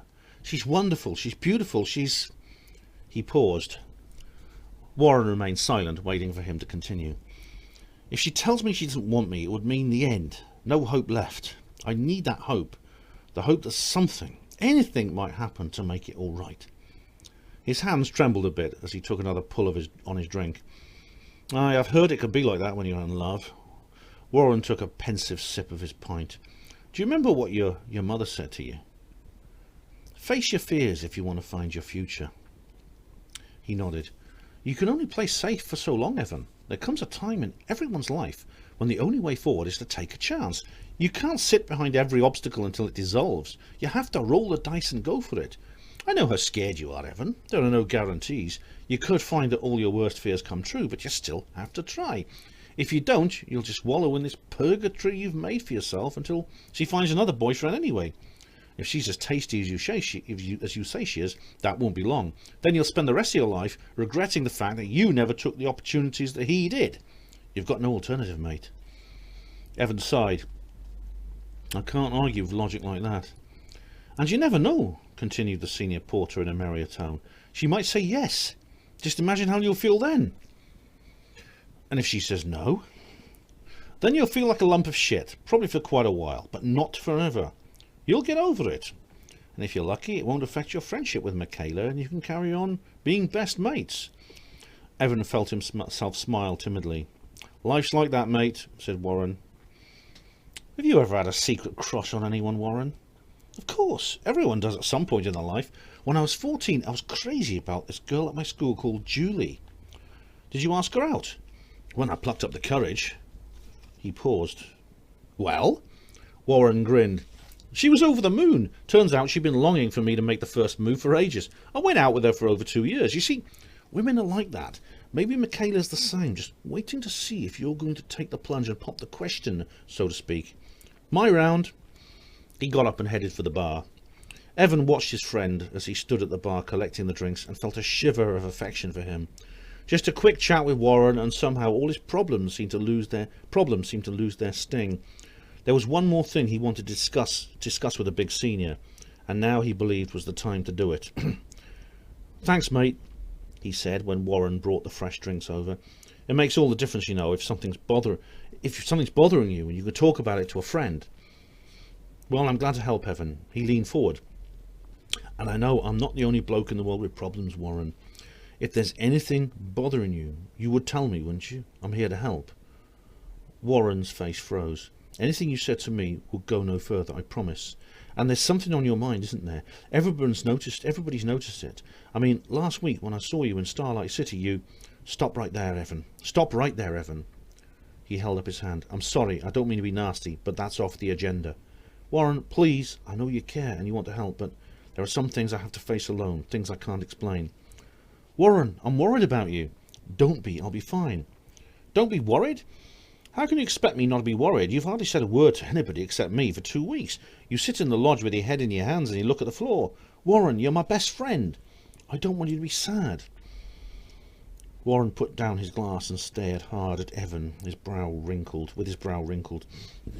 Evan, I can't tell you because it would be dangerous. Dangerous? Are you in some kind of trouble? You could say that. What is it? Are you in debt or something? No. Then what is it? Warren ran his hands over his face. Evan, you just said now that anything I told you would go no further. Yes, I did, and I meant it. The thing is, I have to be sure you mean it if I'm going to tell you what's going on.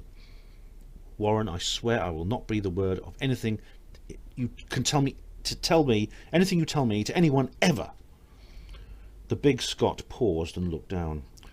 Last week I came up with a cock and bull story to cover up what's really wrong in case you ask me this question, but I can't lie to you, Evan. You don't deserve that. The thing is, I've been asked to go back in the zone. What? But you're retired. I know, but I've been requested to resume active service. It's not an order, just a request. My old unit contacted me a few weeks ago and they said they wanted me back in, same rank and salary. What did you say to them? To start with, no, and then a few days ago I changed my mind and said yes. They need me, Evan. I see. Evan picked up his glass to take a sip, paused and placed it back on the table. His cider suddenly felt too cold to drink. Where are you going? A nice easy place, I hope. South Africa again? No, Wales. Wales? You're going back to Wales? Yes. But you're retired. You're not as young as you used to be. How can they do that to you? They should be kind to you at your time of life. Evan, the terms of my remobilisation are that I do a 5-year tour of duty in Wales. I volunteered to go back there. I don't believe it. You said it was horrible. I know, and it is. How can I explain? He frowned with thought for a few seconds. A lot of things happened to me while I was over there. It's changed me. I need to finish what I started. I left a lot of loose ends buried in those valleys, and they've been haunting me ever since. I'm shitting myself about what I've got to face, but I know I have to do it or it'll eat me alive from the inside. For the sake of my sanity and my future, I need to do one last tour. There was a long silence. When do you go? Tuesday. So soon? Yeah. No one knows except you. It's got to stay that way, okay? Okay, said Evan. Mike will be informed by a phone call on Tuesday morning after I've called in sick just before 6 a.m. Aren't you going to hand your notice in? No, I can't. It's orders. The zone will take care of everything. I was just thinking, after all these years of hard work, people would like to say goodbye to you, have a party, a collection, a present. I know, and I'm not happy to be slipping away like this, but I have to. There are many people I'd like to say goodbye to, but I'm not allowed to. Why not? It's classified, top secret. Only Mike will know why I've gone, and he'll only be told the basics, and of course he'll be threatened with mortal fuck if he so much as breathes a word about it. I loathe doing it this way, but I don't have any choice. It seems so petty. All you'll be is a bloody porter in a zone hospital, the same job as you're doing now.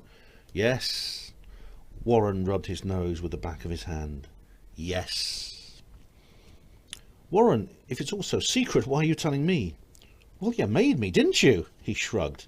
Still, I don't know, Evan. If you hadn't insisted, I would have probably put you in the picture. I can't just walk out on you, Evan. You're my best mate, too. I'd feel a real bastard if I didn't at least say goodbye. I'm breaching security telling you, but I know I can trust you to keep it to yourself. You can, said Evan, keeping his voice clear with effort. I want you to be happy more than anything else. If you have to go back there to find peace with yourself, or whatever, then that is what you must do.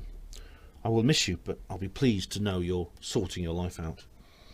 Thanks, Evan, said Warren softly. You can always come back and visit, though, when you get leave, can't you? His smile faded, and he hung his head sadly. A chill hit Evan's stomach. You mean we won't see each other again? You won't be coming back to the pond? I'm sorry, Evan, it's not allowed. The two men drank in silence for a while. When Warren finished his glass, he didn't wait for Evan. Well, I'm off, mate. See you tomorrow. Yeah, bye, Warren. Evan sat alone for a few minutes, draining his cider, staring at the wall.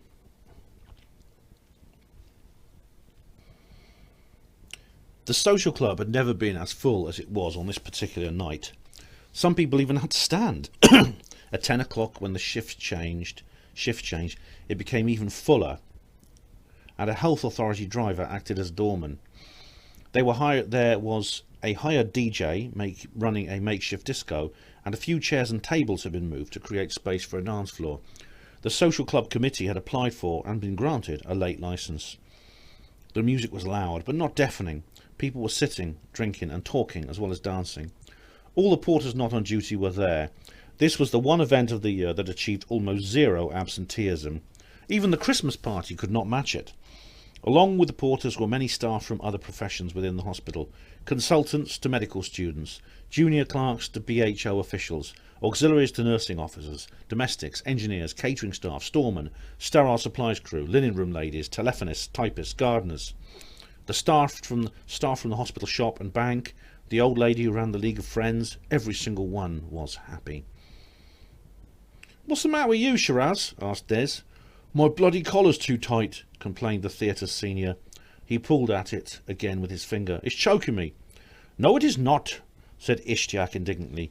I've been wearing one of those things for 27 years, and I tell you, that collar is just your size. Take it from the fellow Parky. How do you know, Isht? Put in Pete. He's a bloody theatre porter. I bet he hasn't had to wear a uniform since the day he started. That's true, said Shiraz. I haven't worn my porter's uniform since I was a boy. You could hardly come to the porter's night in your scrubs, could you? Des laughed. Why not? Asked Evan. They're uniform too. I'll tell you something, said Pete. If I ever got a white shirt on my back, I wouldn't whinge about it if it strangled me to death. 2 extra points an hour you seniors get would be enough to make me happy. There was general laughter, and even Warren made an attempt to join in. Evan was heartened to see his friend trying to put on a cheerful front. He was ready to jump in and encourage him. "Hey, Warren, tell him about Carolyn." "Who's Carolyn?" asked Ishtiak. All turned to face the big Scot. "We went to Starlight City last week, and Warren pulled in this 19-year-old student sex goddess called Carolyn." "Is that true?"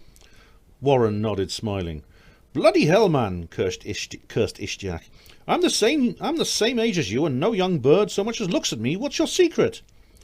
Warren shrugged. "You've either got it or you haven't." They all laughed again. "Carolyn!" exclaimed Warren when he and Evan were alone in the toilets. "It was the first name that came into my head." Warren chuckled wistfully. "I wish." He zipped up and went over to the basin to wash his hands. Evan followed half a minute later. "Are you all right?" "Coping." He pulled a sheet of tissue paper out of a dispenser and wiped his face and hands. Evan put a hand on his shoulder. "Do you have to go through with this?" he asked. "Perhaps you'd feel better if you just went home." "No." Warren shook his head vigorously. "If this is going to be my last weekend with my mate, then I want to enjoy it." "Come on," said Evan. "Let's get some fresh air." Outside, the heavy rain that had dominated the day was gone, and a half moon shone from a clear black sky. The grass squelched underfoot, and puddles like irregular patches of black treacle crowded the path. The murmur of music and voices from inside the social club was audible from where Evan and Warren walked. "I can't bear this," said Warren. "What are they going to say when they find out that their mate Warren has walked out on them? They'll think I've just done a runner." "Warren, is it too late to change your mind?" asked Evan. "You could tell your old commanders, or whatever you call them, that you want to stay here after all." "No, it's too late. I've signed up. Even if I wanted to back out now, I can't." "Look, as far as the porters go, do you want me to say a few words?" "No, Evan, don't. Whatever you do, I'd be in enough trouble as it is letting you into the secret. But if any of my old workmates found out, the zone would know it would have come from me for both our sakes. Keep stum." "Okay." There was a long silence. An owl hooted from a far-off row of trees. "I didn't realise it would be this difficult." The big senior shook his head. "I'm going to miss them so much." "And you?" Evan didn't reply. "Shall we go back inside?" "Are you sure, Warren? If you want to go home, I'll just tell the others you aren't feeling well." "I'll be fine, Evan. If I've got to go, then I want to go out properly. No hiding. Besides, I want to hear Mike's speech." A few minutes after they re-entered the social club, the music stopped. Harry Wright, a pharmacy porter, rattled an empty pint glass with a biro. "Quiet, please, ladies and gentlemen. Quiet, please." The rumble of conversation died down until the bar was silent. "Ladies and gentlemen, I give you Mike Jacobs, head porter, Langham Pond General Hospital." There was a brief round of applause, and Jacobs stepped up onto the top of a table at the far corner of the room. He said nothing for a few moments and just surveyed his audience. When he began speaking, his voice was deeper and clearer than usual, his accent less distinct. "Ladies and gentlemen, porters of Langham Pond General." He was silent again for a few more seconds. "We have come here tonight on the site of the hospital that we have dedicated our lives to serving, to declare out to ourselves and to all others our identity and professional affinity as hospital porters. We are the bearers of a legacy that goes back generations, a philosophy that lies at the heart of humanity itself. We have inherited a mindset that is unmatched anywhere. Any man or woman who enters these doors and wears our uniform is then and forever one of us, and he or she will carry that sense of belonging and what it means for the rest of their lives. I ask you, who is the first person a patient or visitor usually meets when they first enter the hospital? A porter. Who transports a patient to their place of treatment and back to their ward? A porter. If you ask anybody who spent time in hospital what they remember most about their stay, they will always say the same things. The porters were nice. If I were to tell you that in hospital medicine and drugs are all that matter," his voice rose during the next sentence, "and it makes no difference whether or not the staff are nice to you, what would you say?" Up until then, the audience had been listening quietly. Now they called out in chorus, "No!" "What would you say if I were to tell you that hospitals consist only of doctors and nurses and everyone else is just one of those other people?" "No, no, no!" bellowed the entire bar. Mike nodded. We have a vital role to play. By your behaviour, you are directly responsible for a patient's well-being and therefore their recovery. We can and do make a difference. There was a cheer and a burst of applause. Jacobs paused for a long time, and when he resumed, his tone was softer. I remember when I first applied for a job as a porter. I was 24 years old and had just been made redundant. A card in the job centre window said they needed porters at Milton Keynes General. When I came in on my first day, I thought I was starting a new job. In fact, I was starting a new life. I remember John Pilkington, the head porter at MK General, coming round to ask me how I was getting on. I told him I was surprised that people who do such a menial job can take it so seriously, more so than in my previous job where we earned twice the wages. Then John spoke the words that would be with me to this day. "Michael," he said, "you either do your job well or you do your job badly, but..." Jacob's voice became a passionate roar. "There is no such thing as a menial job!" A deafening cheer filled the social clubs. Porters hurled their fists in the air and screamed. The head porter's voice came as clear as a bell over the exalted clamour. "And I have a message. A message for anyone who thinks otherwise. A message for anyone who thinks we are inferior beings, who thinks they can look down their nose at us. A message for anyone who tries to put us down, to humiliate and degrade us. My message is, go ahead, try. Try as hard as you like, but let me assure you, you will fail." He punched the air with his fists. His audience rose out of their seats on a wave of inspiration and roared in support. "We are the only people who know how to be LPGH porters in the entire universe. Whatever else we may not have, money, prospects, status, it doesn't matter. Because we have each other and we have our purpose, no one can take that away from us and no one ever will. Do your job with dignity. We are an ancient and noble profession. A community of dedicated men and women who are proud to wear their uniform, proud of what we are, proud of what we do, proud to be porters." He finished his speech with the archaic porter in salute, little used except on occasions such as this. The bar was in uproar. The windows vibrated and the floor shook. The audience jumped onto the tables and hurled beer mats in the air in ecstasy.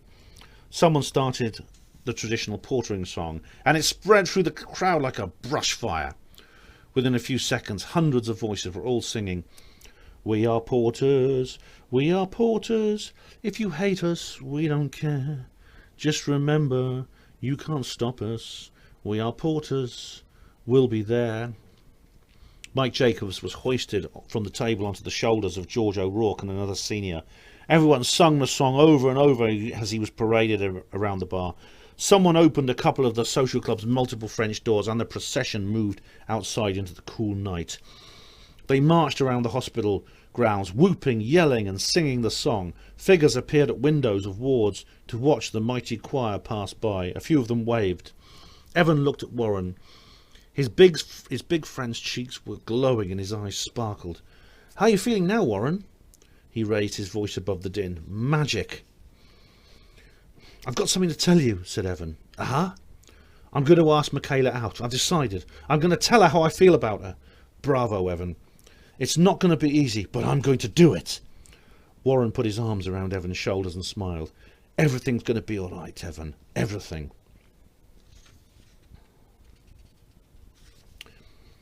Just one more day, then I'll never see Warren again. It was Saturday afternoon and Evan had just said goodbye to his senior porter after work. The next day was Warren's last ever at the LPGH. Warren had booked a day's annual leave on Monday and was due back on Tuesday, but unknown to all except Evan, that was the day he left for Wales. Evan went straight home after clocking out and watched a football match on TV. He ate a couple of sandwiches and then, because he felt sleepy from the previous night's party, he went to bed for an hour's snooze. When he woke, he went out for a few jars at the BB Arms. None of his usual mates were there, so he just chatted to the older regulars while they watched a few horse races on the big TV screen. By 7 o'clock he was yawning constantly and decided to go home. He drove back in the early summer twilight, his bed calling him like a siren. He parked in his usual place and wearily stomped up the steps to the door. As soon as he opened it, Mrs. Lafray appeared. Oh, there you are, Evan. Thank goodness. The phone hasn't stopped ringing. Every 20 minutes all afternoon. Who was it? Uncle Lewis, he thought. Someone called Warren. He wants you to phone him straight away. He sounded like it was about something very important. Thanks, Eileen. Evan reached for the phone and dialed. It was answered on the first ring. Hello? Warren? Evan, thank God. Listen, something's come up. I've got to talk to you. Can I come round your place? Yeah, sure. What's this all about? I'll explain when I get there. Click. Evan slowly replaced the receiver. Everything all right, Evan? Asked Mrs. Lefray. I don't know, he replied. 6 minutes later, he saw a pair of headlights through the lounge window and Warren's Renault hatchback pulled up opposite. He opened the door before Warren had a chance to ring the bell. Hi, Warren, come in. He didn't move. Evan, I need you to come with me. Where? For a drive. Why? I'll explain when we get there. You said you'd explain when you got here. I lied. Trust me, this is dynamite. Evan hesitated. OK, I'll get my coat. Warren's car had a strange soapy smell that reminded Evan of a railway carriage. The seats were velvet, and the glove compartment was overflowing with papers, maps, cigarette packets and screwdrivers. The big Scot drove manually and never spoke. Evan kept his gaze ahead, noting every landmark and trying to work out the direction of this mysterious journey. They turned north at the Helborough roundabout as if going to work, but when they reached Hominster Road they took the third exit and followed the dual carriageway out of town.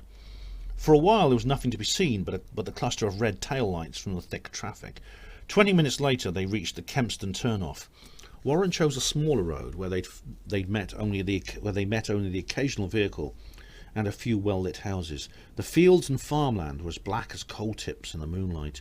They turned left, then right a few times and entered a forest.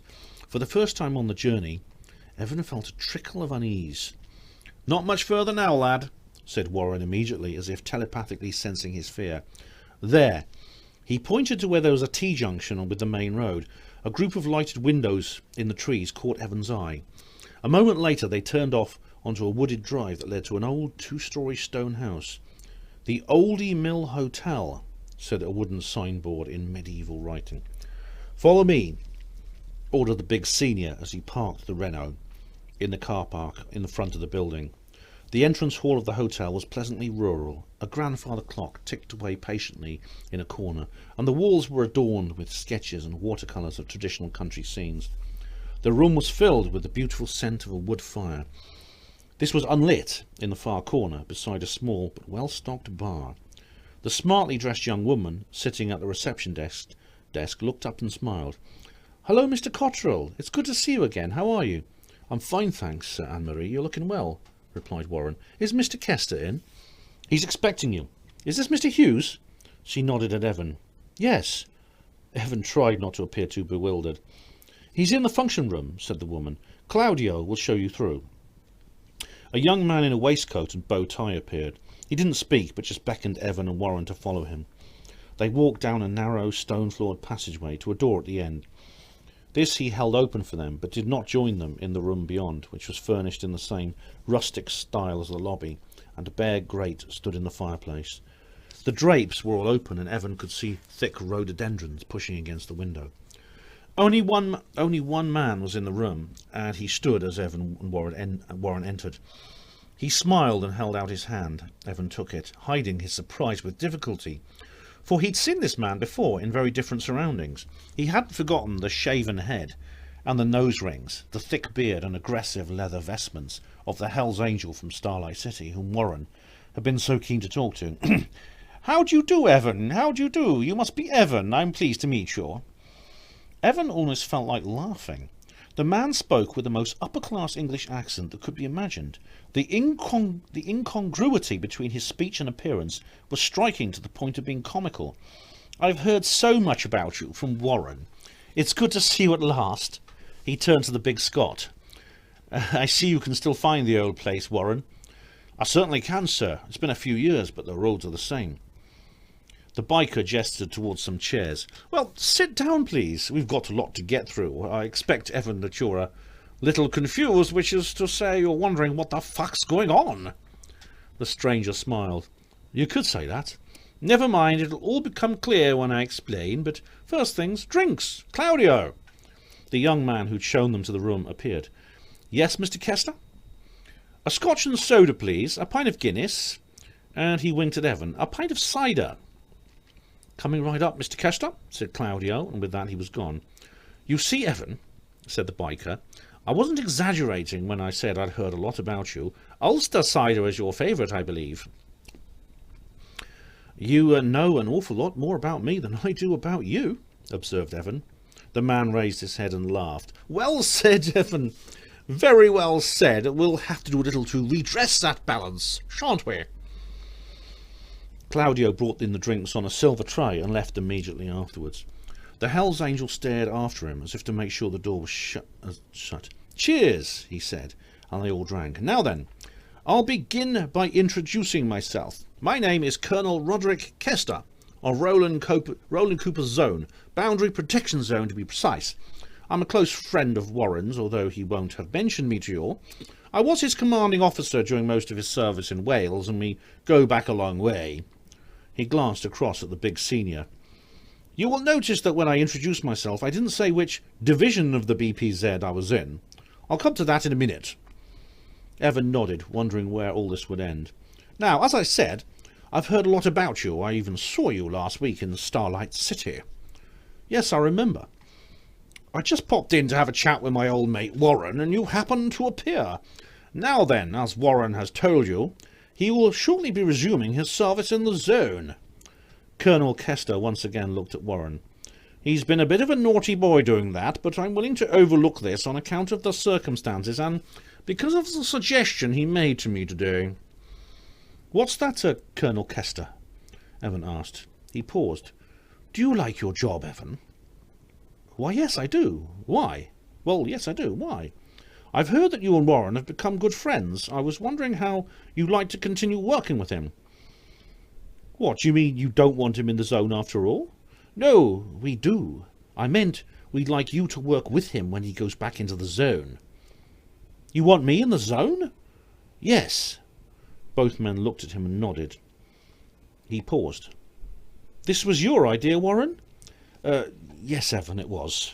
The big Scot looked strangely embarrassed. "Why me?"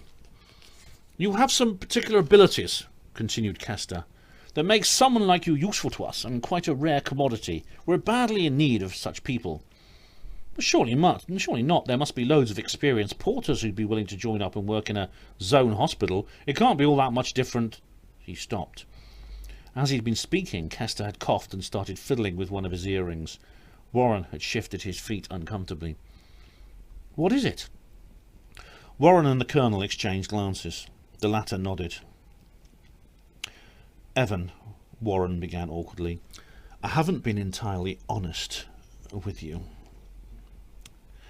He looked shamefaced at the floor. "I'm very sorry." "What do you mean?" "I was lying when I told you I used to be an auxiliary in Wales. The rest is true," he added quickly. "In Africa and Siberia. And all my other postings, I was a porter, but not in Wales." "You must forgive him, Evan," interjected the biker-stroke-colonel. "He only withheld the truth from you because he was ordered to. It was a cover story. What he really did over there is classified. When Warren retired from the zone, he was forbidden to reveal any details of his service with our unit to anyone. The best alternative he could think of was that he'd remained in the auxiliary division during his tour of duty in Wales and with the rest of his career."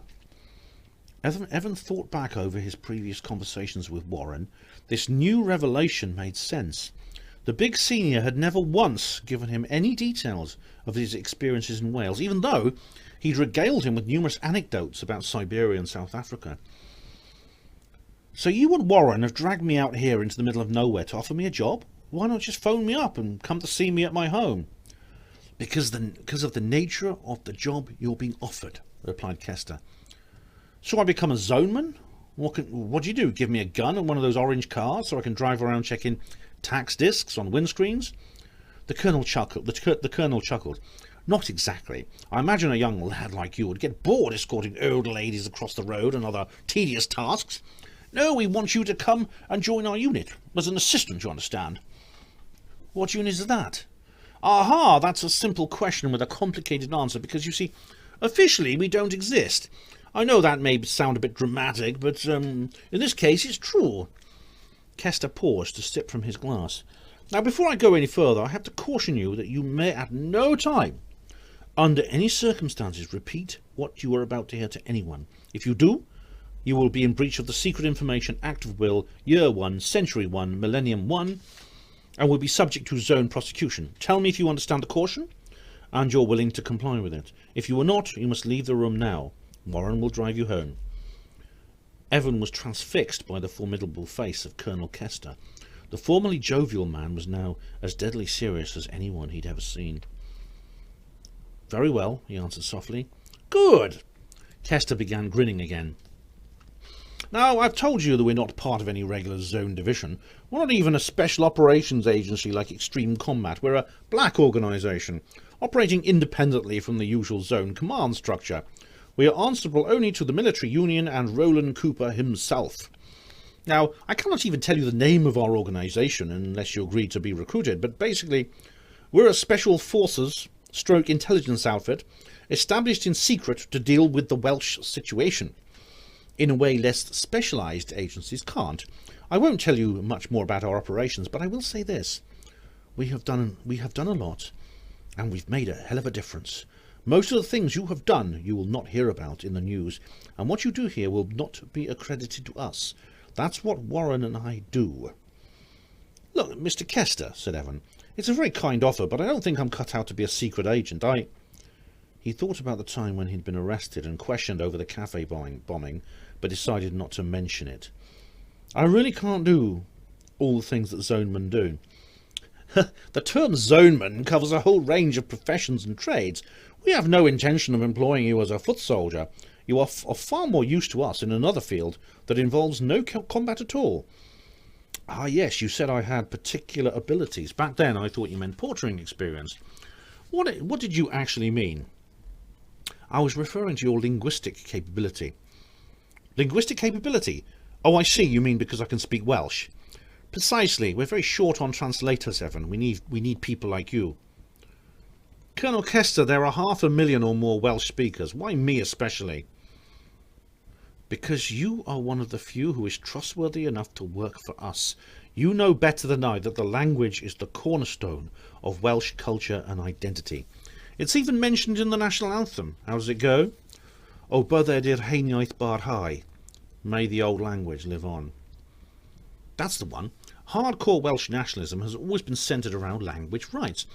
The parts of Wales where it is spoken are the most rebellious. The majority of Welsh people who are strongly against Clyn Jones live in the south and east, and tend to be English monoglots, whereas in the west and north, where we do most of our work, you will find most of the Welsh-speaking Plaid Cymru supporting 1282 sympathisers.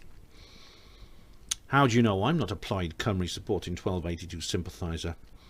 From what Warren has learnt about you, and by looking at your background, we can make a reasonable guess that you're not. You've spent your whole adult life in England with only a single family link to the country of your origin, and I understand that you've even lost touch with him. You speak with a local accent. No one would even guess that you came from Wales unless you told them. He leaned confidently back in his chair.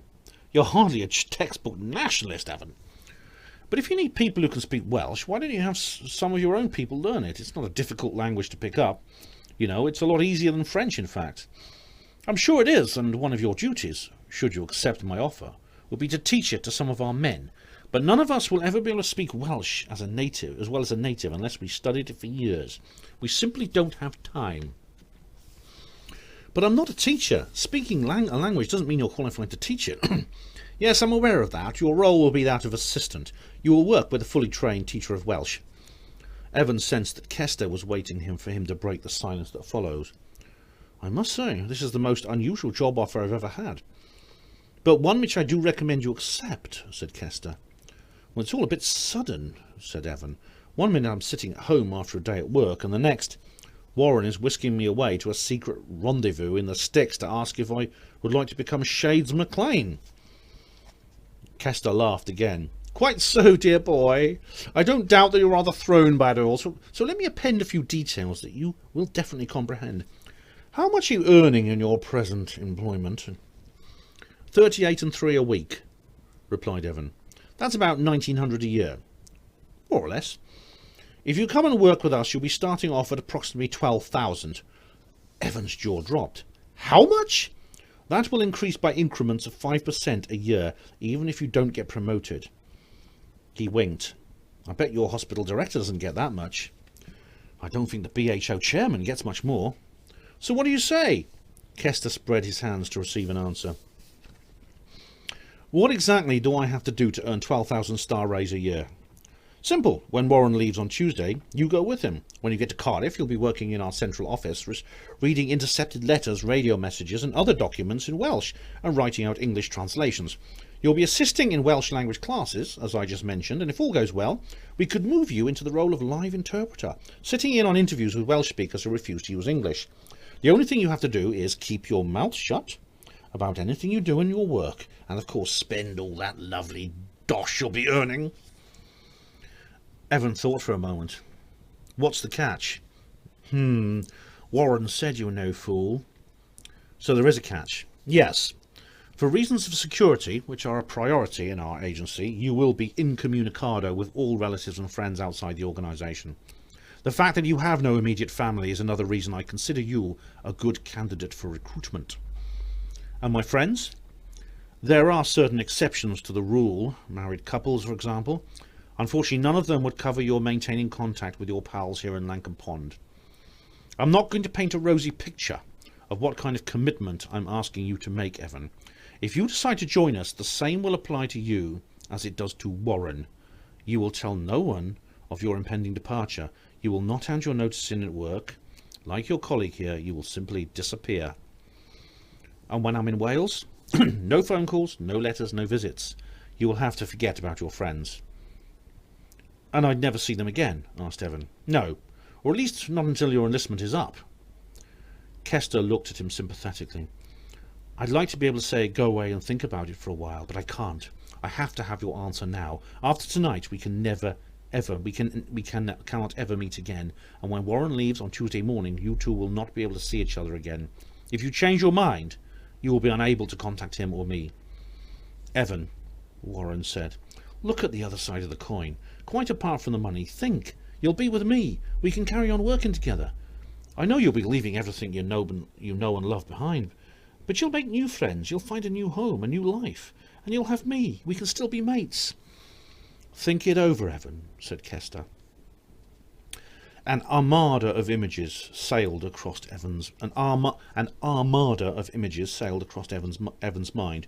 His job, doctors and nurses, Mike Jacobs standing on a table making his speech, Ishtiak, Pete and Des, the BB Arms and Starlight City, Chaz, Alan and Ricky, Angela behind the bar, his house, bedsit, and finally, Michaela.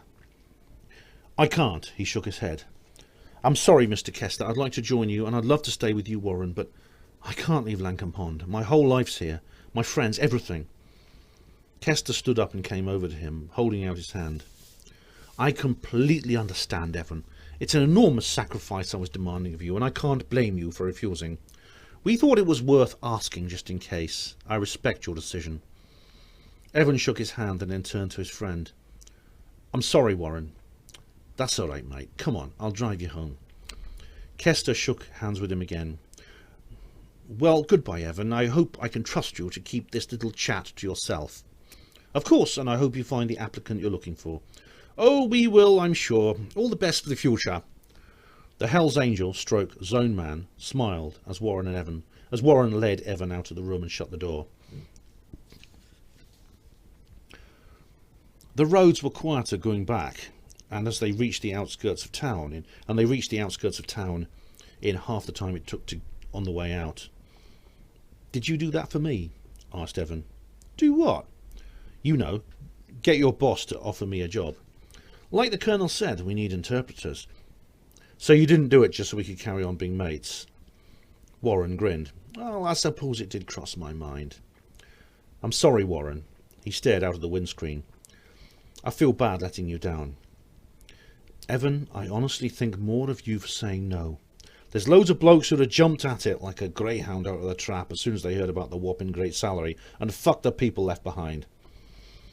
So you don't think I'm being too sentimental about this place and my friends?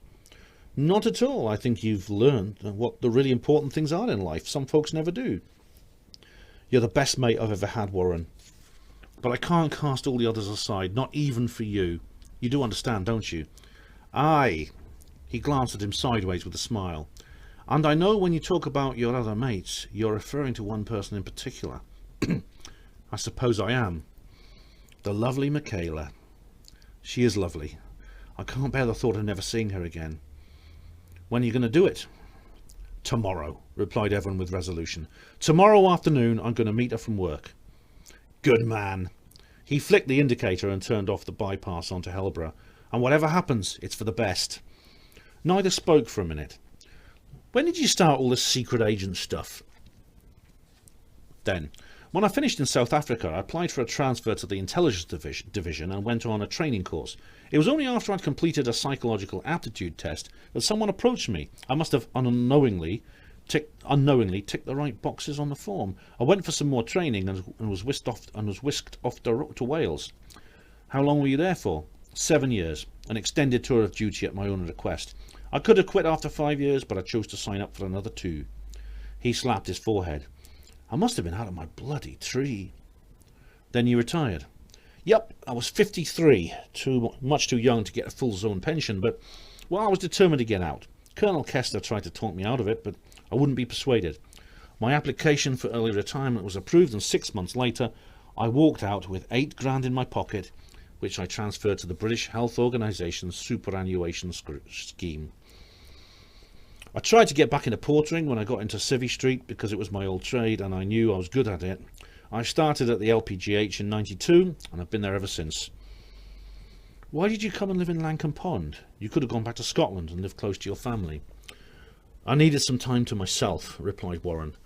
After a pause, while he slowed to avoid a big van that was backing out of a driveway. A blank slate, if you wish. I've kept in touch with them and often go up to see them on my nights off.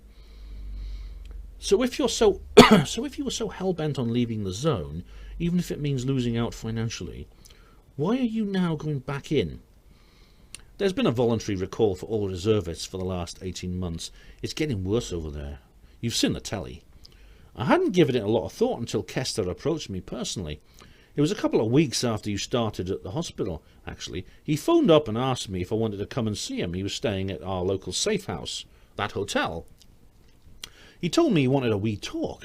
It took him a long time to win me over, but eventually I agreed to go back in. It was only last night after the party that I got the idea of trying to recruit you. I went to see Kester straight after work, and here we are.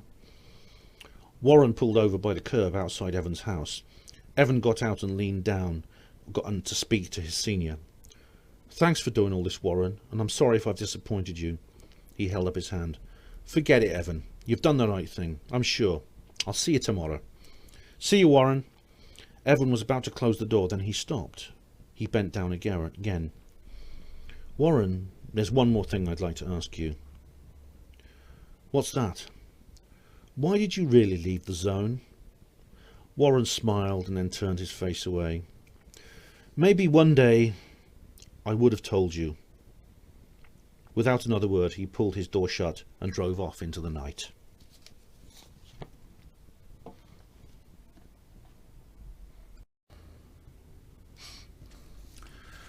Chapter 4. The cold, starry night ended with a bright dawn. The eastern horizon glowed behind the thick tree line that bordered the bypass, and the air was clear and fresh as it blustered through the open window of Evan's car. He turned off the bypass onto Hominster Road, which was as quiet as a ghost town on this Sunday morning. The occasional zone car was all he met on his way to work. The silent pavements were covered in the litter of the previous night's roister. Birds and foxes picked at old fish and chip wrappers. Beer bottles were perched atop of bollards.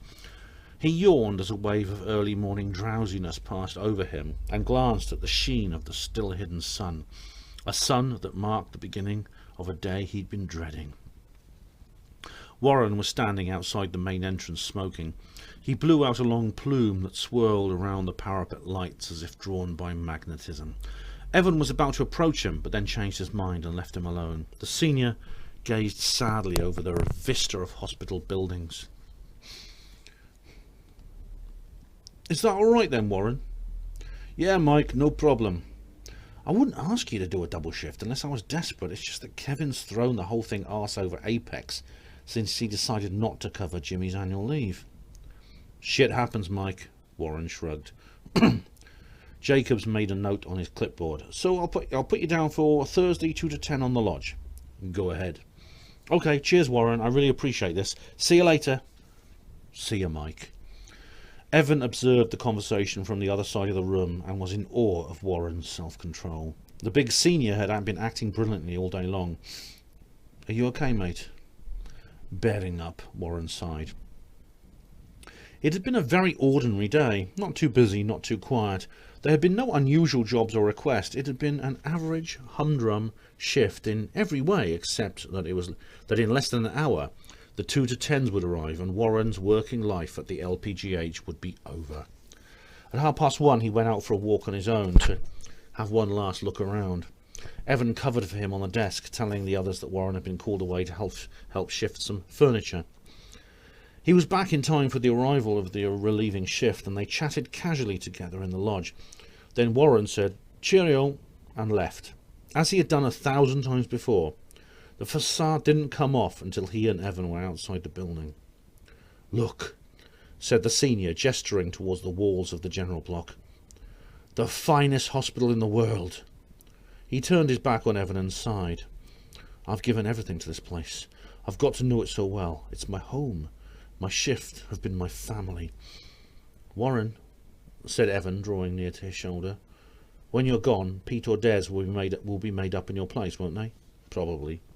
"Well, whoever gets the seniorship, I'll ask to be given their job and apply to become a full-time General Lodge porter.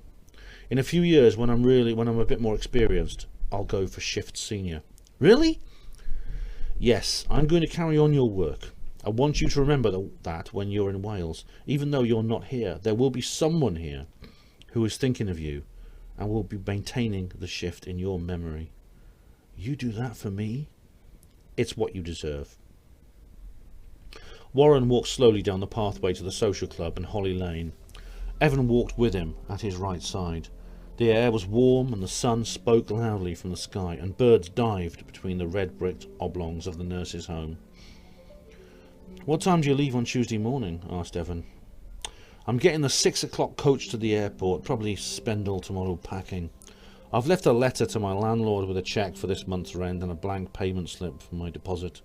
The poor bloke will be as confused as Mike Jacobs." Warren chuckled humorlessly. "Look, Evan," he continued in a different voice, "I don't want you to take this the wrong way, but I'd prefer it if you did not come and see me off at the coach station. It would be too much." "Fair enough." They stopped when they reached the east gate. Warren's house was a few streets away and Evan's car was back in the car park. This was it. "I'm going to miss you an awful lot, Warren." "I'm going to miss you too, lad.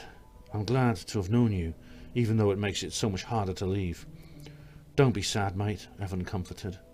"Remember what you told me. It's a new beginning. You'll be fine. You're a survivor." "I've decided to go back to Wales, so I may as well make the best of it." "That's the spirit, Warren. Now, you take care of yourself, Evan, you hear me? I'll be rooting for you. Keep up the good work. I'm sure you'll make a bloody good senior porter." "Thanks, Warren. Give me a few years and I'll get there." "You've got a great future, and you'll keep a good shift, especially with that lass at your side." He winked. "You reckon?" "Yeah, you go for it. Don't be scared, lad. Just tell her. When are you going to see her next?" 8 o'clock when she finishes work. I'm going to tell her then. I wish I could find out how you get on. Just wish me luck, Warren. Think of me tonight. I'll do that." There was a long silence when neither of them knew what to say. Evan looked up into the bright eyes of his friend. The next thing he knew, he'd thrown his arms around his waist and buried his cheek in his sheepskin jacket. Their embrace lasted about 5 seconds, then he was gone. Evan stared after him. His huge strides carried him swiftly away through the east gate along the Meeking Road. Evan struggled to keep him in view as he was partly hidden by the bushes that covered the fence around the hospital perimeter. The last he saw of his best friend, senior porter and mentor, was his blurred, moving outline as he crossed over the road and vanished from sight behind a house. Evan walked back to his car. The ground was hard beneath his feet. Evan walked slowly back to his car. The ground was hard beneath his feet, and the harsh light of the sun hurt his eyes. The songs of many birds that flew the many birds that flew around him seemed oppressively loud. He had never before felt so much dread. He knew that this was something he had to do, but it hadn't felt like a part of reality until then. It was inevitable. He was being swept forward towards it like a man in a boat with no oars being carried towards a waterfall, and had no more chance of avoiding his fate. The option of choosing not to do it, or even postponing it now, was unthinkable. He wasn't doing it for himself anymore. He was doing it for Warren too. He had nothing more to lose. Evan made himself a cheese and pickle sandwich when he got home. He ate one bite and threw the rest away. After that he went to his room and switched on his little bedside TV. He blinkered his eyes with his hands and tried to concentrate on the political talk show, but after half an hour gave up. As soon as the TV was off, he felt the walls of his room closing in on him. He dived into his bed, pulled the covers over his head and lay in the stuffy darkness, listening to his own heart reverberate through the springs. Eventually he couldn't stand it any longer. He jumped up and grabbed his jacket. He didn't have a clue where he was going, only that he had to get out. He still didn't as he started the car engine and pulled away from the curb. He glanced at the dashboard clock. 3:55. 4 more hours to go. God help me, muttered Evan through gritted teeth as he cruised aimlessly around Hellborough, turning left and right randomly, like a clockwork mouse. Each second that ticked by was agonizing. Half of him wished that he could speed up time and get the whole dreaded business over with. The other half wanted to stop the clock altogether so he'd never have to deal with it. On a whim that was almost subconscious, he found himself driving up the hill to the Burnwood Bridge Arms. His senses were exceptionally sharp, as if he'd been taking amphetamine, and he was acutely aware of every detail of his surroundings. He studied every house, car and pedestrian as he passed it in a way he had never done before. The delicious aroma of Sunday roast filled his nostrils as he stepped into the pub. Evan had eaten nothing since breakfast at 5 o'clock that morning. Normally the smell would have made him ravenous, but today he hardly noticed it. Afternoon, Evan, what'll it be? Hi, Angela, a pint of Ulster and a double brandy chaser, please. What's the special occasion? Asked the landlady as she fetched his order. Nothing in particular. I see, she smiled. 1 and 9, please. Evan polished off both glasses in 12 minutes flat. Same again, please, Ange, he called. Angela looked at him with a curious smile as she served him. Sorry, Chaz, for a moment there I mistook you for Evan. He laughed very loudly, a manifest product of his stress. Come on, Evan. Are you handing in your resignation as the all-time most sober of my customers? What's the crack? Call it a bit of Dutch courage, Ange, he said, and with that he knocked back the short and pulled hard on his cider. She nodded. Do you want to talk about it? About what? Come on, Evan, something's bothering you, isn't it? I know the signs. The only time you drink brandy is when you've got a problem. I haven't got any problems. Oh, Evan, love, she said gently. I hope you're not going into one of your sad phases again. Sad phases? Yes, we've noticed you have them every so often. The last time was a few months ago. You suddenly went very quiet and stopped being cheerful. Did I? Asked Evan. I never realised. Well, everyone else did. We were actually quite worried about you. Were you? Of course we were. Don't sound so surprised. Yes, mate. She turned to serve someone else. Evan rested his chin on his hands and tried to think, but the alcohol was making his intellect lag behind his consciousness. Some of the anxiety he'd felt earlier had left him. He looked at the clock. 5:05. Can I help at all? Angela said when she was free again. It's better to share your worries, you know. She gazed at him in a motherly way. Thanks, Ange, but this is something I have to face alone. Don't talk like that, Evan. You've got me really worried now. Don't be worried, I'll be fine. I hope so. Is there anything else I can do to help you? Anything at all? He hesitated. There is something you can do, actually. What's that? Could you get us a strong black coffee by any chance? Evan went home at 5:30, feeling a little better. An evening like this came in stages, he knew. He'd been through the terror stage, and now he was on the practical stage. He felt no fear anymore, just a sense of resignation. If he was determined to stick to his decision, then he may as well just stop fretting and get on with it. Do everything he could do to make it work and deal with the results when he came to them. This would be followed by an apprehension stage about an hour beforehand, which would yield to a second terror stage from -10 minutes right up to blast off. He knew better than to dress up for this occasion. Something clean but casual was what he needed. It wasn't a date, after all. He turned out his wardrobe, throwing aside green corduroy trousers and Aran jumpers. It had to be clothes that she'd seen him in before, clothes which made him familiar. Something like his trainers and velvet jogging bottoms with a Abertillery rugby top. With the choice made, he went and had a shower. He washed his hair and very carefully shaved, wary to remove as much bristle as possible without cutting himself. As he looked at himself in the mirror, his mind went back to his previous endeavours with the opposite sex. He was careful to avoid thinking of Gloria, which was the last thing he needed tonight, of all nights, and instead recalled memories of women he'd really liked and really wanted. Could he learn from his mistakes? Heather Grath had been the first girl he'd have ever approached. He'd been 13 years old and she'd been his classmate at Langham Pond Middle School. He'd heard his newborn manhood calling whenever he looked up from his desk and watched her run her fingers through her silky brown hair and flash her deep blue eyes at the blackboard. She'd been skipping in the playground one dinner time when he'd gone up to speak to her. It had taken weeks for him to build up the courage. His voice had yet to break, and he still had a strong Welsh accent. It was impossible to hide the fact that social services had paid for his school uniform, and he always sat alone at parents' afternoons. Things which made him the butt of endless jibes. Heather's face twisted into a spiteful sneer. "Get stuffed, Taffy. I wouldn't touch you if you paid me, you piglet creep."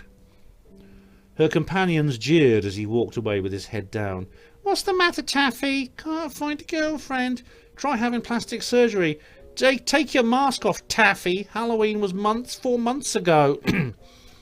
Several others followed. Sharon Dean, Nikki Charter, Claire Slavin. He hadn't even dared to tell Sharon, so great was the blow he'd taken to his confidence. The next one ended much the same way as Heather Grath, but Claire Slavin was different. He'd asked her out a couple of weeks before their GCSE exams. She turned him down, yes, but she'd done it in a kind way. She smiled and said she was sorry, but no. The experience didn't hurt him half as badly as his other failures, and also made him open his eyes and begin to wonder if it really was as unsightly and repulsive as he'd always believed. Evan swirled the remaining shaving foam from his face and got out his toothbrush and toothpaste. He'd had his first and only relationship at the age of 16. He'd met Jenny Corrigan when he began his first job at a stationery warehouse on Bedford Road. She was only 2 months his elder, but was much more in with the ways of the world, and had taken his virginity one evening in her bedroom when her parents were out. Then, after 7 months, she dumped him for their 26-year-old foreman. Evan had quickly found another job. For a few years he'd attempted unsuccessfully to join his friends in their pursuit of one-night stands. Then he'd met Michaela, and nothing was ever the same again. His watch said 6:30. Evan was dressed and ready. It was much too early, but he couldn't bear just sitting around waiting. He put on his jacket and headed for his car. It would take only 20 minutes to drive to the place he would meet her, so he had well over an hour to fill. He drove aimlessly, as he had earlier that afternoon, only this time he felt calmer. He was terrified, but not worried. The mission would go ahead as planned. As Warren had said, the time had come to roll the dice. He tried to think of it as an adventure, and even permitted himself a taste of optimism. He felt thrilled as well as scared. He cruised slowly like a patrolling zone car, allowing other vehicles to overtake him, and giving way at every junction. Hominster Road was in its Sunday evening outfit. The shops had their shutters down, and few cars or pedestrians were in sight. It was going to be a fine night. The stars were drowned out by the streetlights, and he could see the moon sharply and distinctly, completely unobscured. He took on Hydrol before joining the bypass. His stomach tingled as he stood, pump in hand, at the service station. He still had 3/4 of an hour to go and only one stretch of road left. When he drove out onto the dual carriageway, instead of turning left to the next exit, he turned right and took the anti-clockwise lane back up towards Helborough, carrying on the same way around the orbital to join the required exit from the other side. If he drove slowly, he reckoned it would take him 30 minutes, leaving him just 15 to wait. He rolled along in the outside lane while juggernauts thundered past, making his little Samantha rock in their slipstream. Evan went over in his mind everything he was going to say, imagining her standing in front of him and listening. He rehearsed the forthcoming conversation. If she said this, he would say this. If she said that, then he would say that. His hands shook on the wheel as he imagined her replies. Her voice was as real in his head as it would have been in his ears. He reached Beechwood Copse, where the bypass merged with the main road to Milton Keynes, and turned southwest. After he crossed the flyover by the trading estate, he turned onto the last stretch of Ring Road. It wasn't far now. He swallowed hard. There it was in the distance, a big illuminated signboard. Asda. His hand fumbled on the indicator stick as he drove onto the slip road to the supermarket. She had been working at Langham Pond's principal shop for 6 years. She received double time for working a shift on Sunday, a shift that would soon be ending. 7:48. He timed it well. He went past the main car park where men pushed long stacks of trolleys in between the small number of late-night shoppers, and turned into the loading bay. Several lorries stood like sleeping elephants at the huge double doors of the storeroom. Pallets and skips were dotted about, and Evan encountered a forklift truck trundling around by the rubbish bags that were stacked in a corner. He reversed into a small staff car park and stopped the engine. The blinds were down in the staff room windows directly opposite, but he could see figures moving around in the well-lit interior. He'd been here several times, so she shouldn't be surprised to see him, even unannounced. The supermarket had just closed, and the staff were probably having a last-minute natter before going home. At 5 to 8, he got out of the car and walked over to the frosted glass door. He could hear voices from inside. "God, please help me," whispered Evan aloud. "I'm sorry I haven't been to chapel for so long, but I'll make it up to you. If you could only let everything go all right tonight." He jumped as he saw a group of people coming out of the staff room into the corridor, their bodies blocking the light from the inside. He could hear their chatter clearly as they lined up by the clock, and the loud clunks as they took it in turns to insert their cards into the machine. The door opened and the crowd came out. Those who knew nodded to him. "Hello, Evan." It took longer than usual to piece together the visual image he saw and the recognition of it. "Hi, Mitch. I hope you don't mind me dropping in on you like this." "No, it's nice to see you. What brings you here?" "I wondered if you fancied a pint, seeing as you just finished work." "Well, that's very kind of you. Where shall we go?" "The Gypsy Girl?" "Yeah, sounds like a good idea." He showed her to the car. "What a pleasant surprise," said Michaela from the passenger seat. "I haven't heard from you for a few days." "Oh, I felt like going out tonight," fibbed Evan, starting the engine. "I rung Chaz and Ricky, but they were tied up. Then I remembered you were finishing work at 8, so I popped round. Did you have a good day?" "Okay, thanks." This was not part of the plan. Evan had intended to take her to one side as soon as she came out of work. At no time had he considered suggesting a trip to the pub. What was he doing? The Gypsy Girl was a large, quiet, out-of-town pub with an adjoining restaurant and an ornamental garden. It was only half full, so Evan and Michaela had no trouble finding seats. "I've been stacking shelves all afternoon," said Michaela, playing with the collar of her green checked overall. "It's not so easy as it used to be because nowadays we're case counted." "What does that mean?" "All our goods are arranged into cases of so many boxes, and we have to stack 55 cases in a 1 hour period, or we're in the shit." She sipped her white wine. "It's pretty tiring, I can tell you." "Sounds a bit lousy to me." "It is. The company's obsessed with the idea that we're all skiving, and it brings out dozens of stupid petty procedures to prevent it." "It's always the way," said Evan. "Only a few people skive, but it makes everybody look bad." "I'm getting bloody pissed off with it, Evan." She raised her beautiful eyes to the ceiling. What the hell am I playing at?" thought Evan. When Evan tried to think about it, he felt as if someone were shouting his thoughts down. "Mitch? Yes? Have you got that John off your back? Have you still got that John on your back?" "What, him? No, he's as meek as a lamb now," she giggled. I reckon he's been up to head office and they've warned him. The only time he's had a go at me recently was a few days ago after I was wheeling out the boxes. He told me to hurry up, and because I had the cold meat shelves to wipe yet, I asked him if he'd like me to stick a broom up my bum so I could sweep the floor at the same time. Evan laughed. So how's your life at the moment? She asked a few minutes later as she put her round on the table. Cheers. Not easy. Why not? She looked at him with her chin on her hand, concerned. Work's difficult at the moment. Join a club. It's nothing I can't handle so long as I get the chance to unwind now and again. Did you have a good time at Starlight the other night? Not bad. It's hardly what I call unwinding, but it's fun. His mind switched off as the conversation wore on. He gave automatic answers, responses that he would usually give during normal discourse. After 20 minutes, Michaela drained her glass. I really ought to be getting back, she said. I've got an early start tomorrow. Me too. I'll drop you off at your place. They got up, went out to Evan's car, and set off up the bypass towards Hellborough. So you were telling me about work, said Michaela. Eh? A little while ago you said your work wasn't easy. Why is that? Perhaps I can help. Thanks, Mitch, but I'm afraid it's insoluble. One of my friends left today. Not Warren? Yes. Oh, no. Evan saw Warren's face in his mind as he drove, heard his soothing voice and the words of wisdom that had inspired him to do what he was supposed to be doing tonight. But time was running out.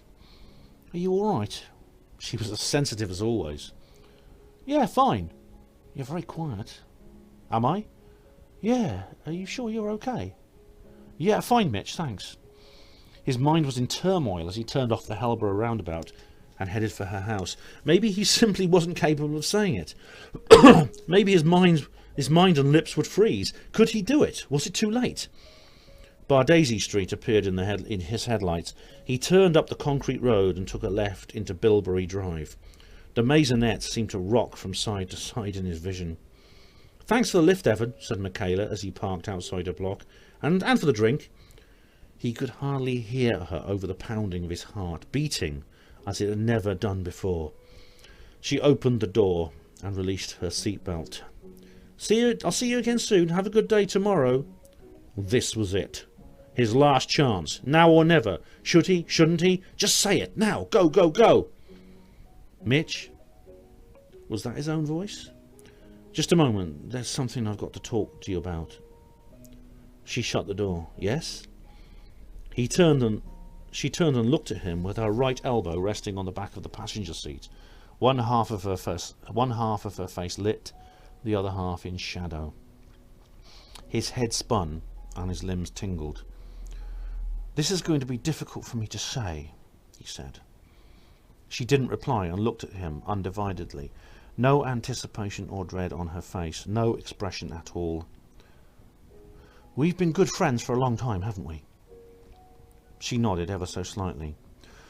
Well, the thing is, I see you as more than just a friend. I like you. I really like you. His eyes were fixed on her. He wanted to look away but couldn't. All his fear had evaporated. He was numb. He felt as if he were listening to someone else speaking. His feelings were frozen. For a couple of seconds Michaela didn't move. Then she blinked a few times and looked down, her whole face sliding into shadow. She sighed, and the sound seemed to come from a long way off. I know, Evan, she said, barely above a whisper. I know you do. Evan could hear her words, but somehow only half understood them. I've known for a long time. I'm not blind. I've noticed the way you look at me. She sighed again. I never thought you'd tell me, though. I used to worry that you might, but then I thought you realised. Realised what? Realised that... She shook her head sadly. Realised that it wasn't on. She ran her hand through her hair, then continued slowly. You're such a nice man, Evan, a wonderful person. I like you so much, and I don't want to hurt you. That's why I hoped you wouldn't say anything. You're the best friend I've ever had in my life.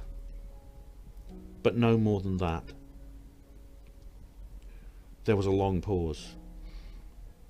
Is it because I'm unattractive? Asked Evan. You are not unattractive, Evan, said Michaela in a firmer voice. You're a perfectly nice-looking, pleasant bloke. If it's any consolation, I'd say no to any man who propositioned me at the moment. Since Gary left, I haven't been interested. Neither said anything for a few seconds, then Michaela spoke again. Evan, I'm sure there are loads of women out there who would jump at the chance to be your girlfriend. You'll find someone one day, I promise you will. But not you. No. Never? Never. I'm so sorry, Evan. An impenetrable silence descended upon them. All right, Mitch. There was another long pause, then Michaela stirred. She opened the door and got out. Good night, Evan, she said, shut the door and walked quickly over to her block into the stairwell. She never looked back. A few seconds later, he saw her walk along the landing to her front door. The door opened and shut.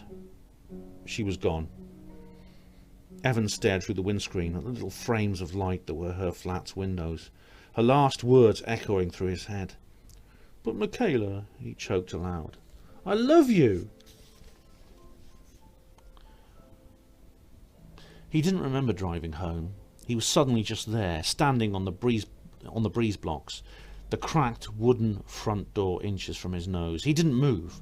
The sound of the nocturnal town seemed to murmur right by his ears.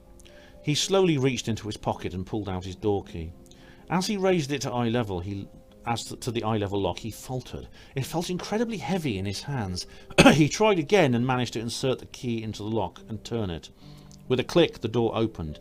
He stepped inside and shut it behind him. The house was silent. He stood in the hall listening for a few minutes. The only sound was the creak of the floorboards as someone upstairs turned over in bed. One step at a time, he walked into the kitchen and switched on the light. The neon strip flickered briefly, then lit. He never looked at the clock, so he never knew how long he stood there. His gaze moved from the worktop to the fridge, from the cupboard to the window, from the tin opener to the microwave. Time had lost its meaning. The past was gone. The future would never come. All he felt was the eternal, emotive present. He went to his room and lowered himself into his bed settee, fully dressed, not even bothering to remove his shoes. He switched off the light and lay there, staring into the darkness. After a while, his vision grew accustomed to the lack of light, and the blackness became greyness. He could make out the frame of his window, the door, and several other things in his bedroom, all hazy and wobbly as if he were looking at them through a fire. As before in the kitchen, his eyes wandered from place to place, seeing everything but taking in nothing. The night wore on, and nothing changed. He felt no boredom and no drowsiness. Not a single thought crossed his comatose mind. His emotions were offline, and he had no incentive or desire to do anything. The hum of a milk float caught his attention briefly. It was followed by the musical jingling of bottles. He thought of nothing. Yo, dude, wake up and get out of bed. He started. Yo, dude, wake up and get out of bed. Yo, dude, wake up and get out of bed. Yo, dude, wake up and get out. He reached across and silenced the alarm clock. What does it mean? That was his first conscious notion since the previous night. Of course, he was on 6 to 2. He'd set his alarm for 4:30. It was time to get up and prepare for work. Normally he'd groan and roll out of bed in his boxer shorts, cursing the need to end his sleep. This time he just stood up, already dressed and wide awake. As images of the hospital appeared in his mind, he felt ill. He went downstairs to the phone and dialed the direct line to the main desk. Good morning, Porter's desk. Hello, George. He cleared his throat. Who's that? Asked George, the senior on night shift that week. Evan. Hi, Evan. What can I do for you? I'm afraid I won't be in today. I've been bloody sick. I feel dreadful. All right, mate. I'll pass the message on to Warren's cover. Cheers, George. Okay, thanks for ringing. I hope you feel better soon. Yeah, bye. The phone went dead, and he gently replaced the receiver. He returned to his room and lay back down. The dark grey shapes that filled his vision slowly became a paler grey. The number of cars driving past outside increased. The town was coming to life after its nighttime dormancy. He quickly went to the toilet and came back. His cohabitees would be up shortly, and he had no wish to see them. The prospect of exchanging simple good mornings intimidated him. He heard an alarm clock sound in the back bedroom, and Mr. Lawrence stirred on the other side of the wall. The greyness in his window rose to a warm glow around the curtains. Mrs. Lefray's light footsteps could be heard on the landing as she headed for the bathroom. A radio went on in the kitchen. A few minutes later he heard voices. "Morning, Eileen." "Morning, Frank. Sleep well?" "Oh, not bad." They chatted loudly as they pottered around downstairs, and after a short while the front door opened and shut as they left to do their shopping. The house was once again silent. For some hours Evan remained in his stupor, staring at the ceiling and listening to the distant world outside, all mental processes in stasis. Then, for no particular reason, he stood up and stretched his stiff limbs. He put on his jacket and went downstairs to the front door, stopping to brush his hair. Like the day before, it was sunny and warm. He got into his car and drove. He cruised along the streets with a mysterious sensation of detachment, as if he had somehow left his body and was directing his movements from outside it. He drove right up Bedford Road to the edge of town, past the warehouse where he used to work, and up to the big stone bridge that crossed the Greater Ouse. Then he turned down a small road which ran beside the river through a suburban ghetto of modern houses and patches of waste ground and marsh. By the rubbish tip and incinerator he took a bumpy dirt track that left the built-up area altogether. Stones ground and popped under his tyres as the wheels kicked up, and the wheels kicked up great clouds of dust from the parched lane. The track ended in a small car park marked out by wooden posts. It was completely shaded under a canopy of trees, and on a pleasant day like this, it was nearly full. He threw his jacket onto the back seat before locking his car and heading down the little wood-chip footpath to the edge of the small grove. Walking slowly, he passed by other ramblers, mostly couples and families, crossed a field of long, coarse grass where crickets buzzed, and passed through another line of trees. Beyond this shadier barrier, the path split into two, and he felt his heartbeat begin to gather tempo. This was the place. He was standing on the shore of Lankham Pond, the small lake after which the town was named. Its beauty took his breath away, as it never failed to do. It was barely more than a mile around, and surrounded by a copse of graceful sycamores. In the distance were the green folds of the Chilterns, shimmering in the humidity. He looked down at the sweet-smelling, mustard-coloured soil and out over the lake that shone like liquid gold in the sunlight.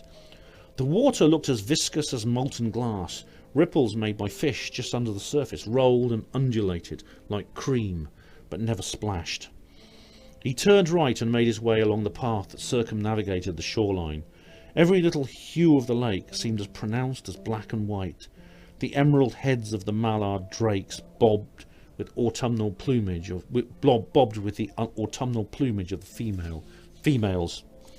The water was foggy, and a foot beneath the surface all things dissolved into the aquatic vapour stained green with waterweed like the garlic veins in a slice of naan bread. He had discovered it at the age of 12 when his school came here one afternoon on a nature study outing. He'd not wanted to leave. The atmosphere of the place was like a tonic, and he visited it several times a week throughout his school days, sometimes when he was playing truant. One June afternoon, he brought some friends here when they decided that the weather was too good to waste by going to biology. To his distress, they walked around pulling branches off young saplings and dropping sweet wrappers on the ground. He'd stayed behind when they'd gone and picked up their litter. He cried over the damage done to the trees and prayed that they'd live to grow new limbs, which some of them did. He never brought any of his schoolmates here again. He felt momentarily dizzy as he stared over a precipice at the vertiginous panorama of his memories. When had he last come here? It was the summer before. Since then he deliberately stayed away in order to preserve the moment in his memory like a drawing in a patch of sand, so lovely but so delicate. Easily spoilt with a couple of footprints, he'd made Lankham Pond Lake a personal shrine which he'd forever associated with the most wonderful, horrible, exciting and terrifying feeling he'd ever had in his life. On that fateful morning, He'd been in the bath when he'd heard a knock at the front door. Mr. Lawrence had answered. "Evan, Michaela's here to see you." "I'll be down in a minute," he'd replied. "Tell her to wait in the lounge." He dried himself so speedily that his t-shirt stuck to his damp skin. He'd already guessed why she'd called, and as soon as he saw her, he could tell she'd been crying. "What's the matter, Mitch?" "I can't take any more," she stumbled. "I feel so awful." Her tear-stained face with its puffy eyes and wobbly lips melted his heart. "Is it Gary?" She nodded. "He called me this morning." "Come on." He took her shoulders and guided her out to his car.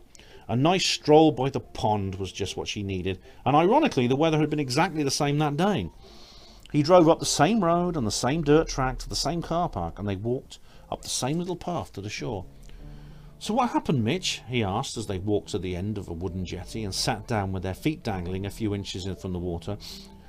"He phoned up this morning from Newcastle. He sounded so nice. He talked to me like he used to, almost as if he still cared for me. He even asked me how I am." We chatted for a few minutes, then I asked him why he'd called, and he said... She sniffed and started crying again. "He said he wanted back the 50-star raise he lent me. They needed help with the mortgage, so he has to pay a bit every week to Danielle." She spat the name through her tears. "What a thing to phone you about," said Evan, putting an arm round her shoulder. "And then he said, by the way, could you post me that Blair's Greatest Hits album you borrowed last month?" I'd actually begun hoping he was going to say he wanted me back. She leaned her trembling head on his shoulder. "Didn't he realise how upset you were?" "I don't think he cared. He was too busy drooling over Danielle." A plume of outrage erupted through her sorrow. "Danielle, that fucking slag. I hate her." He'd never seen Michaela so angry. "How does she sleep at night knowing she's stolen someone else's man? She must have known that Gary was going out with me here in the pond, when he wasn't with her in Newcastle." "Maybe she didn't. He kept you in the dark, so perhaps he kept her in the dark too." "But she knew beforehand that Gary had arranged to leave me and go and live with her. He only told me a week before he left, so he must have given her some notice. Given her more notice than that. That is, she didn't know about me from the start. Bitch!" She kicked and her toe hit the water, sending a salvo of drops scattering onto the surface a few feet away. She sobbed into Evan's t-shirt, her nose running onto his chest. "I would never have treated Gary like that. Never. I loved him." "Of course you wouldn't," he soothed. "You're not the kind of person who would do something like that. You know how long we were together? More than 3 years. I thought he would one day ask me to marry him. All that time he was away from home, sometimes more than a week. I never once worried he might find somebody else. I trusted him." She blew her nose and continued in a calmer voice. "I keep thinking back over the last few months. Was there anything in his behaviour that should have made me suspicious? In these stupid women's magazines they have articles called 'Is your man having an affair?' with questionnaires asking things like, does he smell of perfume? Is he irritable? And has he gone off you? Or do you get strange phone calls? I would have answered no to every single question." She slapped her knees and shook her head. "It's not your fault, you know, Mitch," said Evan. "You didn't drive him away. I can't imagine why he chucked you." She laughed bitterly. "Evan, have you ever met this Danielle?" "No, of course I haven't." "I have. A fortnight ago. She came to Gary's flat while I was there." Michaela screwed up her eyes in pain. "She's so pretty, Evan. She's absolutely gorgeous." "Is she? In what way?" "She's got the smoothest, cleanest skin you can imagine. Nice hair, a smashing trim figure, and clothes I could never afford in my wildest dreams. Evan, look at me. Look at me! You're telling me you can't imagine why he dumped me for her?" He hesitated. "Mitch, you're pretty as well, you know." She gave another sardonic chuckle. "Yeah, pretty hideous." "No, you are. You're very attractive. I mean that." "I'm a fat, frumpy..." "Don't talk crap."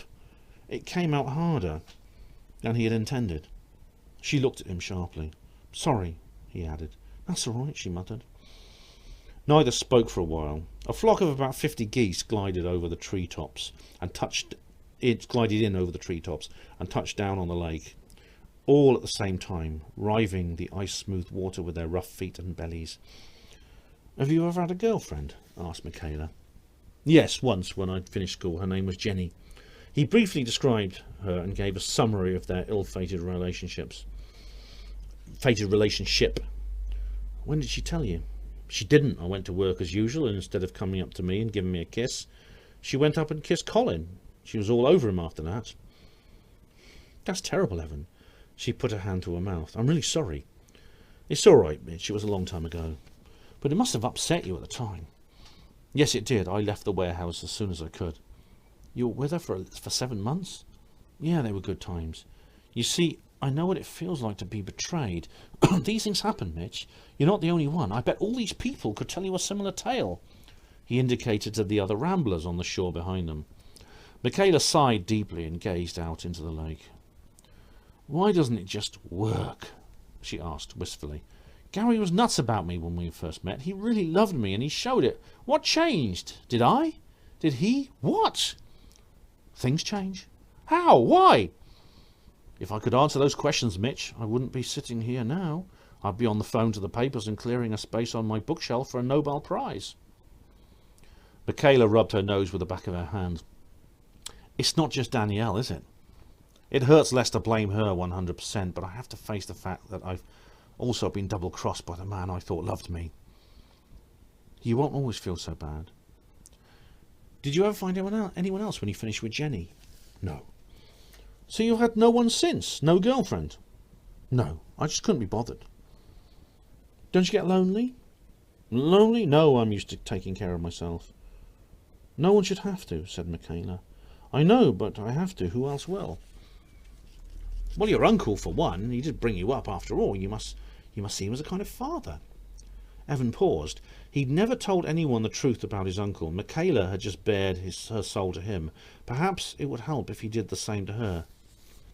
Mitch, me and my Uncle Lewis don't really get on. Don't you?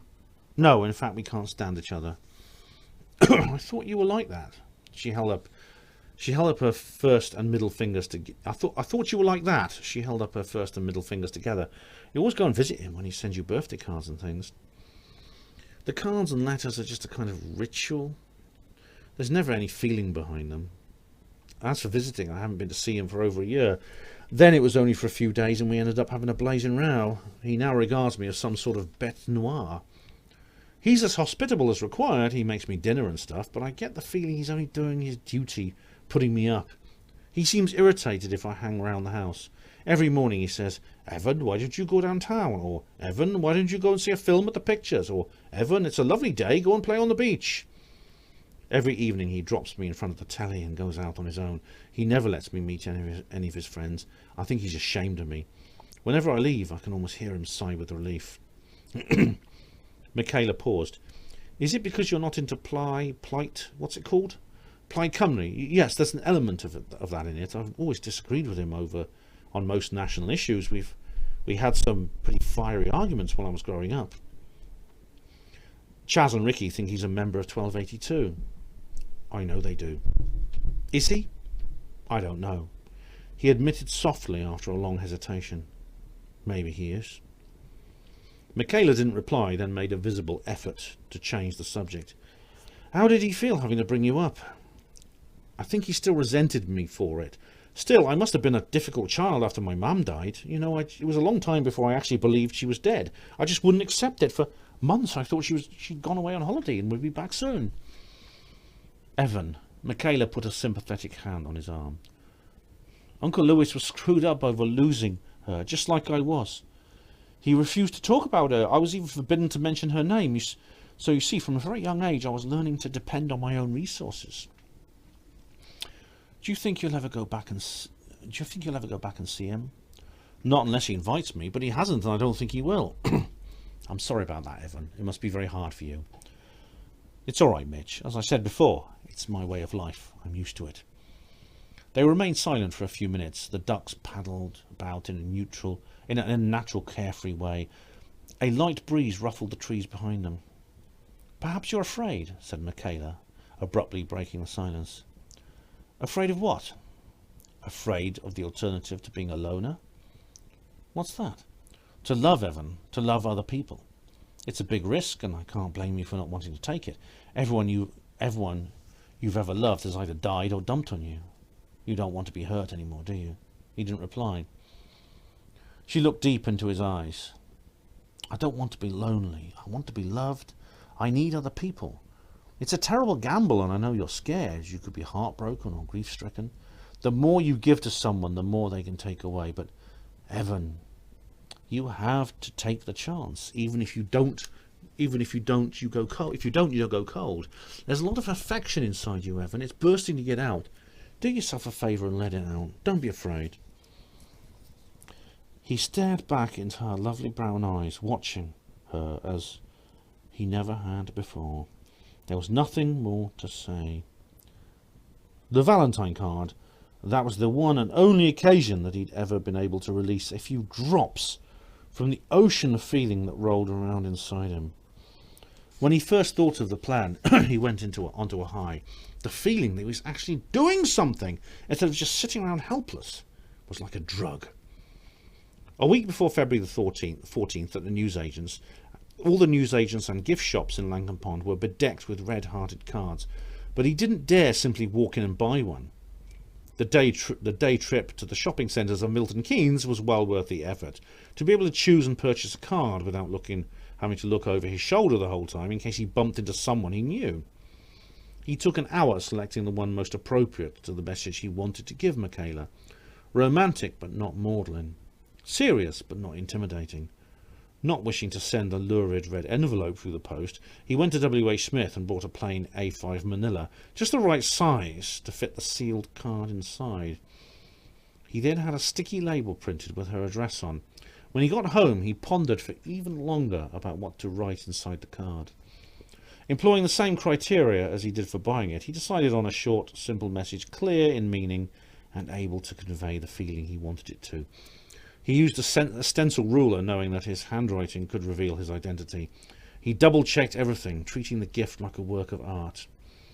He placed the red envelope, on which he'd stenciled to Michaela, in the standard one, and placed the address label on the outside. He carried the precious document to the pillar box and gingerly posted it. He walked back to the house with a spring in his stride and woke up the next morning wondering if she was already opening it up. The next day was St. Valentine's Day. The day after that, he saw her. He acted so normal that he must have appeared abnormal. He was terrified that she might say something. But at the same time, he longed for her to do just that. She didn't. Not then, nor ever. Nothing in her manner at any time gave the slightest hint that she'd received the card. 2 weeks went by and he began to wonder if it had been lost in the post. One day in the middle of March, he woke up from a nightmare at 6 o'clock in the morning and ran out to his car. He drove straight to her house, preparing in his mind the words he would say. "Michaela, I can't stand it any longer. You got a Valentine card, didn't you? Well, the time's come to tell you the truth. I sent it."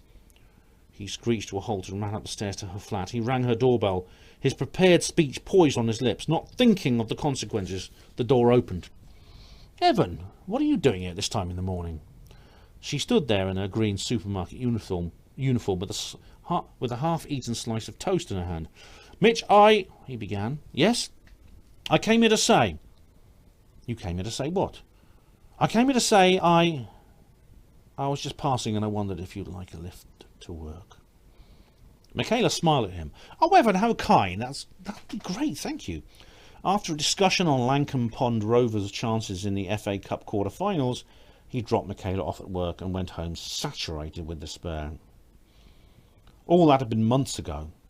Evan reached the foot of the jetty where he and Michaela had sat a year earlier and had had the conversation that would turn his whole life upside down. He stepped onto the dry, splintered wooden planks and walked slowly up to the platform at the end. The rough flooring was flaky from years of being bleached by the sun, and it gave a little under his feet. He sat down on the platform, his feet over the edge, sitting in the same place and in the same way he'd had at the time he'd last been here. In his mind's eye, he could see Michaela in every detail, every expression, every blink, every move. He heard her voice as clear as life. "It's a terrible gamble, and I know you're scared, but there's a lot of affection inside you. Do yourself a favour and let it out."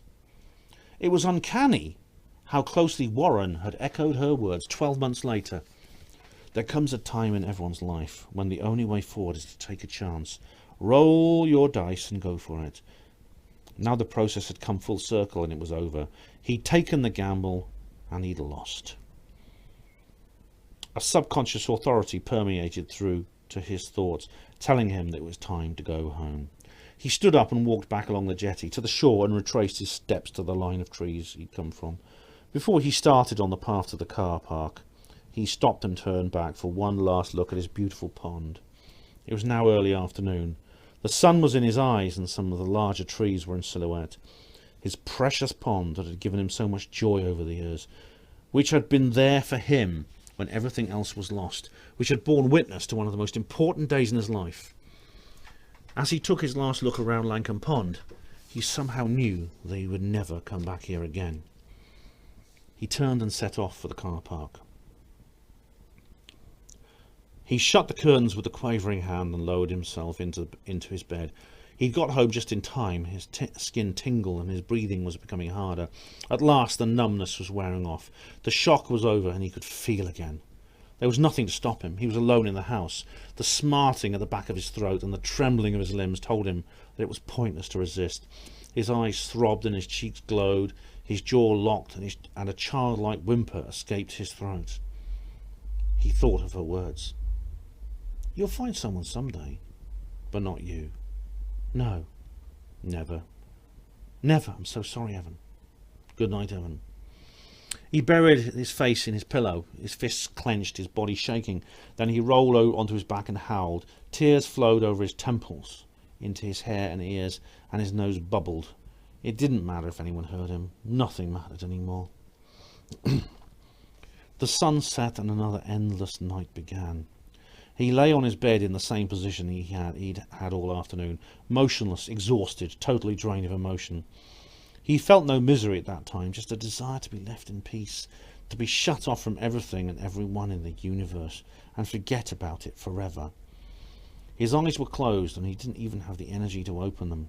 Muffled noises drifted in from the house around him. People walking about, the TV downstairs, doors opening and shutting, the toilet flushing. He would have recoiled in horror had anyone been in the same room as him. He sensed the four walls of his bedroom as a protective shell, shielding him from the world outside. He had no idea of the passage of time, except that at one point he heard his housemates coming up the stairs. They moved about in their rooms for a while and visited the bathroom. Then the sound of footsteps died down, and silence once again seized the house. Evan opened his eyes, his lashes completely caked up with dried mucus, rasped as he forced his eyelids apart. He licked his parched lips and tasted salt. As he stared into the grey gloom, the dry air stung his tender corneas, and he squeezed his eyes shut again. His mouth felt as if it were full of glue. He tried to swallow, but nothing happened. The membranes of his throat were stuck together. He had to drink. He switched on his bedside lamp and held his forearm over his eyes until they became accustomed to the glare. His alarm clock said 11:18 p.m. He didn't know exactly, but he must have been lying there for at least 8 hours. He took a couple of seconds to coax his stiff, aching body into motion. He stumbled over to his bedroom door, his head thumping grievously. When he reached the bottom of the stairs, he flicked on the light, headed straight for the sink, and grabbed the glass from the draining board. The water swirled and bubbled deliciously as it poured from the tap. The few seconds it took to fill up the glass drove him wild. He drank frantically, and the heavenly water flowed coldly down his throat, soaking into his torrid tissues, like rain in the desert. He had another glass, and then another. His thirst relieved, he climbed up to the bathroom, washed his face and brushed his teeth. Afterwards, he went straight back to the kitchen. His stomach was finally reminding him that he hadn't eaten in 2 days. He used up a whole packet of macaroni, a pound of frozen mince, and half a pint jar of bolognese mix to boil himself a huge dinner. The aroma was tormenting as he cooked the sauce, and his mouth watered. When it was ready, he gratefully made short work of it. He took a can of lager from the fridge and went back to his room, where he undressed and sat up drinking it, along with his first cigarette in 24 hours. As he puffed calmly, he became giddy, and the room revolved around his head as if he were drunk. He stubbed it out and lay back down. After a while, he dropped off to sleep. He was already crying as he woke up. He'd been dreaming about her. As with many of his dreams, he found it hard to remember details and events, and just perceived a strong sense of ambience and surroundings. He became aware of reality, with the dream still fresh in his mind, and wished harder than ever before that he could faint and return to it, live in it forever. He wept for almost an hour, then lay quietly again. He got up and went to the window, drew back the curtains and stared out at the nighttime street. At the nighttime street.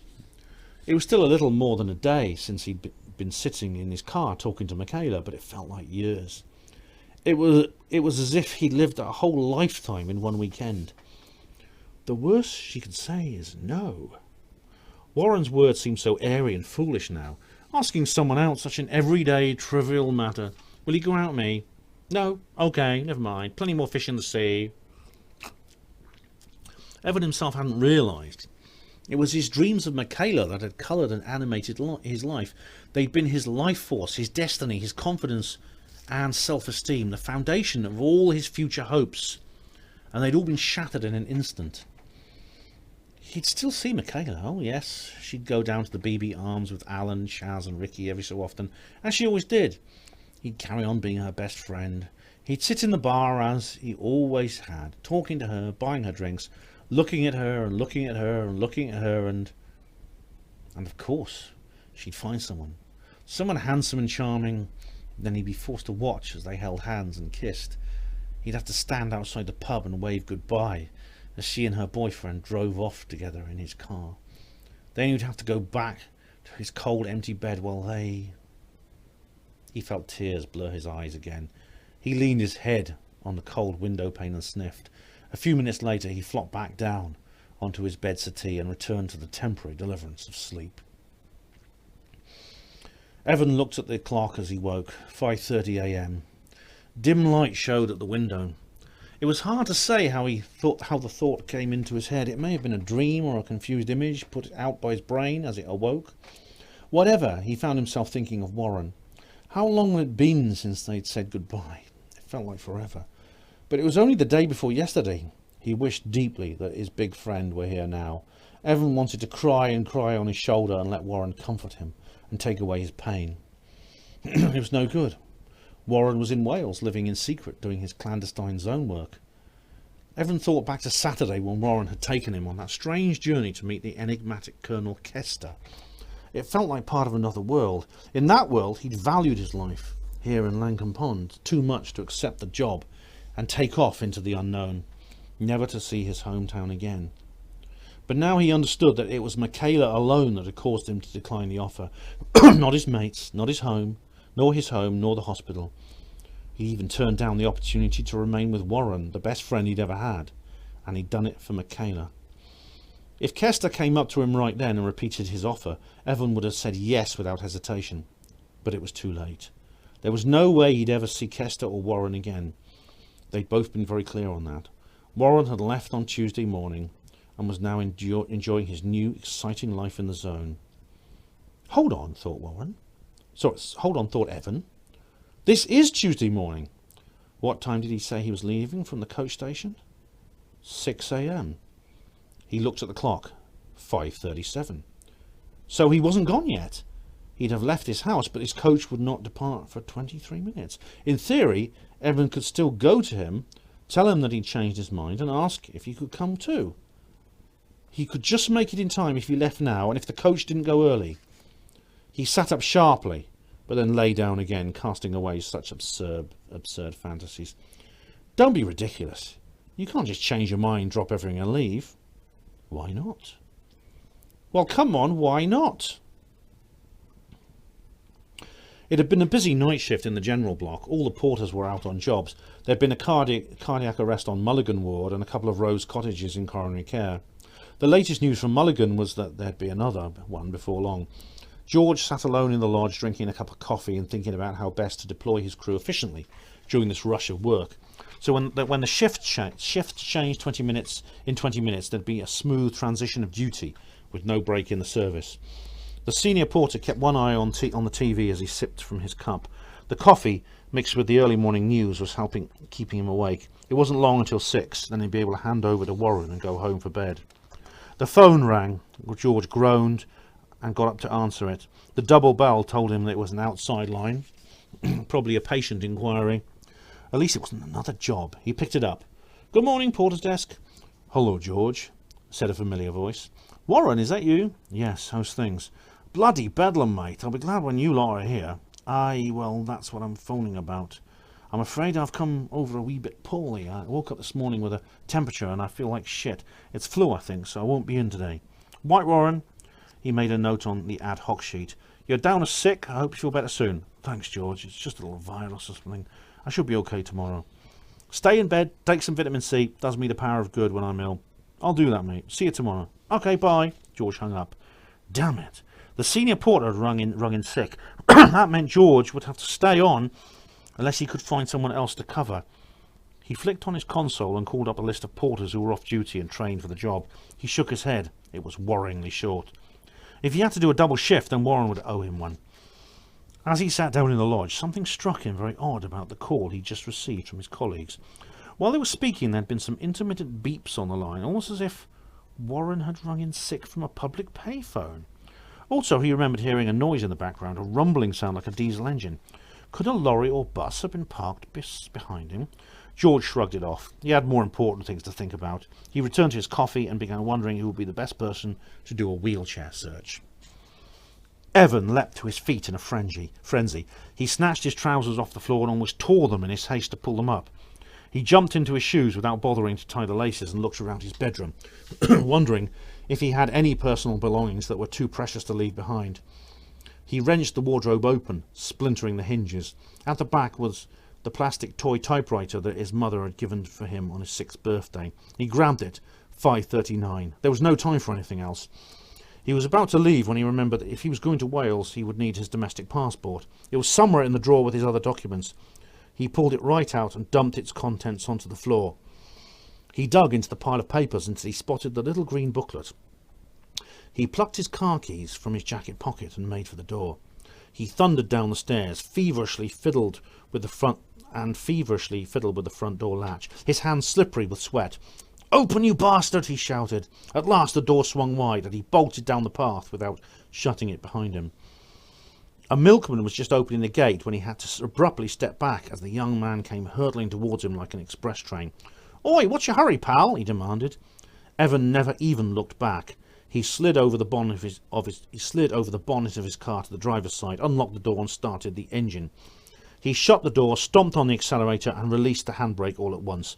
The engine roared, the tyres shrieked, and the car leapt out into the road, narrowly missing the parked milk float. "Warren!" hissed Evan aloud as he drove. "Wait for me!" He looked at the dashboard clock. 5:40. But then it was a couple of minutes slow. His little Samantha was going as it had never gone before, like a rally car. It skidded around corners with its back wheels burning in the gutter. Evan didn't check his speed. If he did, he'd never make it on time. He just prayed that he wouldn't meet a zone car. There was no time to go through town. He'd have to chance it on the northern bypass and come down Bedford Road.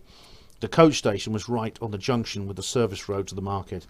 Thankfully the streets were quiet. The morning was fresh and clear, and the stars were melting away as the rising sun flashed between the houses on his left. Evan spun across the roundabout like a slingshot and capered onto the dual carriageway, causing a lorry to sound its horn. He watched the speedometer needle creep upwards as he steadied out in the fast lane, accompanied by the engine noise building up to a raging wail.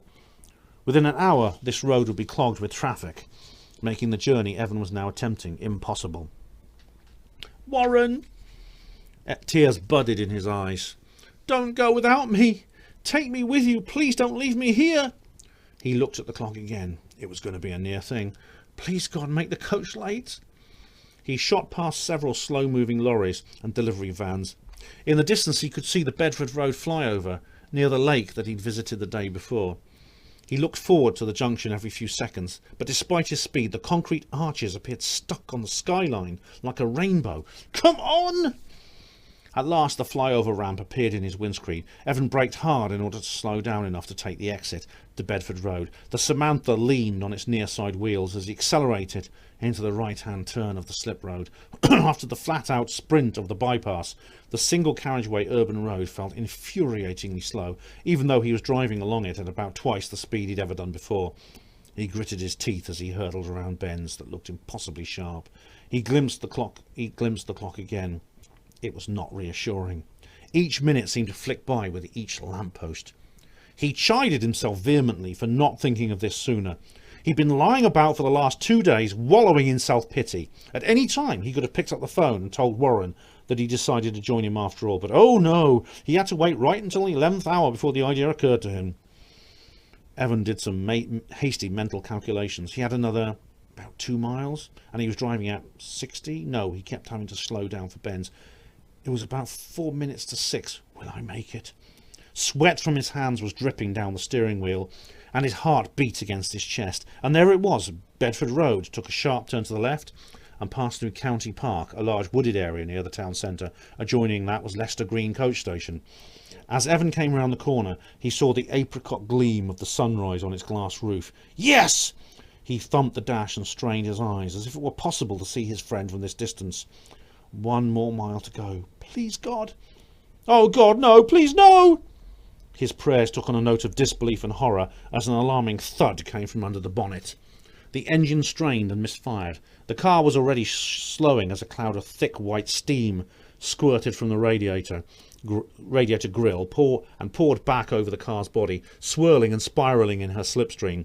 Evan punched the accelerator pedal like an angry toddler. No! Keep going, you bastard! Keep going!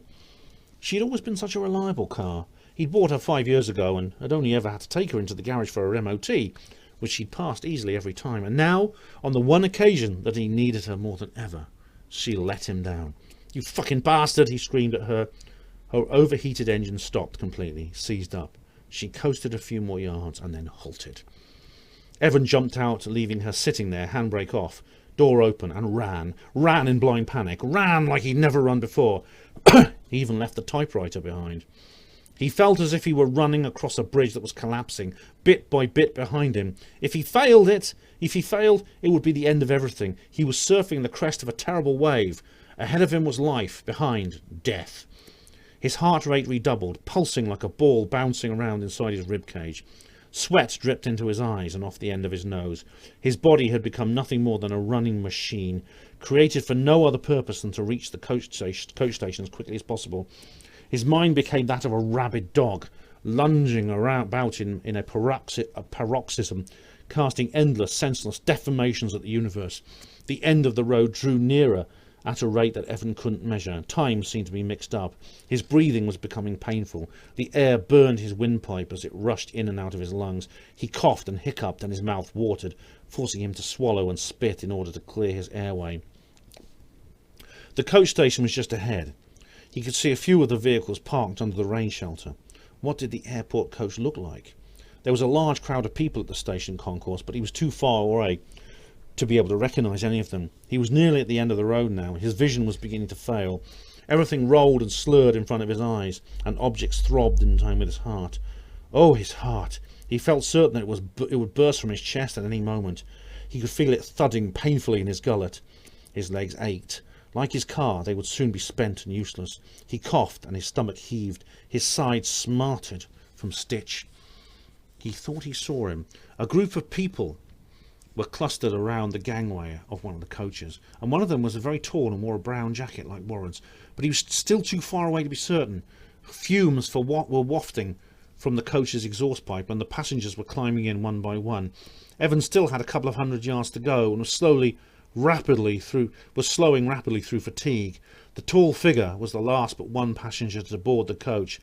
Evan stared hard at his profile and turned to mount the gangway. As he turned to mount the gangway, it was Warren.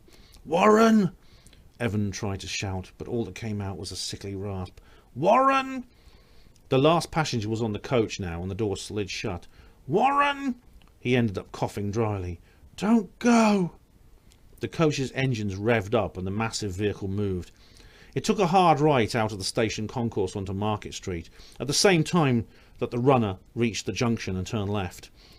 From somewhere deep inside him, Evan located one last desperate surge of energy and accelerated after the coach, which was trundling slowly up the street. He sprinted along the gutter until the thin metal walls of the vehicle towered over him. He couldn't shout, so he decided to bang on the window, if he had the strength to jump up, and if Warren was in a left-hand window seat. He was. Evan could see that huge forearm and its sheepskin cuff laid against the glass just a few yards ahead of him. He could no longer feel his legs. It was as if he were being levitated along. Even his breathing and heartbeat were now undetectable. He ought to have been deafened by the noise of the coach's engine running just beside his ears, but all he could hear was a far-off hum. The coach was speeding up. A few yards was as close as he got to Warren. He felt himself being inexorably drawn back along the side of the vehicle until it had pulled right ahead, and its back window and number plate looked him in the face. It was all over. After coming so close, he'd failed. He couldn't feel any of the sadness that he thought he should. He stared after the coach as it carried his friend and his future away from him forever.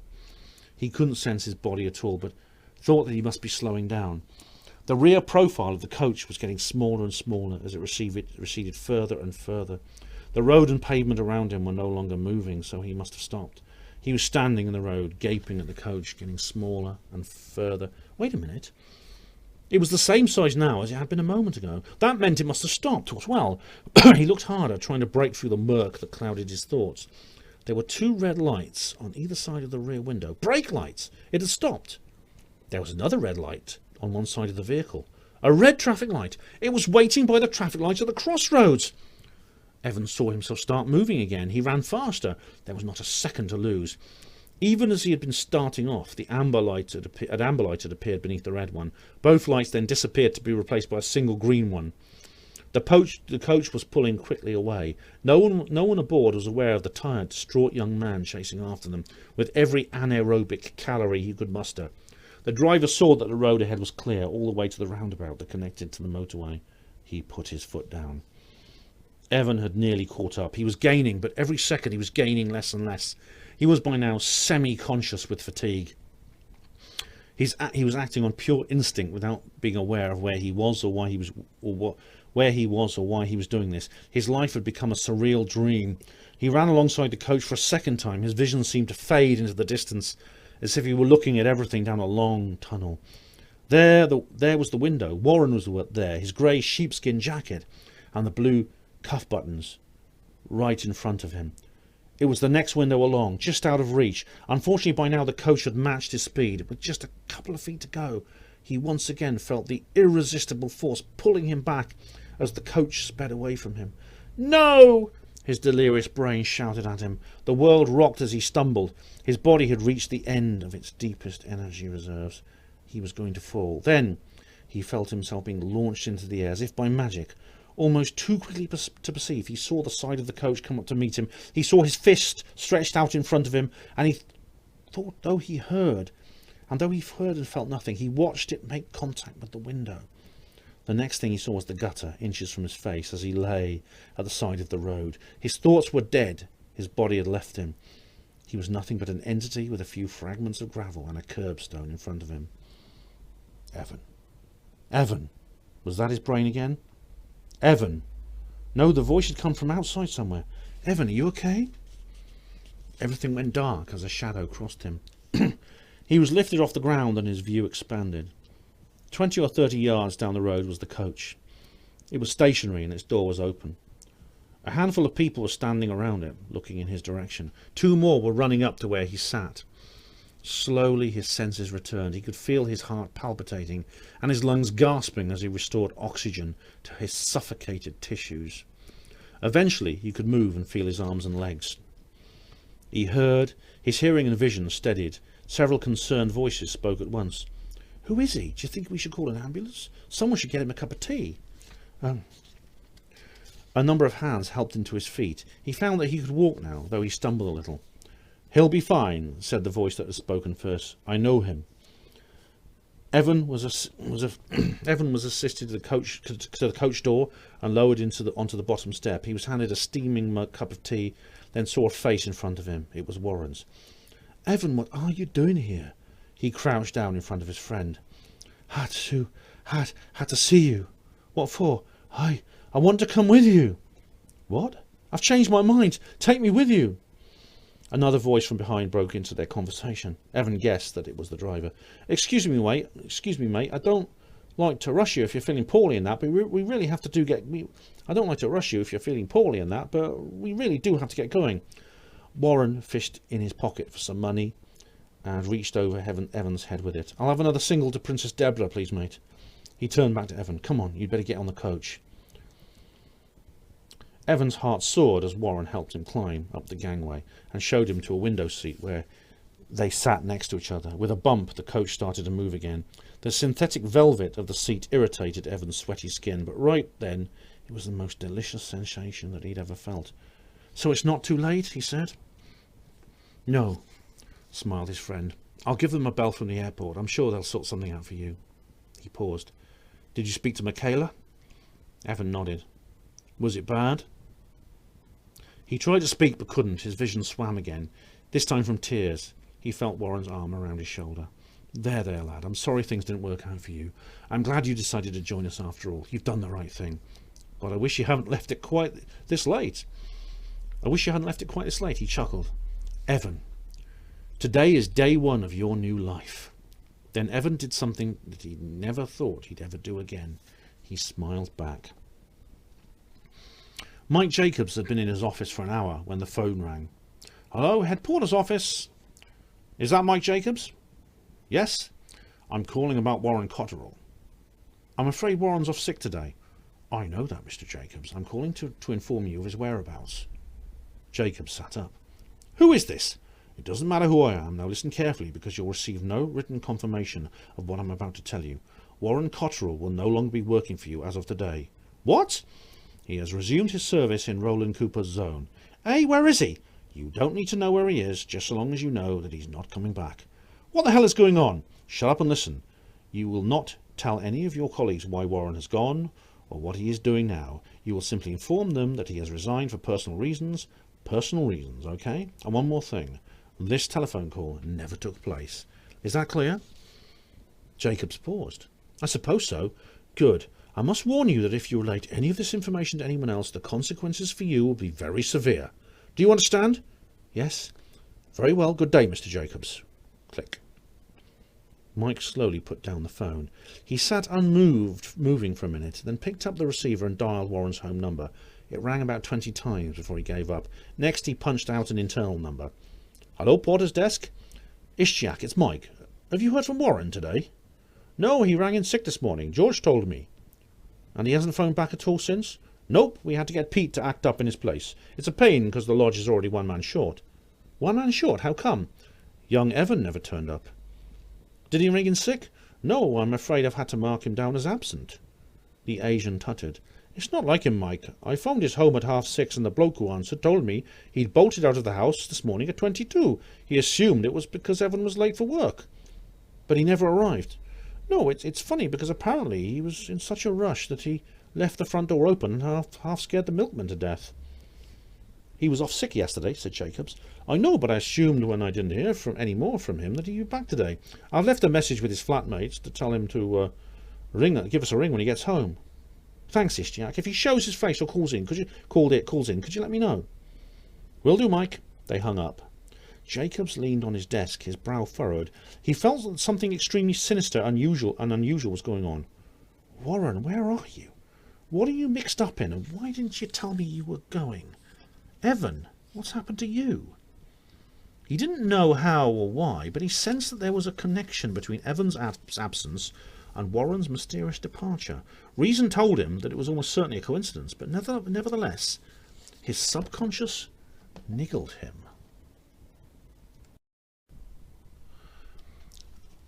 Part 2.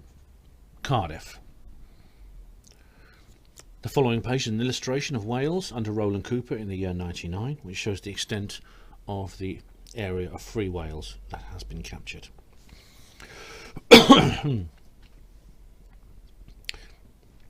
Chapter 5. Hello, this is your favourite nephew. What do you want? You're not supposed to contact me until you reach Cardiff. I know, but something important's come up. Cinderella has changed her mind. She does want to go to the ball. When did all this happen? This morning. He caught me in time by the skin of his teeth. Damn it, he told the boss personally he wasn't interested. Can't he make his bloody mind up? Is he with you now? Yes. Very well, I'll inform all parties. Contact will go ahead as planned. Same arrangements, just bring him with you. Understood. Are you sure he definitely wants in? He won't change his mind again, will he? No, this time he's certain. All right, nephew, see you later. Bye. Evan was getting nervous. Warren had been gone a quarter of an hour. It shouldn't take him that long to make a quick call in the line of phone boxes just outside the cafeteria. Evan munched his bacon and eggs slowly, watching the door as people poured in and out from the adjoining departure lounge, hoping that the next one would be his big, white-haired friend. Bing bong. This is the final call for Roland Cooper Airways Flight 179 to Oxford, RCA. 179 to Oxford. Would all passengers please proceed to Gate 17, please? Gate 17, the flight is boarding now. Thank you. Evan looked through the glass walls of the dining room towards the 100-foot-high display screen on the wall of the lounge. Their own flight was due to take off in an hour. Where are you, Warren? There was a rumble from the windows which overlooked the apron. The jets of a huge airliner muted by the soundproof glass. The plane stood on its tail as it shot past the terminal building. It was out of sight by the time it left the ground. That must have been the flight to Grantham, which they'd heard announced as they'd arrived at the lounge 45 minutes earlier. Evan finished his egg, sponging it up with a bit of bread roll. When he looked down at his table to pick up his teacup, he noticed that Warren had taken his suitcase with him. He stood up, spilling his tea. A feeling like icy water filled his stomach. Supposing he's left me here. What if he's decided to go without me? No, he wouldn't do that, not Warren. He sat back down, knowing that it had to be a simple explanation. Half a minute later, he was on his feet once again. What if he knows there's a chance his people may tell him he can't take me with him? That's why he took his luggage, because his superiors will forbid him to come back here and say goodbye to me, and just tell him to get straight on the plane. It would be typical of them if he did. Evan was about to dash from the cafeteria in alarm to search for Warren when he spotted him at the door. The big Scot stopped, gazed round the large restaurant to get his bearings. When he saw Evan, he waved and came over. Evan flopped onto his chair, nearly emptying his bladder with relief. "Where have you been?" he demanded, as soon as Warren was at their table. "I've been calling headquarters to tell them about you." "You've been gone 20 minutes. Yeah, well, I thought I might as well check us in at the same time." Evan then saw that Warren hadn't brought his suitcase back. "First I had to go to flight sales to buy you a ticket. Luckily there's a free seat on my flight. I've got our boarding cards here." He handed Evan a slip of stiff paper with a serration down the middle. "Why, where did you think I'd gone?" "Nowhere, I just thought. You were a long time, that's all." "I'm sorry, I should have said." "Don't worry about it." He had to suppress a burst of embarrassed laughter. How could you believe, he thought, that Warren would ever walk out on you? You're a paranoid fool, Evan. "Was the ticket expensive?" he says out loud. "A bit, but don't worry, the zone will reimburse me for it." "Will they reimburse you for my breakfast?"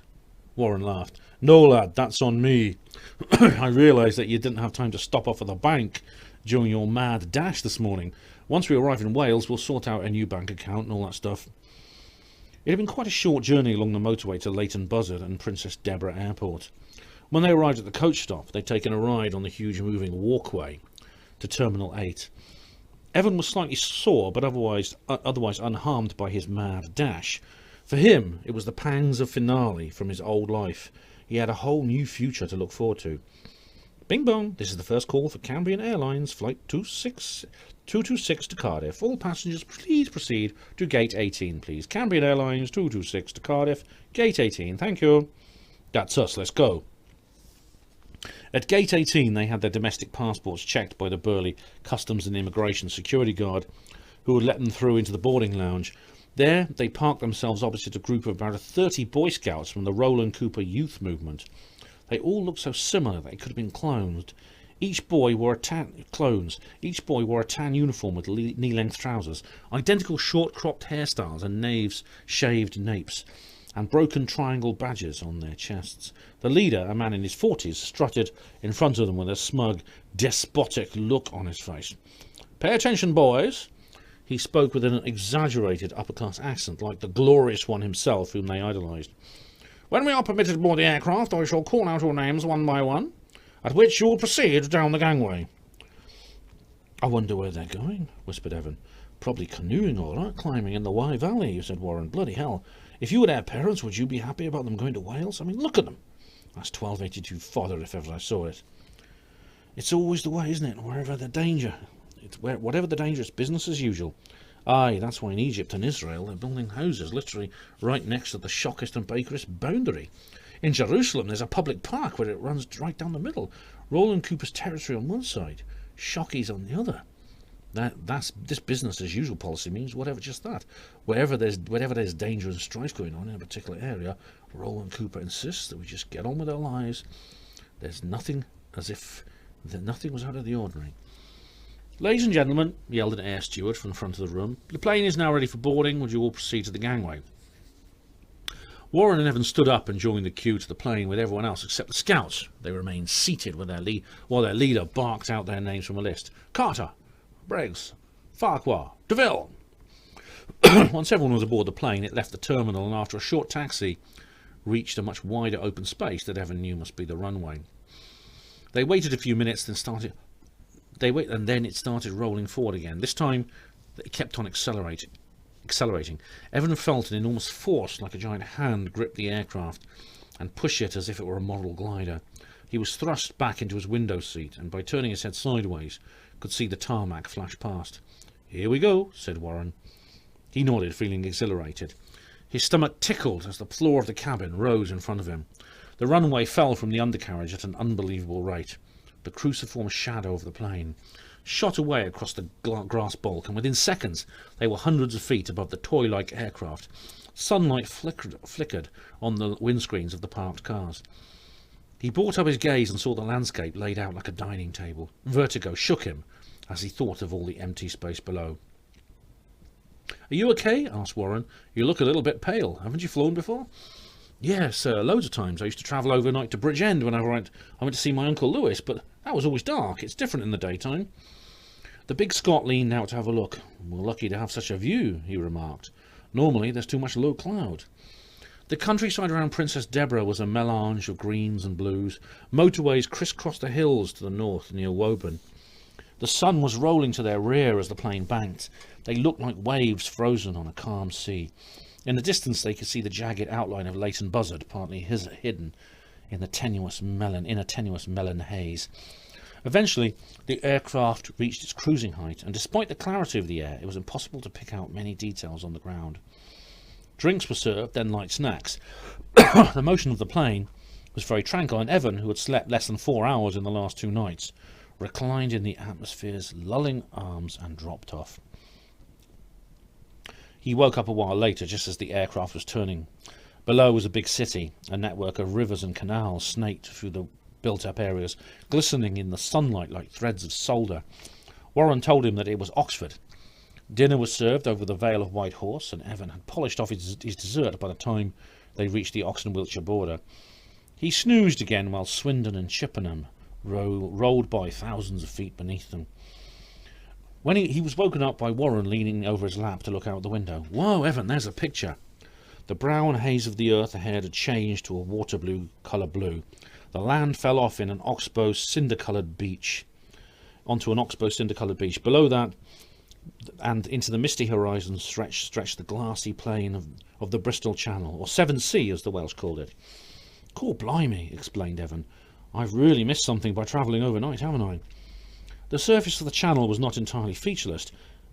Evan spotted a white streak shaped like a barbed arrowhead. When he strained his eyes, he could just make out the black blob at the point of the arrowhead. That was the ship producing the patterned wake. He wondered if the passengers on the right side of the cabin could see the coast of Gwent to the north. The panorama was so huge, remote and unchanging that it gave Evan a physical shock when the other plane approached. He jerked back. "Warren, look!" His friend closed up to the glass. "Well, I never," he smiled. "It looks like we're getting a zone escort." Evan had never seen an aircraft of this type so close before. It cruised a few hundred feet off to the left, matching their speed precisely. It was a warplane with a smooth fuselage and stubby, swept-back wings. The helmeted head of the pilot was discernible within the glass bubble of his cockpit. "It's a Shiva AF-12, said Warren. "I didn't know they had any of those old beauties left in service. In my dad's day, they were the salt of the AD. The skin of the fighter was silver. Displayed on its prominent rudder was the emblem of the Air Division. "I bet you it's a BPZ plane. If I had some binoculars, I could make out its squadron crest." "What's it doing?" "What's it doing? Why, protecting us, of course. We're aboard a large, unarmed, relatively slow-moving and unmanoeuvrable aircraft. We're a sitting duck, mate." He softened his language when he saw the uncomfortable look on Evan's face. It's just a precaution. They patrol these air corridors regularly since that incident a few years ago. What incident? Don't you remember it? It was definitely in the news. A Free Welsh Air Force fighter bomber broke through the defences at Llandudno. It dodged a few missiles, shot down an interceptor, and made a headlong dash for the south. They reckon he knew he didn't have enough fuel to get home, and it was a suicide mission. He dropped his load on an oil refinery just outside Llanelli and blew the shit out of an airliner. It came down in the beacons, all killed. They eventually shot him down and he crashed into the sea south of Gower. He didn't bother to object. Of course he was made a Welsh martyr. They even put up a plaque in Aberteiron for him. Anyway, when they saw how far one determined pilot could penetrate Roland Cooper's airspace, they decided to step up security, hence our escort. Evan continued to watch their airborne guardian as it remained in formation, until something else caught his eye. He pressed his cheek against the glass and squinted along the airframe. Ahead and below were a cluster of squat black clouds, enveloped in the mist like frog spawn. They looked out of place in the empty sky, as if they were pools of smoke from a forest fire. He tapped his companion's shoulder. "Warren, there's some weird clouds up ahead. What do you think's causing them?" Warren raised his head from his magazine and stared in the indicated direction. When he looked back at Evan, his face had changed. The expression was one that Evan recognised, the one he'd had in the porter's lodge on the day they'd been watching the Battle of Llanard Glwydd and Mynydd Croes on TV. "That's not clouds, lad," he said in a deep voice. "That's whales." The black shapes were actually solid objects, Evan saw when he took a second look. Huge trapezoidal blocks penetrating the porridge like smog that covered the ground. They reflected the sun as if polished like faceted prisms or columns of obsidian. "My God, they're buildings! They're skyscrapers!" said Evan in awe. "Where the hell are we? It looks like New York." "No, that's Cardiff Bay and Penarth." "It can't be. When did you last visit Cardiff?" "Ages ago, when I was about 9 or 10. "It's changed a lot since then," said Warren, "especially around the docks and the bay. What you're seeing are the new developments, some of the tallest buildings in Britain." Evan continued to gaze in wonder at this most un-Welsh of Wales's skylines. "We're getting lower. I can see now that I have those towers to judge our height." A few minutes later, the captain announced that they would be shortly landing at Cardiff, and they should fasten seatbelts and extinguish all cigarettes. The skyscrapers passed beneath the plane's belly. Their square or polygonal roofs sported helipads and penthouses. Behind them lay the more traditional suburbs of Llandoch. Evan heard the humming sound from underneath the cabin and floor and guessed that this was the undercarriage being lowered. They flew over a small wood, then the ubiquitous grass and concrete of an airport. The cabin inclined back and there was a heavy thump. The sharp deceleration pulled at Evan's body and the floor angled down until there was a second thump and the nose wheel was on the ground. "Are you okay, Warren?"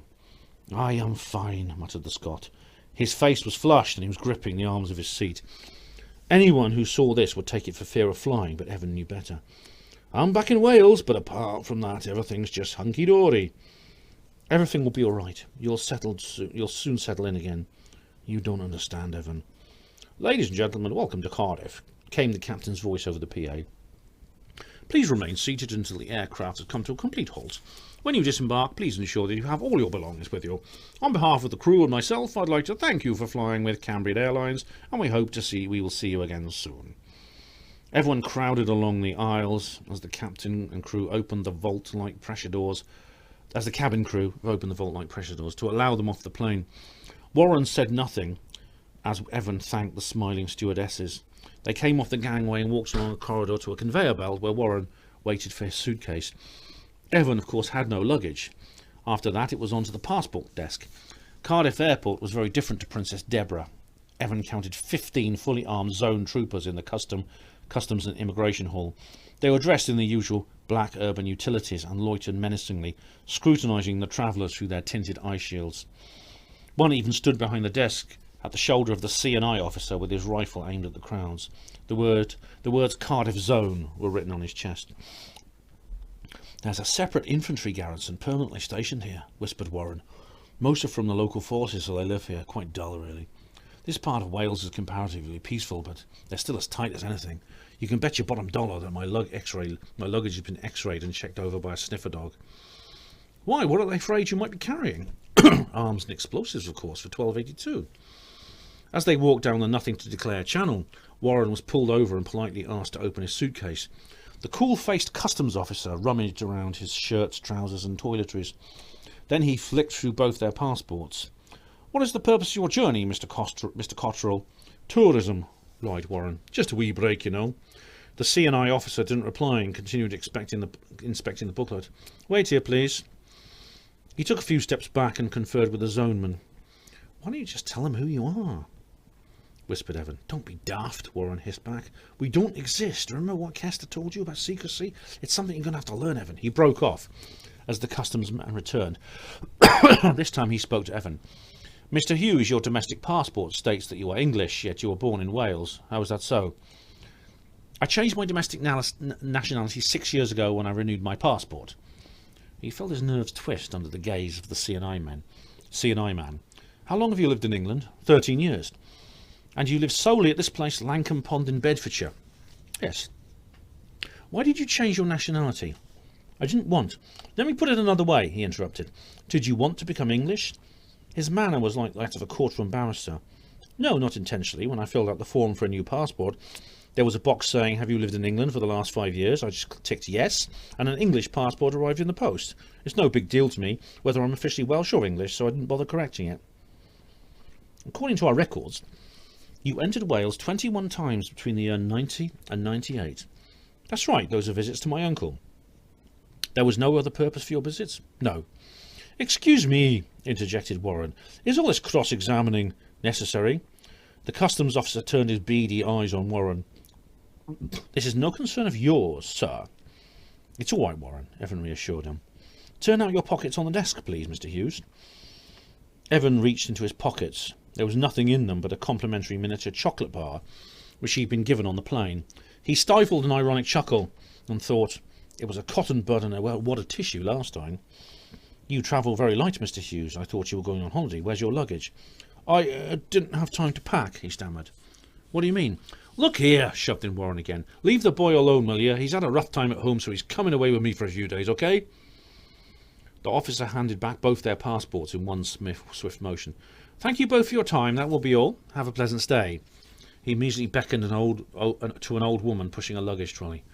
"What a pompous prat," muttered Warren as they walked out into the arrivals concourse. "Cheers for sticking up for me," said Evan. "But he wasn't getting to me. I've met his type before." "I suppose with a name like Evan Hughes you can't expect just to walk through without them asking a few questions." A little way down the hallway they were overtaken by the Roland Cooper youth group, laughing and chatting with rucksacks over their shoulders. "I bet they weren't stopped," grumbled Evan. Warren never spoke at all during the short trip from the airport's underground railway station to central Cardiff. Evan spent the time looking out the train's window at the city around them. The railway line was built on an embankment which ran through the light industrial sector of the city. Warehouses and yards were set into square lots occupying every acre. They crossed the rivers Ely and Taff on metal bridges, and then Evan saw his first familiar sight, one he'd seen many times on TV, Cardiff Arms Park. The giant steel and glass rugby stadium was just a few steps from the railway station. The train pulled up gently at the platform and a tannoy squawked raucously announcing its arrival. Evan and Warren got out and headed for the stairway. At the bottom of the underground walkway, the big Scot pulled Evan to one side. "Now don't ask any questions, Evan, just listen. We've got to be somewhere in 3/4 of an hour. We're going there now and I want you to follow me. Keep your eyes on me at all time and don't lag behind or get distracted. If we lose each other, we lose each other for good. You understand?" Evan nodded. "If we get separated, I won't be able to come back looking for you. And you'll have no way of getting in touch with me. Everything counts on us staying together, Evan. Everything." He pulled his wallet out of his pocket and fingered off a few cards. He offered the money to Evan. "Just in case we do get separated, this is enough for the plane back to Langham Pond. I couldn't have you wandering around Cardiff penniless." "No!" Evan pushed his hand away. "I won't take your money, Warren. I'm not going to get lost. I know how important this is. I'll stick to your heels like glue."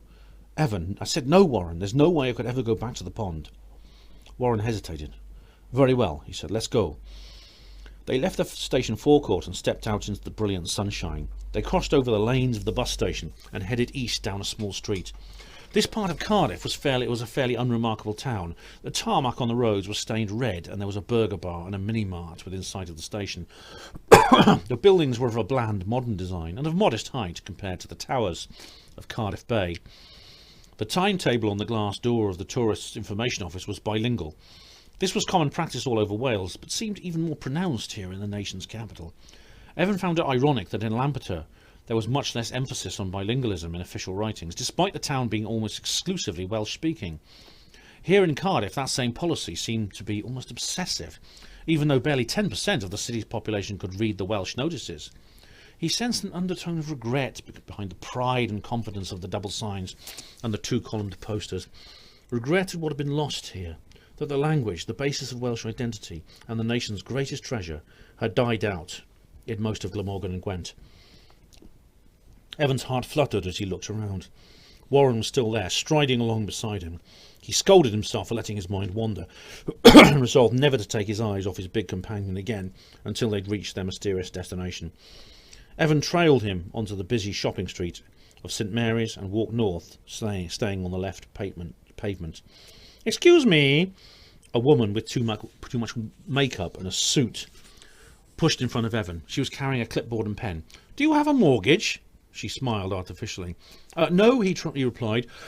He tried to walk around her, but she boxed him against a lamppost. Warren didn't stop. "I wonder if I could interest you in a Mitchell Finance home investment plan. We have excellent repayment rates and guaranteed low interest. You get full tax relief in the first 5 years. Do you mind?" Evan escaped by stepping off the pavement into the gutter. A car gave him a loud honk. Warren had disappeared. Evan panicked and ran. He had almost sped past the entrance to the castle arcade when he caught a glimpse of Warren's back. His shoes screeched on the ground, and he hurriedly stopped and retraced his steps, entered the arcade and ran up to Warren's side. His friend appeared not to have noticed Evan's brief absence. Evan cursed the peddler who just delayed him. For a second time that day, his new life had hung by a thread. They came out of the castle arcade onto a wide double-lane road, on the opposite side of which was the slate-grey wall of Cardiff Castle. Evan turned right and headed for a Welsh craft shop. "Wait here," he said, and entered the shop. He came out a minute later, carrying a wooden spoon. "Here," he handed it to Evan. "Hold this in your left hand." Evan looked at it. It was an exquisitely carved and painted love spoon. "Now follow me." Evan led him over a pelican crossing, and, to his surprise, right up to the castle gates. "Where the hell are you taking me, Warren?" Evan couldn't help asking. "We're going to have a look at the castle." "Why, for God's sake?" "You'll see. Now shut up while I get us a ticket." Warren declined the teller's offer of a place on the tour of the house, and they walked away from the gate onto the huge castle green. The noise and fumes of the street outside seemed distant. As if there were a queue, Warren slowed down. "It's all right. We've got a quarter of an hour yet." "Till when?" "Till the time we've got to meet someone. I don't know who exactly, only where and when. Have you still got the spoon?" "Good. Keep it in your left hand. That's how they'll recognise us." There were several people in the castle enclosure. A party of French school children prattled noisily under a tree. Peacocks strutted around and tourists snapped photographs of the stately home. Evan and Warren crossed the footbridge over a moat and climbed the stairway up a conical mound to an ancient-looking stone keep. Inside there was nothing remaining but the thick exterior walls. Holes on the inner surface showed that it had once supported beams to hold up a framework of wooden floors and staircases. These had all long gone. A circular lawn had been planted on the floor, with a bench and a signboard. The arrow-slit windows gave a limited view of the surrounding city, the towers of Cardiff Bay filling the southern skyline. Warren gazed at his watch. "Shouldn't be long now," he said, and sighed uneasily, kicking a loose stone on the path. "Nervous?" asked Evan. "Aye, a bit. Things may well have changed a bit. Things may well have changed since I was last in. It's unknown territory for me as well as for you." "How might things have changed?"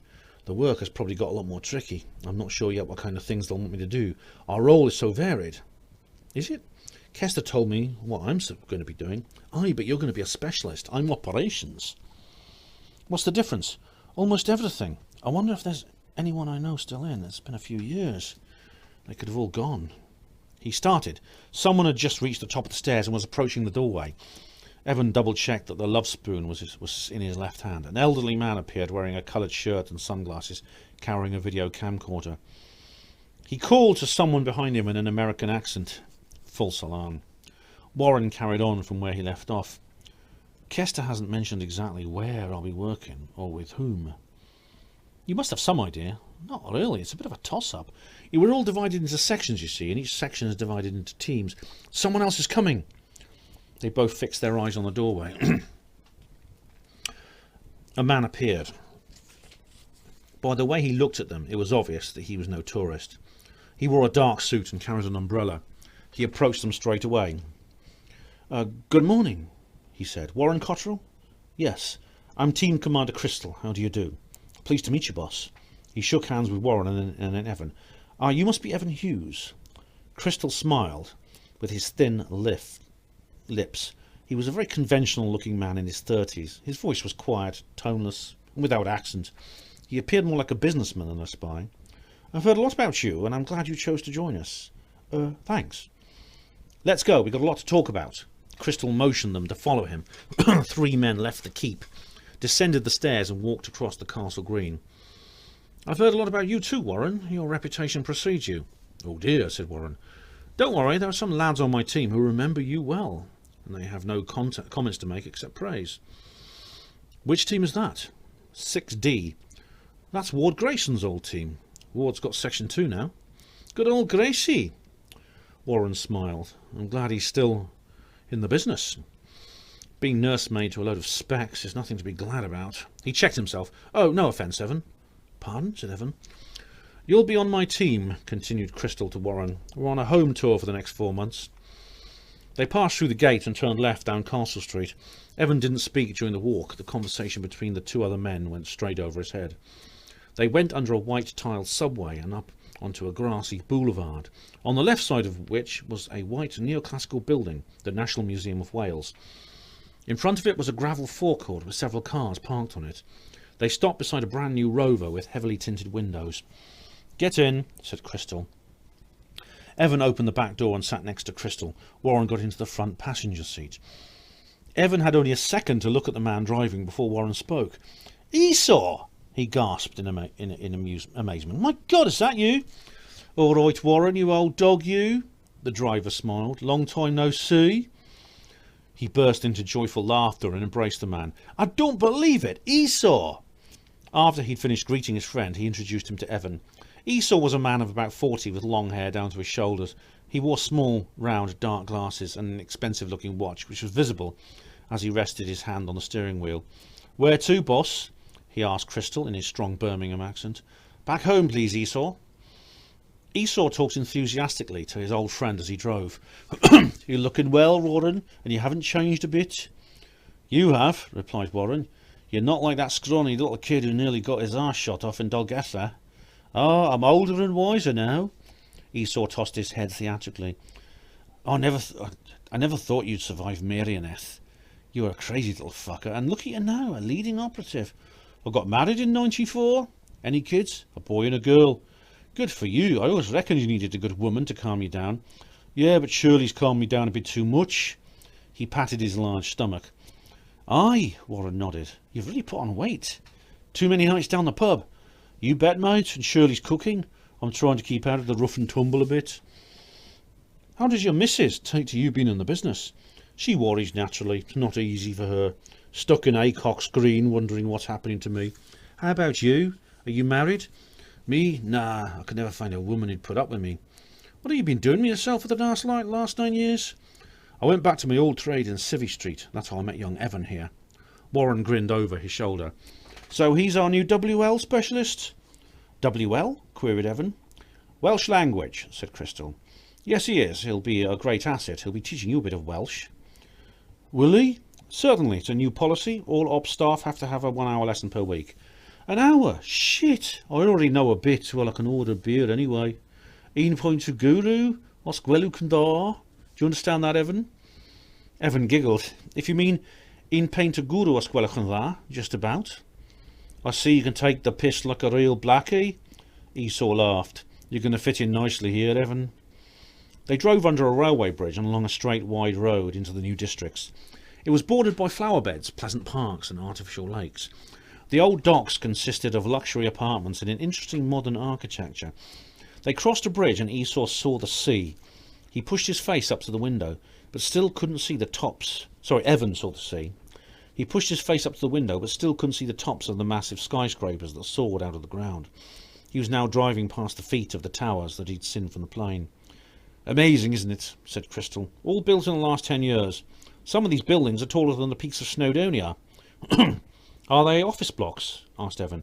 "Yes, but they are part residential too. A lot of people who work in them also live in them. In fact, each tower is a self-contained town, complete with shops, leisure centres, small hospitals, even zone stations. If you live there, you needn't leave the place unless you want to. A lot of stuff's underground. Car parks, water and electricity works, a sports complex. There's an underground railway network to help you get around. Quite a city." Evan nodded. "And where are we heading to?" "There," Crystal pointed. The building ahead was not as tall as the others, only about 15 stories, but it covered a lot more ground. It looked to be made of some kind of marble with gold-tinted windows. They drove along a road which ran parallel with a high barbed wire fence that was set out about 100 yards from the wall. In between was a smooth, faceless lawn. Red warning notices were pinned to the wire every so often. Esau flicked his left indicator and slowed, turning into the gate. There was a guardhouse and a barrier, which was manned by about 6 fierce-looking zone men. They circled the car and studied the occupants through the windows. One of them checked Esau's identity, then the barrier rose, and they waved them through. The broken triangle flew over a modern fountain in the forecourt, and a polished granite obelisk stood in front of it, on which were carved the words, "Roland Cooper Zone." Then the car headed down a ramp into a tunnel, and the daylight was shut off. The underground car park was at least 8 floors deep, and they had to pass through a checkpoint manned by military police to enter the building proper. The corridors were wide and cream-coloured, with light wooden doors set in both walls every few yards. Through one that was open, Evan caught a fleeting glance at what looked like a completely normal office. They were still on the same basement level as the car park. Obviously, the working sectors of the establishment went a long way below ground. They ascended in a lift and went through another checkpoint and past many people, most of them in black zone uniforms. Eventually, they reached a window which appeared to be on a 3rd or 4th floor overlooking a courtyard garden, the walls of which were identical to the building facade. The next checkpoint was different. It was tended by guards in urban black with helmets and rifles, not by the usual uniformed military police. When Crystal, Warren and Esau and Evan were allowed through the gate, it was onto a covered bridge with windows. It led not to the other side of the courtyard, but to a large annex in the middle of it. It was the same height as the main block, and of the same architecture, like the rocky spur of a cliff that has become separated from its mainland by erosion. As soon as they reached it, they turned off the main corridor and into an open-plan office with about 15 desks. Evan expected to see more men in uniform, but instead all he saw, all the people who filled the room were in casual civilian dress. "All right, lads," said Esau. "I'd like you to meet Warren and Evan. They're going to be joining us. Warren's been here before. He's going to be the new chief op. Warren and Evan. This is Des, Bill, Connie, Keith, Stu, Susie, Andy, Mark, Rich, Ray, Paul, Tony, Chris and Martin." They came up one by one and shook hands. As with Crystal, they did not look like Evan's idea of secret agents. What happened to the others, Esau?" asked Warren. "Johnny RTU'd. "What? Johnny went back to the Marines?" "Yeah, after 15 years in the business. Unbelievable, eh? James and Matt retired, and old Joey joined the auxiliaries.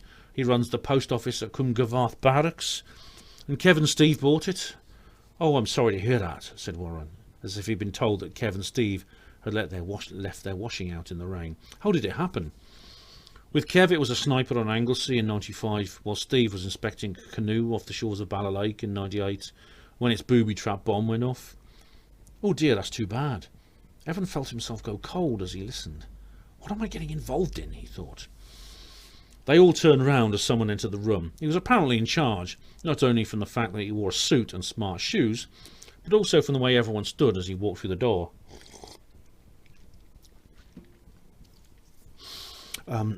He fixed his eyes on Warren and smiled. Well, what have we here? They must be getting desperate if they want an old reprobate like you back. How are you, Warren?"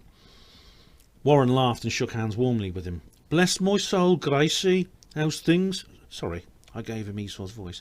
"Bless my soul, Gracie. How's things?" "Getting harder every day. I'm glad we got you on the case." "It's a pleasure to be here, boss. I'd like you to meet Evan. Evan, this is Section Commander Grayson."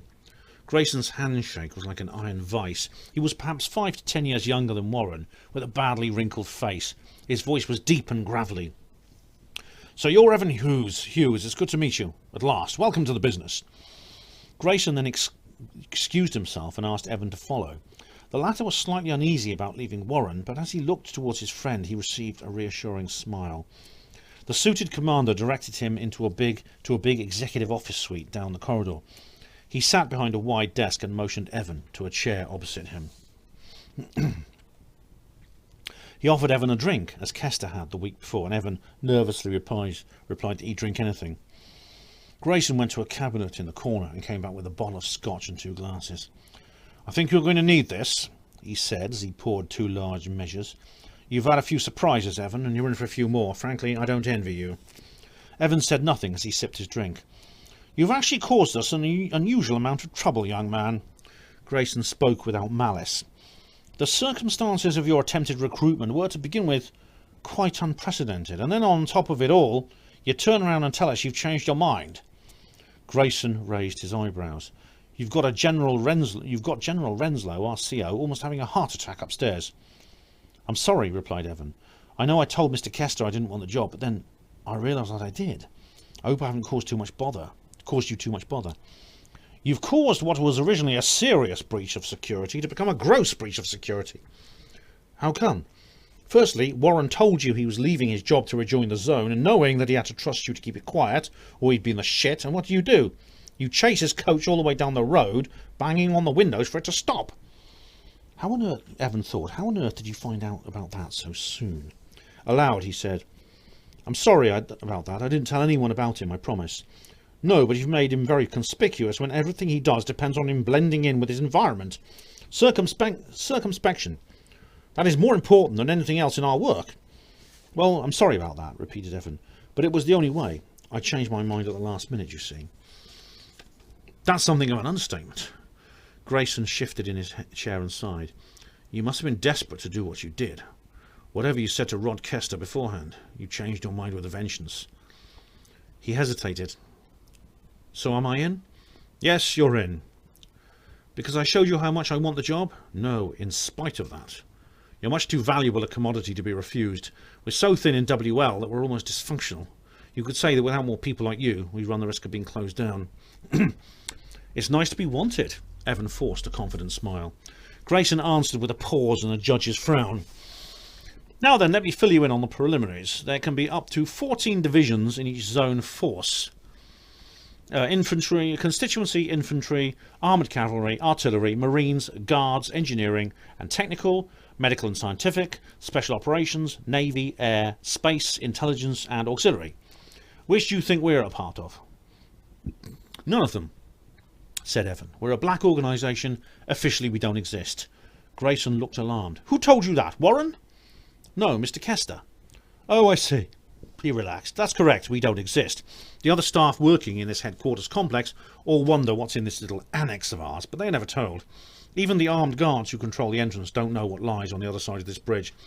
Only that if anyone crosses their barrier without authorisation, they are to be shot on sight. You're in a very privileged position, Evan.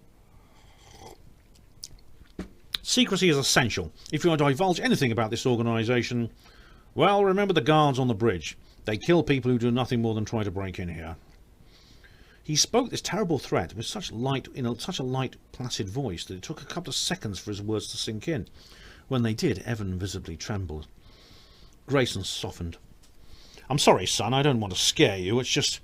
I just needed to make sure you understood the truth. Rule number 1 is, keep your trap shut, okay?" Evan nodded. Grayson paused. "Right. Let me tell you a bit about our organisation. You would have been very young in the early 80s when the Welsh crisis began, so you probably don't remember. It was triggered by the expulsion of Owen Glyn-Jones from Plaid Cymru. He led the party for 2 years during the 70s and was associated with an extreme right-wing faction that fiercely disagreed with the party's Liberal executive. Several affiliated groups like the Young Wales Club went over to this faction's ideas. It was also believed that there was a link between Glyn-Jones and the new terrorist group 1282. Plaid Cymru carried out a witch hunt to rid themselves of him and his supporters. There was turmoil, riots and demonstration spread across Wales. Several villages declared themselves to be independent Welsh republics. Clint Jones established a militia, with outside help we believe, and fought with the Zone, who were trying to restore the rule of Roland Cooper in those areas. In early 81, it was decided to establish an agency specifically to deal with the crisis. It would be a secret organisation covertly assisting regular Zone forces. It was to be administered by the BPZ and unaccountable to local jurisdiction. And here we are. Grayson spread his hands. What sort of things do we do exactly? We're an anti-terrorist unit for the most part, but we also manage agents within Free Wales. Some of what our operatives do is very dangerous. I can't tell you any details. Access to classified information is strictly need to know. Well, Evan pondered for a moment. Could you at least tell me the name of the organisation? The official name for our organisation is the Monitoring Service of Wales, but almost all the time you'll hear it referred to as the business. It's better for security. What's so funny? Evan was laughing. The Scotch had gone to his head and nerves,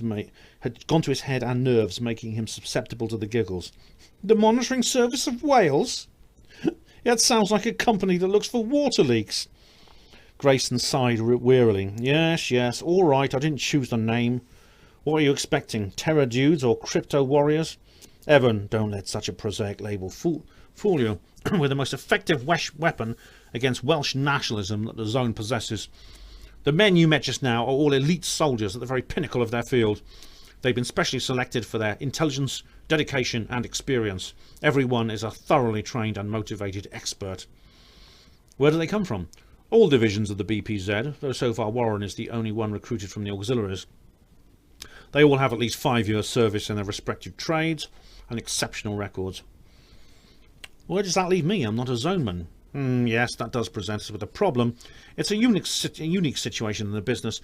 We could arrange for you to join the Zone and then transfer straight over to us, but it's a very long way around. You'd have to go through the same process as every new recruit. Induction and basic training, which would waste at least 6 months. No, I think the most expedient thing to do is to employ you as a civilian contractor. He opened a drawer in his desk and rummaged around. In practice, you'll be no different to any of our regular Zone agents. You'll do the same job with the same salary. Under the standard rules of military law, you'll even have a de facto Zone rank. And the good thing is you can start today.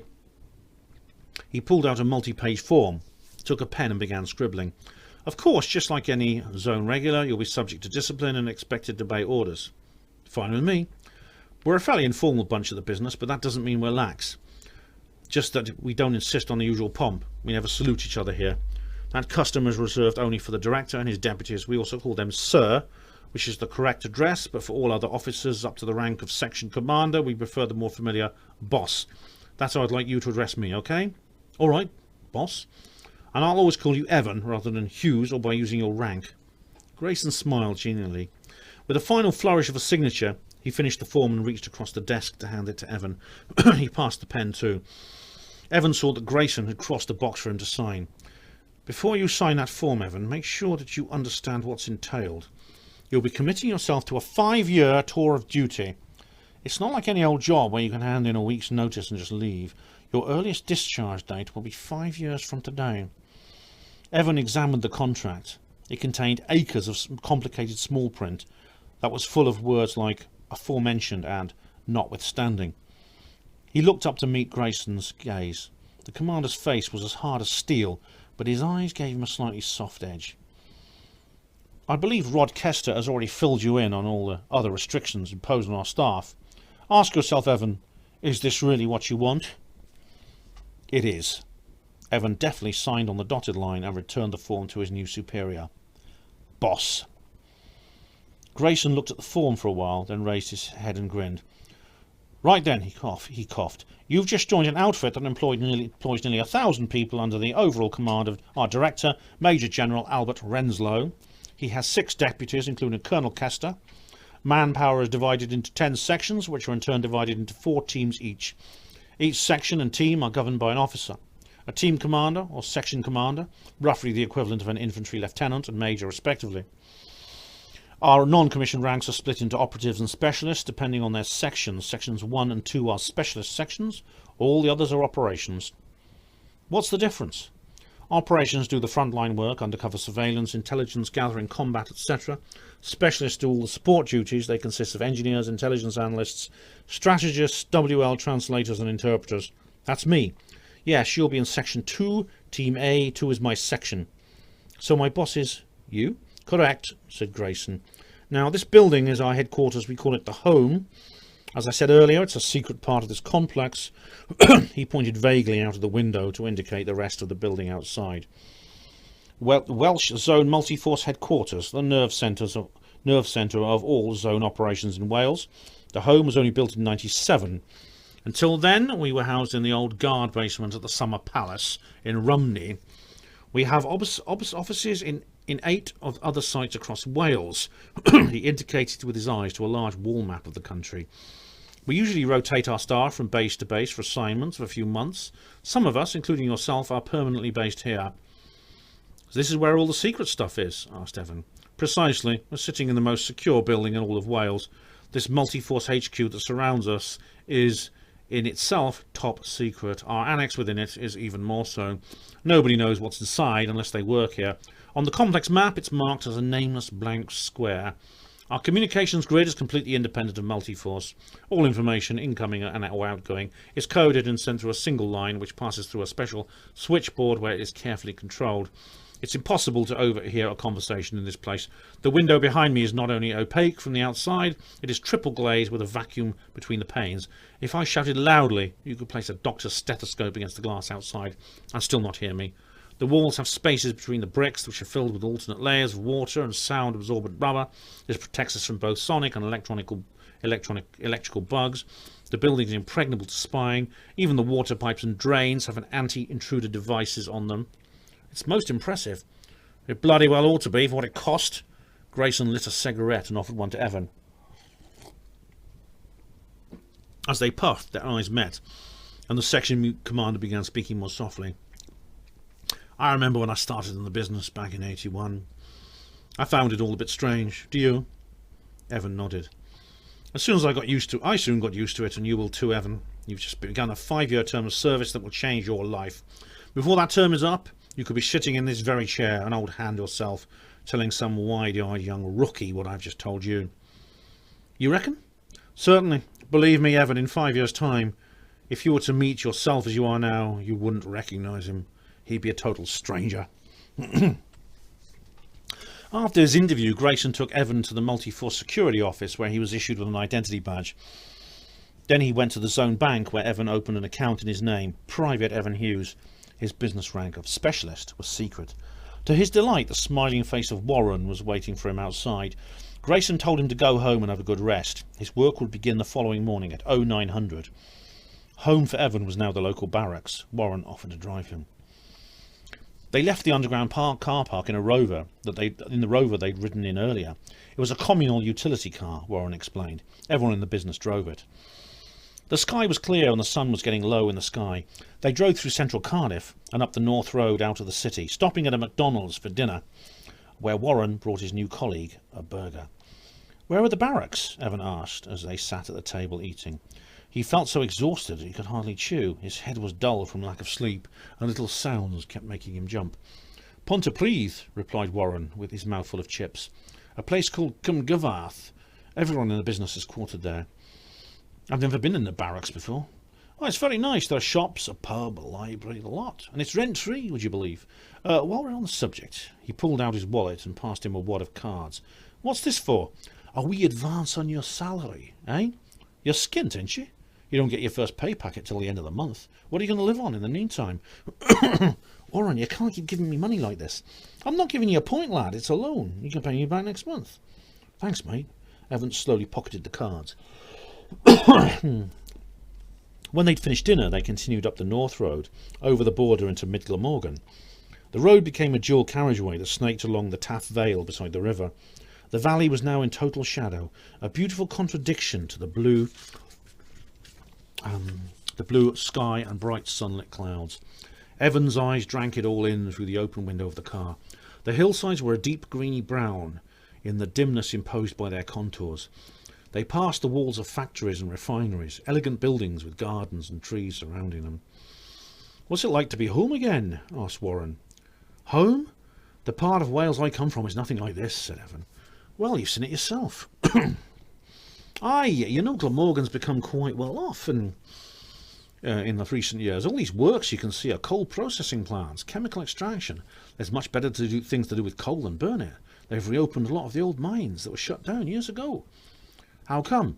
The market for Welsh coal has improved. It's not a luxury product anymore. You know, coal mining in Wales began long before the coming of Roland Cooper.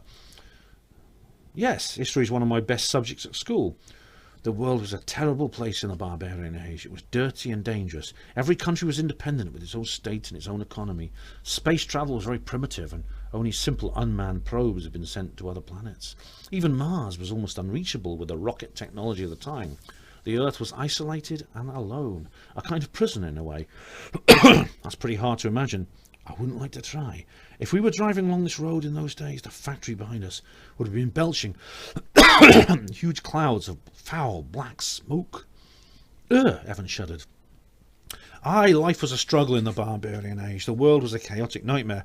Thank God Roland Cooper came along and took it over. We take him for granted nowadays, but we owe him a hell of a lot. People are happy under his dominions. Famine, poverty and fear are now forgotten memories. He's destroyed disorder, deprivation and hunger, replacing it with peace, security and prosperity for all mankind. Yes, said Evan. At Pontypridd they left the dual carriageway and took a smaller road over the River Taff into a forest. It turned sharply uphill and narrowed. After a mile or two they encountered a zone roadblock controlled by troopers in DPM camouflage dress. The left carriageway was closed and off, and a contraflow was in operation. As they waited for a lorry to pass, Evan could see what the workmen were doing. They weren't digging the road at all, but were using a machine to resurface it. No, to clean it. Water could be seen trickling down the verges. It was mixed with white paint. He couldn't see what it was they were scrubbing off, but they obviously hadn't done the other side of the road yet, because a pair of hand-painted figures were still visible, smeared on the opposite carriageway. An 8 and a 2, or 82. Then Evan understood. The graffiti on the other side that they were cleaning must have read 12. No one of the zone were so keen to obliterate it. Who did that? He pointed. A couple of local kids, local hardheads. What a nerve! Right outside a zone right outside a zone reservation too. They caught and interviewed them, but they didn't know anything about the real 1282. They were just harmless amateurs. How do you know? Esau told me. The little blighters were nicked by the Cumgavarth Guard Patrol. The traffic zone men waved them on, and Warren accelerated into the overtake position until they passed the road cleaning team. A thought occurred to Evan. Warren, what did they do with the kids when they'd finished interviewing them? I don't know. Evan could tell that this was a lie, but he was too tired to push the question. His sleep-hungry brain quickly forgot it. Here we are! Warren pulled up at the end of the road. They faced a gate manned by 3 zone guards, one on either side. A concrete wall topped with barbed wire stretched away into the trees. As a guard examined their ID badges, Evan read a notice by the gate. Cumgavarth Base Zone Installation. It was followed by a long-worded warning about security and trespassing. A stenciled skull and crossbones motif hammered home the message. When they were granted admission, the barrier was raised and they drove through. The trees continued for about 100 yards, then opened out to expose a large green area with buildings. This is a barracks? Asked Evan sceptically. Sure is. It looks more like Paxman Square on Hellborough. The place did indeed have a feel of a council estate. There were no houses, just a group of small tower blocks, 15 floors or so, standing in a line. In between were grassy open spaces, criss-crossed with paths. There was a precinct of shops and litter bins and pillar boxes by the side of the new-looking, well-swept roads. It could have been a residential area from any big city, dropped in the middle of a forest on a Welsh hillside. Well, what were you expecting? Said Warren. Rows of bunk beds, communal showers, a parade ground where you get your kit inspected? Yes, replied Evan.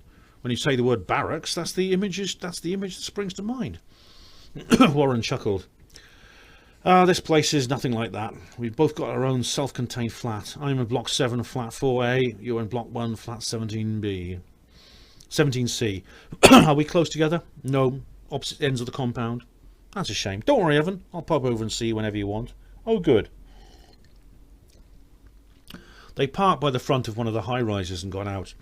The concierge was a friendly auxiliary service corporal. He presented Evan with his key and gave him a few instructions. When Evan got into the lift with Warren, he got a big surprise. It went down. Hey, where are we going? He blurted. Oh, didn't I tell you? Your flat's in the basement. these blocks have 20 basement levels. They go as far underground as they do up into the air. I'm not sure I like the idea of living underground like a mole. Look on the bright side, at least you won't have to worry about the roof leaking. Do officers live round here? No way, these facilities are much too basic for them. Officers' accommodation is on the other side of the hill by the married quarters. Married quarters? Esau told us he got married. Why doesn't he bring his wife and kids to live here with him? Married quarters are for local forces only. There are no married postings in Wales for the BPZ. Why don't the local zonemen just live in ordinary houses like they do in Langham Pond? Evan, I know you're new to this lark, but even still it should be obvious. 1282 would pick 'em off like ducks. You saw the guards and the barbed wires. We're in the middle of a war zone, man. The lift slowed and pinged, ending its journey into the heart of the Taff Vale mountains. They stepped onto a small landing, and Warren led him to flat sea. Do you want me to come in and show you around? I've lived in these joints before. Cheers, said Evan through a yawn. The flat was in darkness and had a bleachy odour of a fresh hotel room. Warren turned on the lights and began pointing everything out. The bathroom on Bog through that door, the bedroom's here. Are you okay, mate? Evan had been trying to pay attention, but his mind wasn't cooperating, and the sight of the soft, clean bed it gave up. At the sight of the soft, clean bed, it gave up altogether. He felt himself go dizzy. His big friend caught on. You poor bastard, you're fucked. Come on, get your shoes off and lie down. Evan felt his body spread out on the mattress, and the world began to slip away. Warren's last words mingled with his dreams like a river's flow mingles with the sea. You get a good night's sleep, you hear me? I'll call by tomorrow morning and give you a lift into the home. I'll see myself out. Cheerio. Evan awoke with a bump. For a second he wondered where he was, then the previous day's events returned to his mind. Sunlight filtered by the brown curtains cast a shady glow around the strange bedroom. He sat up with a groan. His whole body ached and his muscles felt tender. He'd slept fully dressed on top of the bedclothes, only his shoes were not on. They lay on the woolly carpet halfway between his bed and the wood-stained PVC door. He stood up and stretched. The clock on the wall said 5 to 7. What time have I got to be back in that place? 9, he thought. How am I going to get there? Oh yes, Warren said he'd give me a lift. He opened a few of the chipboard cupboards, all empty. Coat hangers rattled in the breeze as he swung the door to the wardrobe wide. He went back into his bed and started putting on his shoes. To his amazement, he suddenly became aware that he was still holding the love spoon that Warren had bought in Cardiff the day before as part of their recognition code. He must have been carrying it around with him all afternoon and never noticed. He'd even slept with it in his hand. He rolled it between his fingers, admiring its paintwork and skillfully carved body. Then he shoved it into one of the empty drawers in his bedside cabinet and opened the door to his bedroom. Quite nice. The lounge furnishing was simple but comfortable. He opened the curtains and let the morning sun nourish the flat. The suite was medium cheap, superstore velvet. There was a waist-level TV screen and a console by the armchair. The bookshelves were empty, apart from a new paperback edition of the Zone Man's Handbook. The kitchen was small and poky with a wraparound sideboard. The cupboards were white plastic and the sink gleamed like new. The soft water of South Wales had left it untarnished by limescale. There was a washer-dryer by the floor and even a fold-down ironing board. When Evan turned to inspect the hob, he saw the plastic bag. It contained a small box of cornflakes, a carton of milk, half a pound of sugar, bread and other consumables. At the bottom was a toothbrush, toothpaste and soap and a single disposable razor. When he saw the door key lying on the work surface beside the bag, he guessed, good old Warren, he's done a bit of shopping for me. He was relieved to find that there was a towel and flannel in the green-tiled bathroom. He had a shower, then returned to the kitchen for a double helping of cereal and 2 rounds of toast. He switched on the fridge to keep the remaining milk and butter, then went to the bathroom to brush his teeth. The mirror in his bathroom was very unusual. It appeared to be built into the wall, flush with the grass-green chinaware tiles.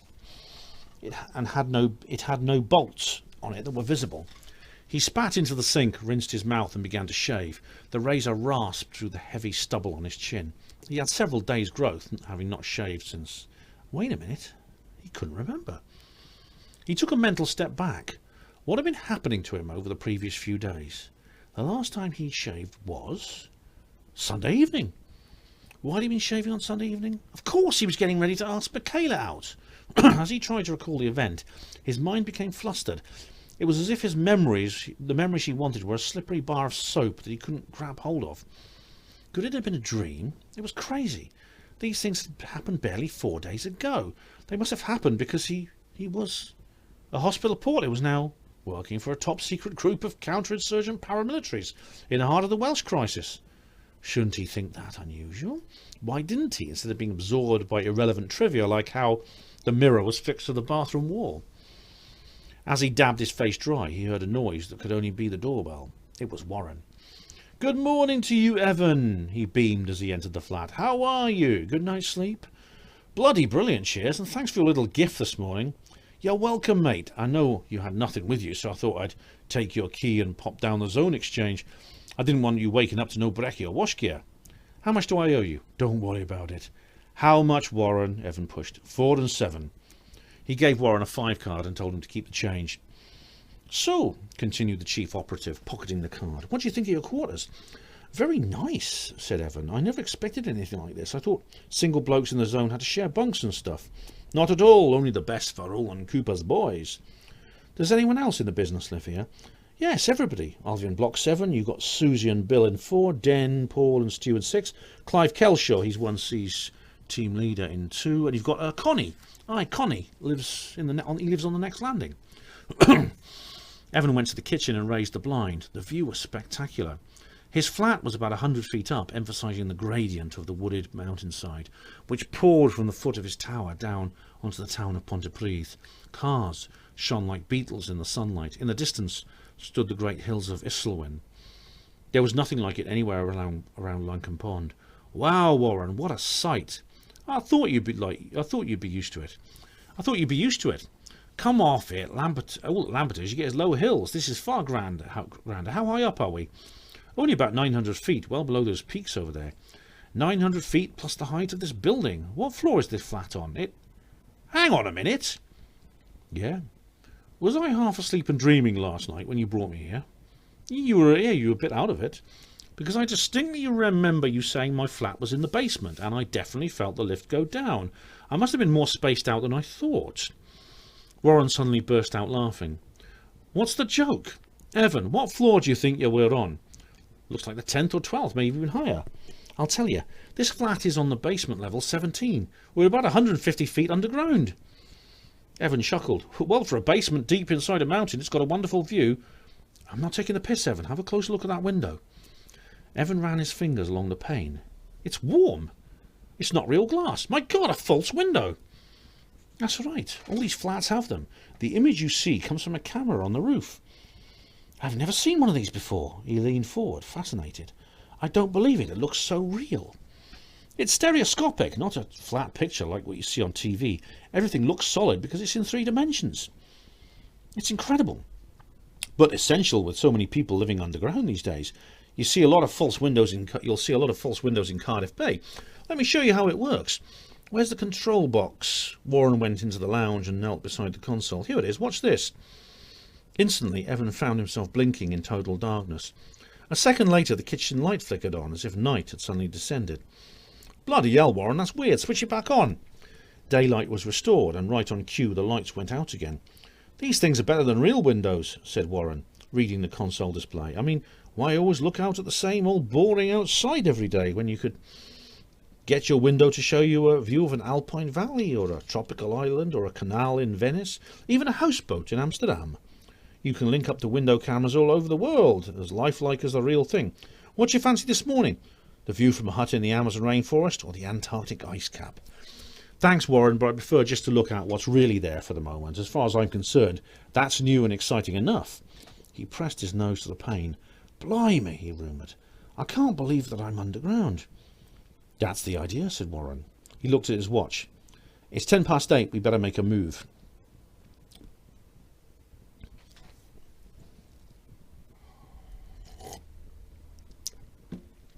"Bore da, Evan. Derry mewn."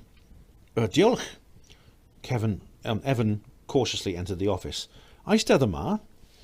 The elderly woman pointed at a seat opposite her desk. "Diolch." He thanked her again. She continued in Welsh. "How are you this morning, Evan? Did you sleep well?" "Yes, thank you, like a log. I was pretty tired." "It's good to meet you. I've heard so much about you. From Warden. The team can't wait to welcome you." She took off her bifocals and looked at him with her bright green eyes. which matched the colour of her suit. She had a loose white blouse, which was done up to her wrinkly chin. Her Welsh was perfect, but she had a peculiar accent that Evan had never heard before. That's nice. Who's Warden? Section Commander Grayson. You met him, haven't you? Yes, I had a chat with him yesterday. I don't know if he told you about me. My name is Chief Specialist Elaine Purley. I'm in command of the translation team. Please call me Elaine and address me as T. She was referring to the informal version of the Welsh word for you. So, Evan, tell me a bit about yourself, your background, I mean. Well, I was born in Aberystwyth in 77. I lived in Lampeter until I was 6. Then my mother died. Oh, I'm sorry, she interrupted. Thank you. After that, I went to live with my uncle in Llanacefn in Pembrokeshire. I left home at 12 to live in a youth shelter in Pumsaint. Then I transferred to another at Langham Pond in England, Bedfordshire, I mean. Was the transfer arranged for you, said Elaine, or was it your own choice? It was my choice. I didn't like Pumsaint. How do you feel about leaving Wales? How did you feel about leaving Wales? I never really thought about it at first. Then I had a hard time from the kids at school because of my accent. I was different. Children can be horrid. Sorry, carry on. I left school at 16 with 3 GCSEs. English, art and history. I did a couple of odd jobs until I became a porter at the local hospital when I was 18. I loved it and decided to settle down there. A few weeks ago I transferred to another hospital. That's where I met Warren, Chief Operative Cotterell. Yes, I know Warren. I remember him when he was here before. He talked me into joining the business, and here I am. Yes, and we're glad you are. Your Welsh is excellent. Thank you.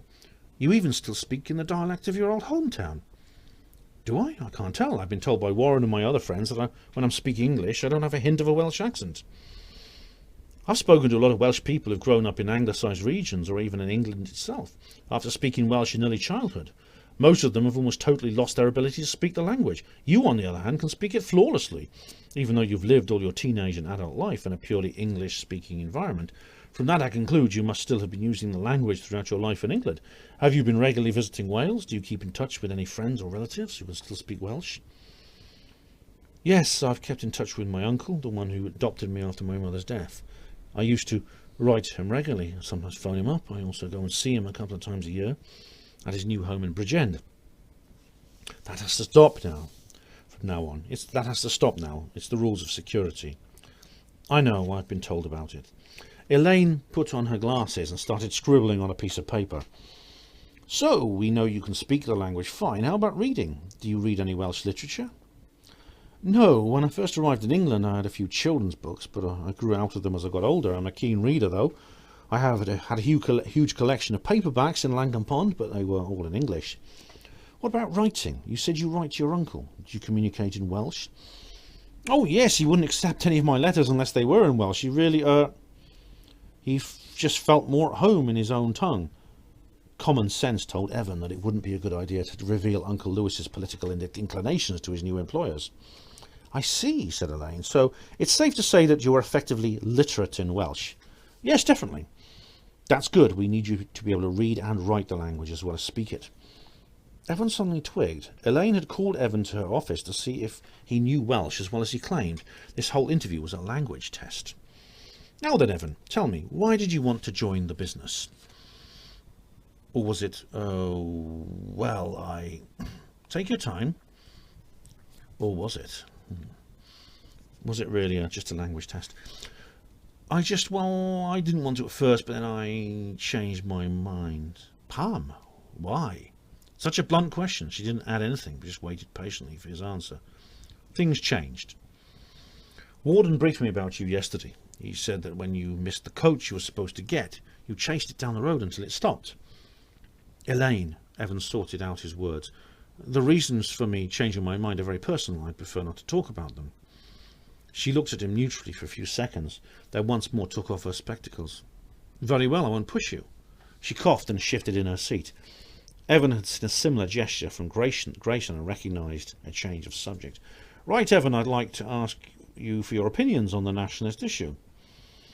Evan had learned from her style of conversation that he would have to give a full answer. Well, it's not something I think about very much. I hate everything that Clint Jones has done. I think he's ruined Wales. 1282 are a bunch of murdering thugs. I can't comprehend how someone could support them when they've seen their actions. Like I've already said, I didn't think much about moving to England, being Welsh is not something that's as strong in my heart as it is in most Welsh people's, and when I see the things that are going on over here, it actually makes me ashamed. I've grown up in England, so I can't really boast that I'm a real Welshman. I just try to distance myself from the debate as much as possible. What about Plaid Cymru and the other non-violent organisations, the so-called legitimate nationalists? What do you think of them? I can respect them for standing for their principles and having the courage not to resort to the methods of 1282. But do you share their ideals? Do you think Wales should be free and independent? Does the country have a right to self-determination? He became aphasic again. He knew that the sensible thing to do would be to tell the old woman what she wanted to hear. Damn it, no. Wales has no such right. It belongs to Roland Cooper, as do the people who live there.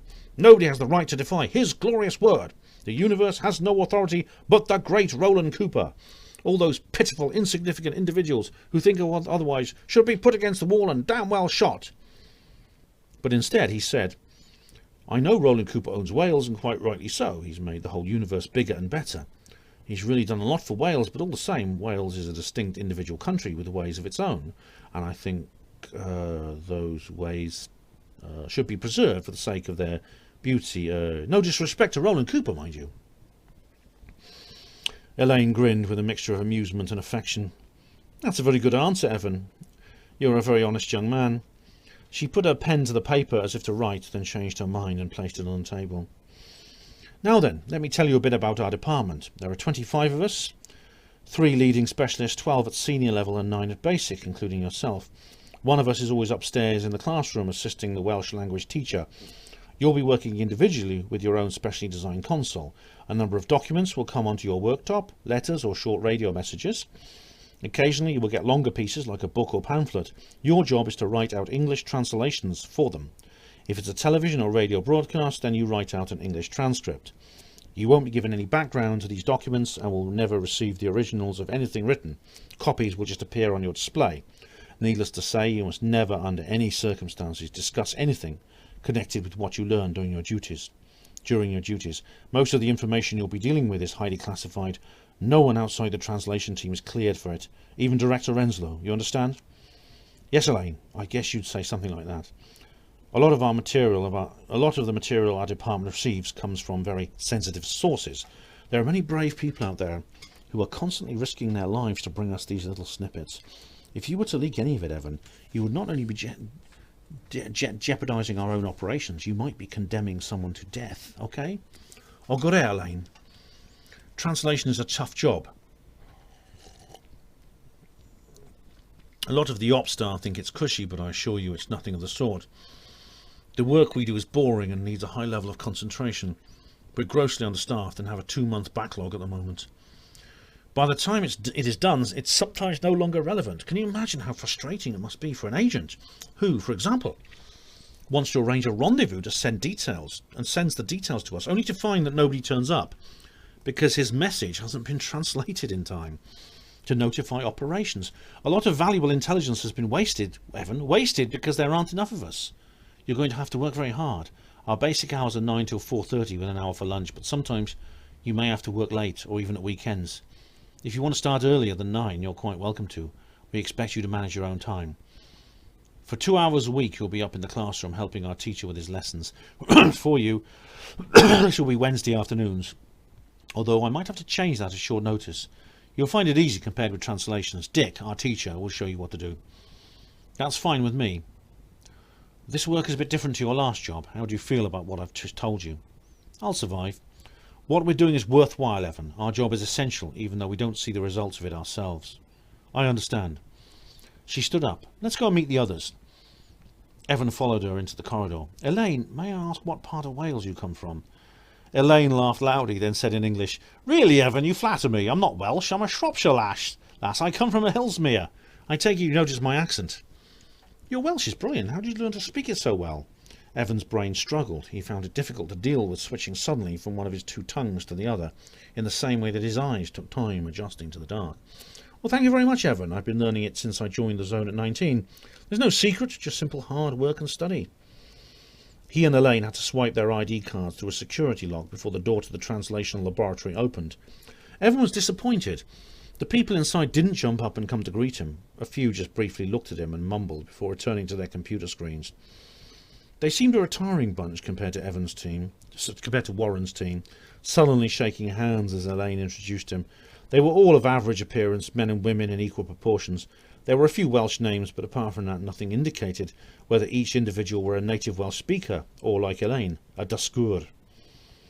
She showed Evan to a vacant desk with a computer console of a type he'd never seen before. "It's quite easy," she said. "Press Enter to display the document, and it will appear on the left-hand window. You type the transcript on the right. Alternatively, you can use a scribe pad. When you finish, click New Line with the mouse. The system will prompt you every time. There's a Welsh-English dictionary and a thesaurus on the toolbar. Sounds simple enough? There's a coffee pot in the corner and toilets are through that door," she pointed. "I'll leave you to it. See you later."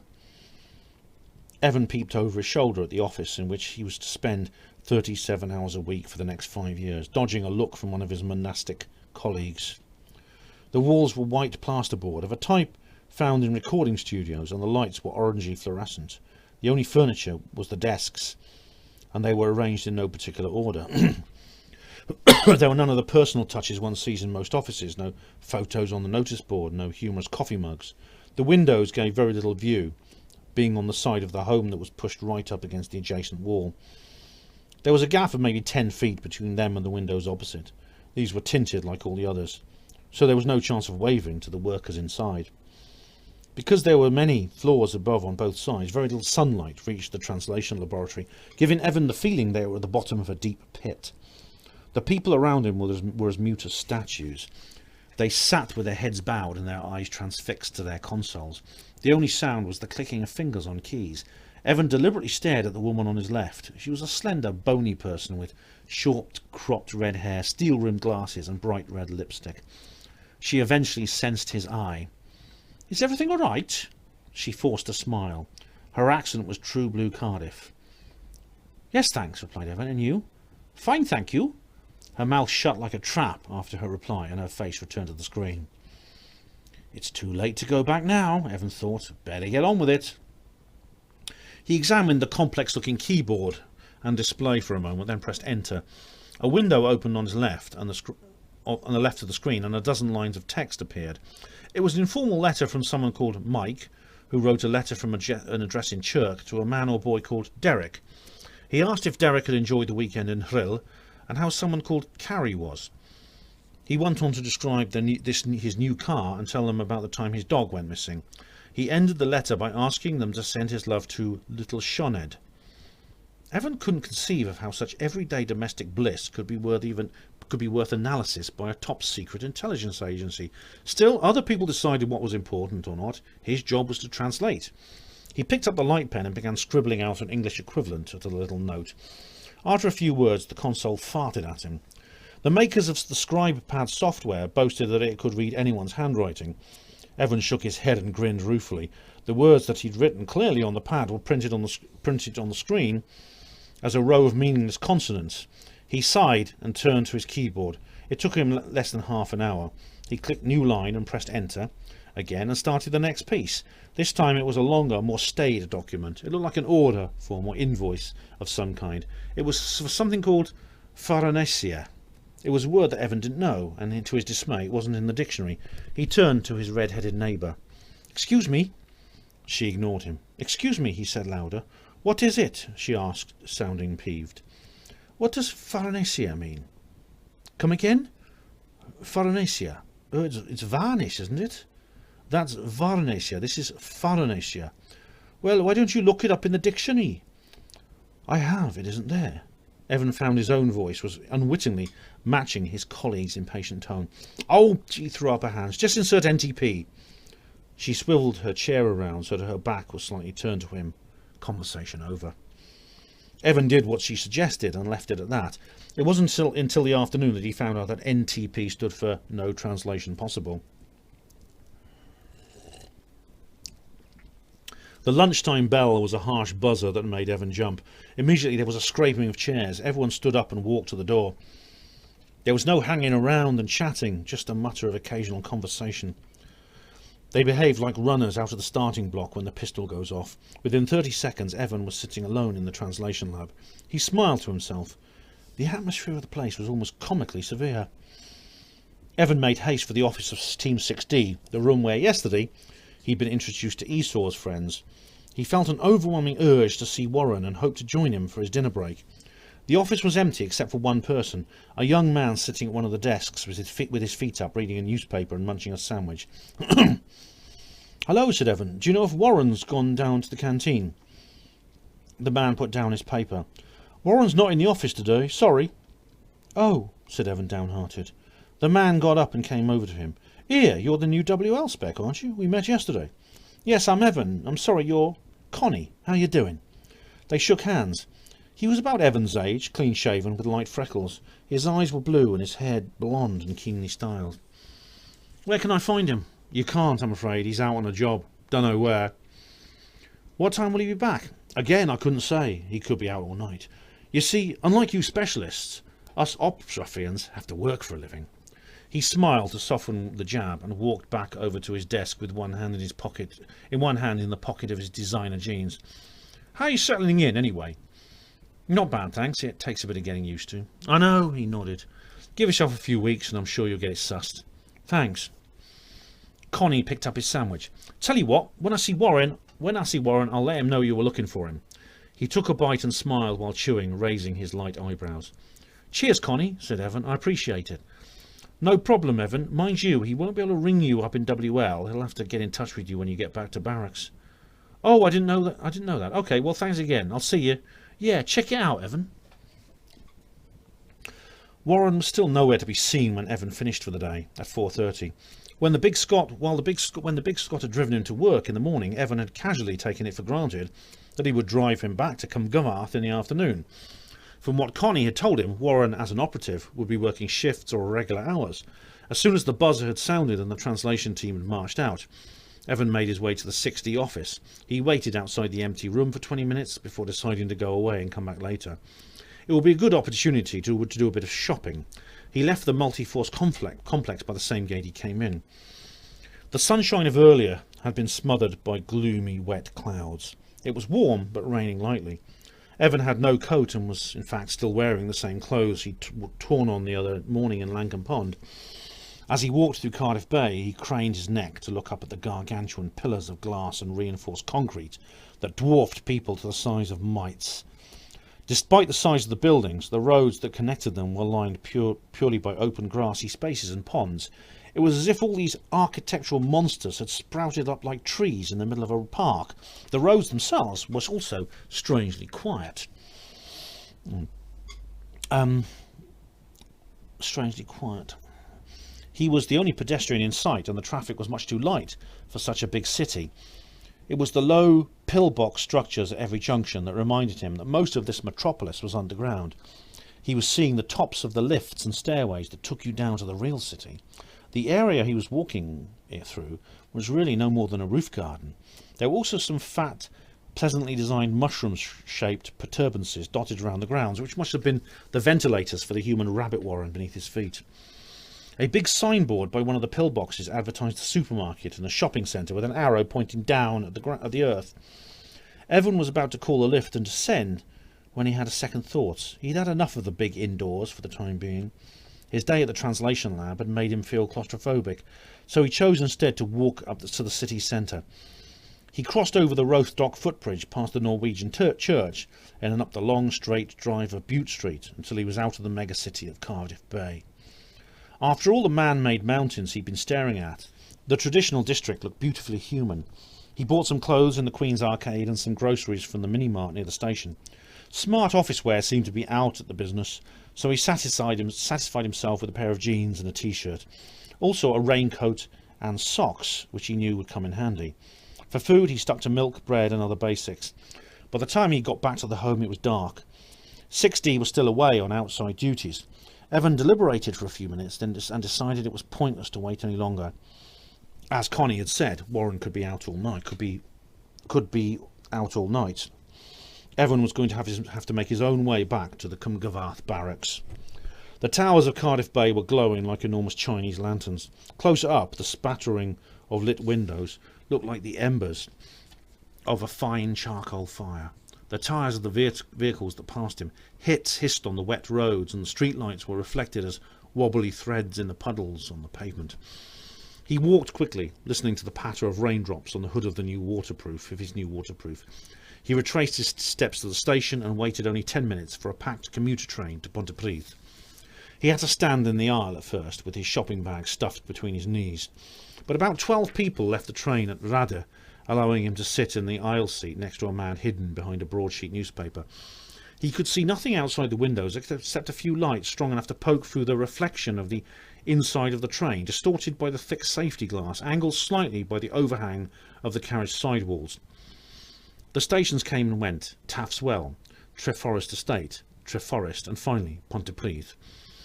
The taxis outside the station all refused to go to Cwmgyfarth, so Evan had to ask directions at the ticket office and make his way on foot. He crossed over the river and followed the little lane that led to the base.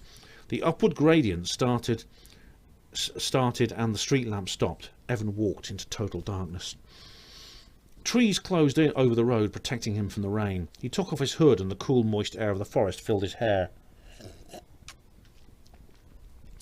As he strode along, he could hear a pitter-pat of drops on the leaves of the canopy.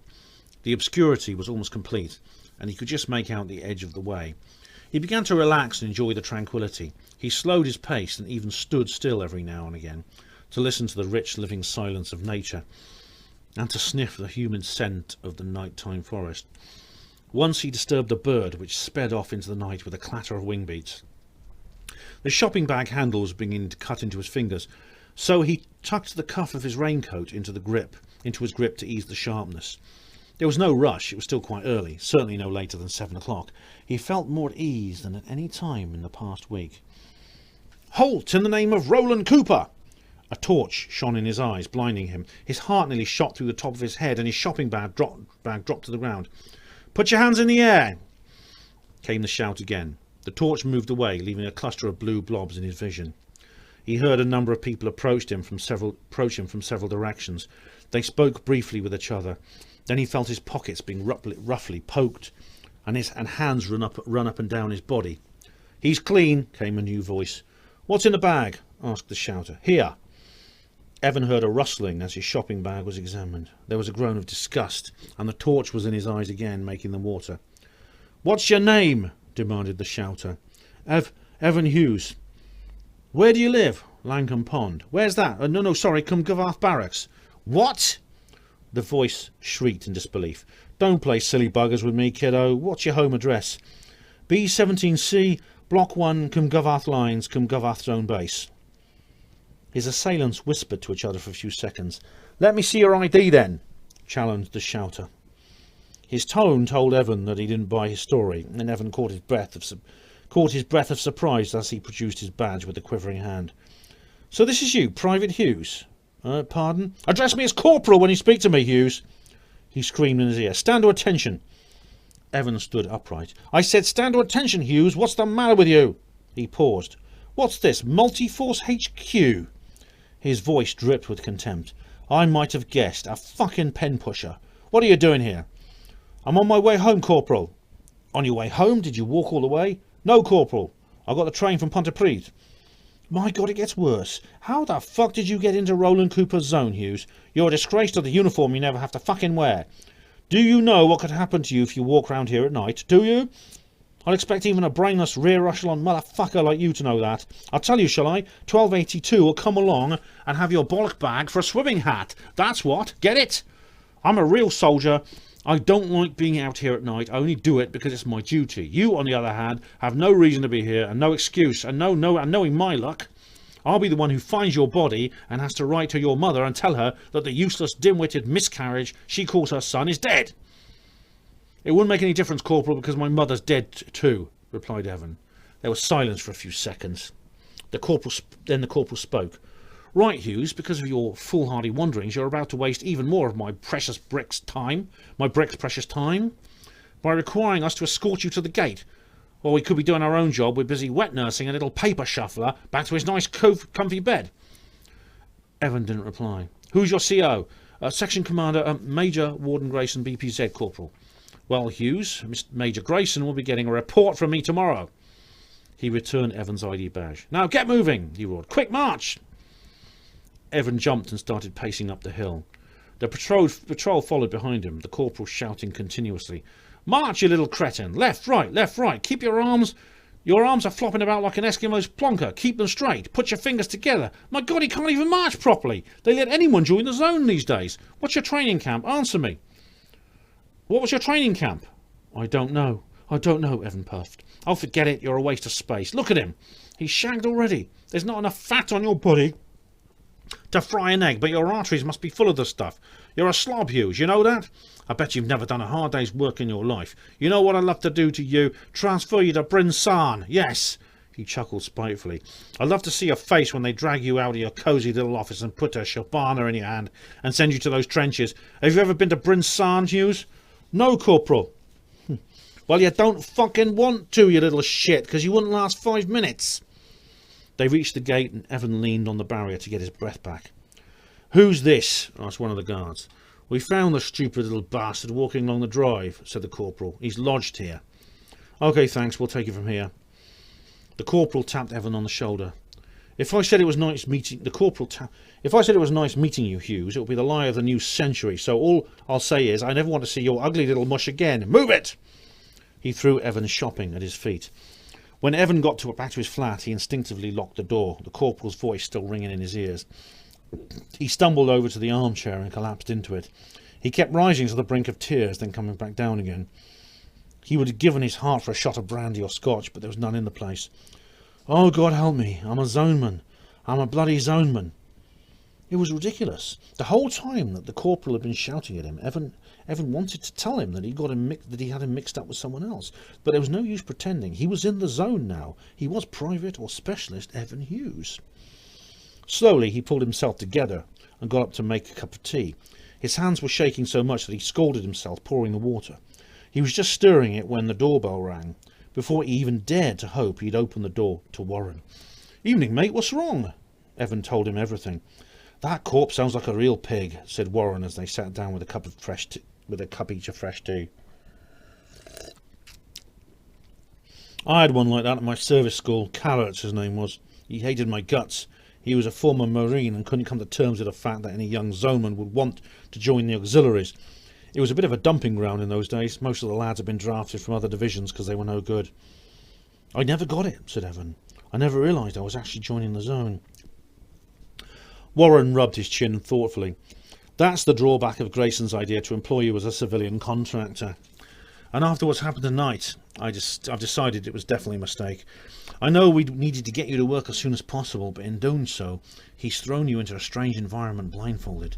For you to join the zone through the normal channels would have taken a few months, but in the long run you'd have been better off. You reckon? Yeah, you'd be mentally prepared for all this shit. I mean, basic training is a pain in the arse, but it toughens you up. You become used to military protocol, saluting, marching, and all the rest.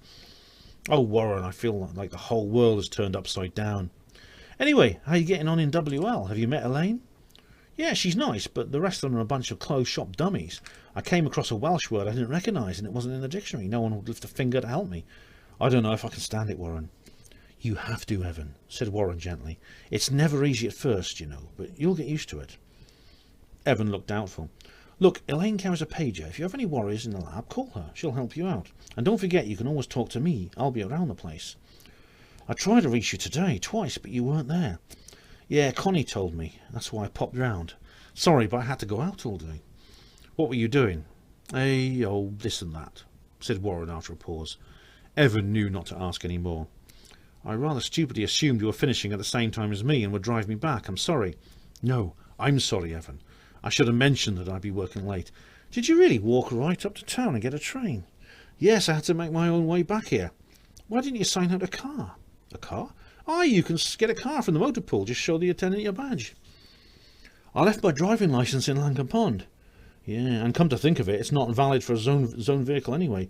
You need a zone driver's card. We'll have to get you one of them as soon as possible. In the meantime, there's an internal bus service that runs every hour between Multiforce and Cumgavarth. It goes every 20 minutes at rush hour times. When do you start tomorrow? Not till 6 p.m, but I'll be on all night, perhaps the following morning as well. We do a lot of our stuff at night. So you have to work shifts. Not shifts in the same sense that we did when we were porters. They were regular. Now my hours are totally irregular. I can be ordered on duty at any time or day of the week. Sometimes I never found out about what times I'm working until just the day before. They may even phone me up and call me in, just like that. I must make your social life difficult to organise. Well, you know what shift work is like. Yeah, but in portering we had a fixed rota that allowed us to make plans. Anyway, what are you going to do all day tomorrow? Generally doss about, do a bit of shopping, maybe go for a stroll in Pontypridd. I was wondering if you're free at midday, why not pop down to the home and have lunch with me? Thanks, Evan, I'd like that. I'll see what I've got on, okay? Okay, there was a pause. Well, surely you can stay here and have dinner now. Yes, please, that's very kind of you, Evan. Kind, no way. You can help me wash up afterwards. They both laughed.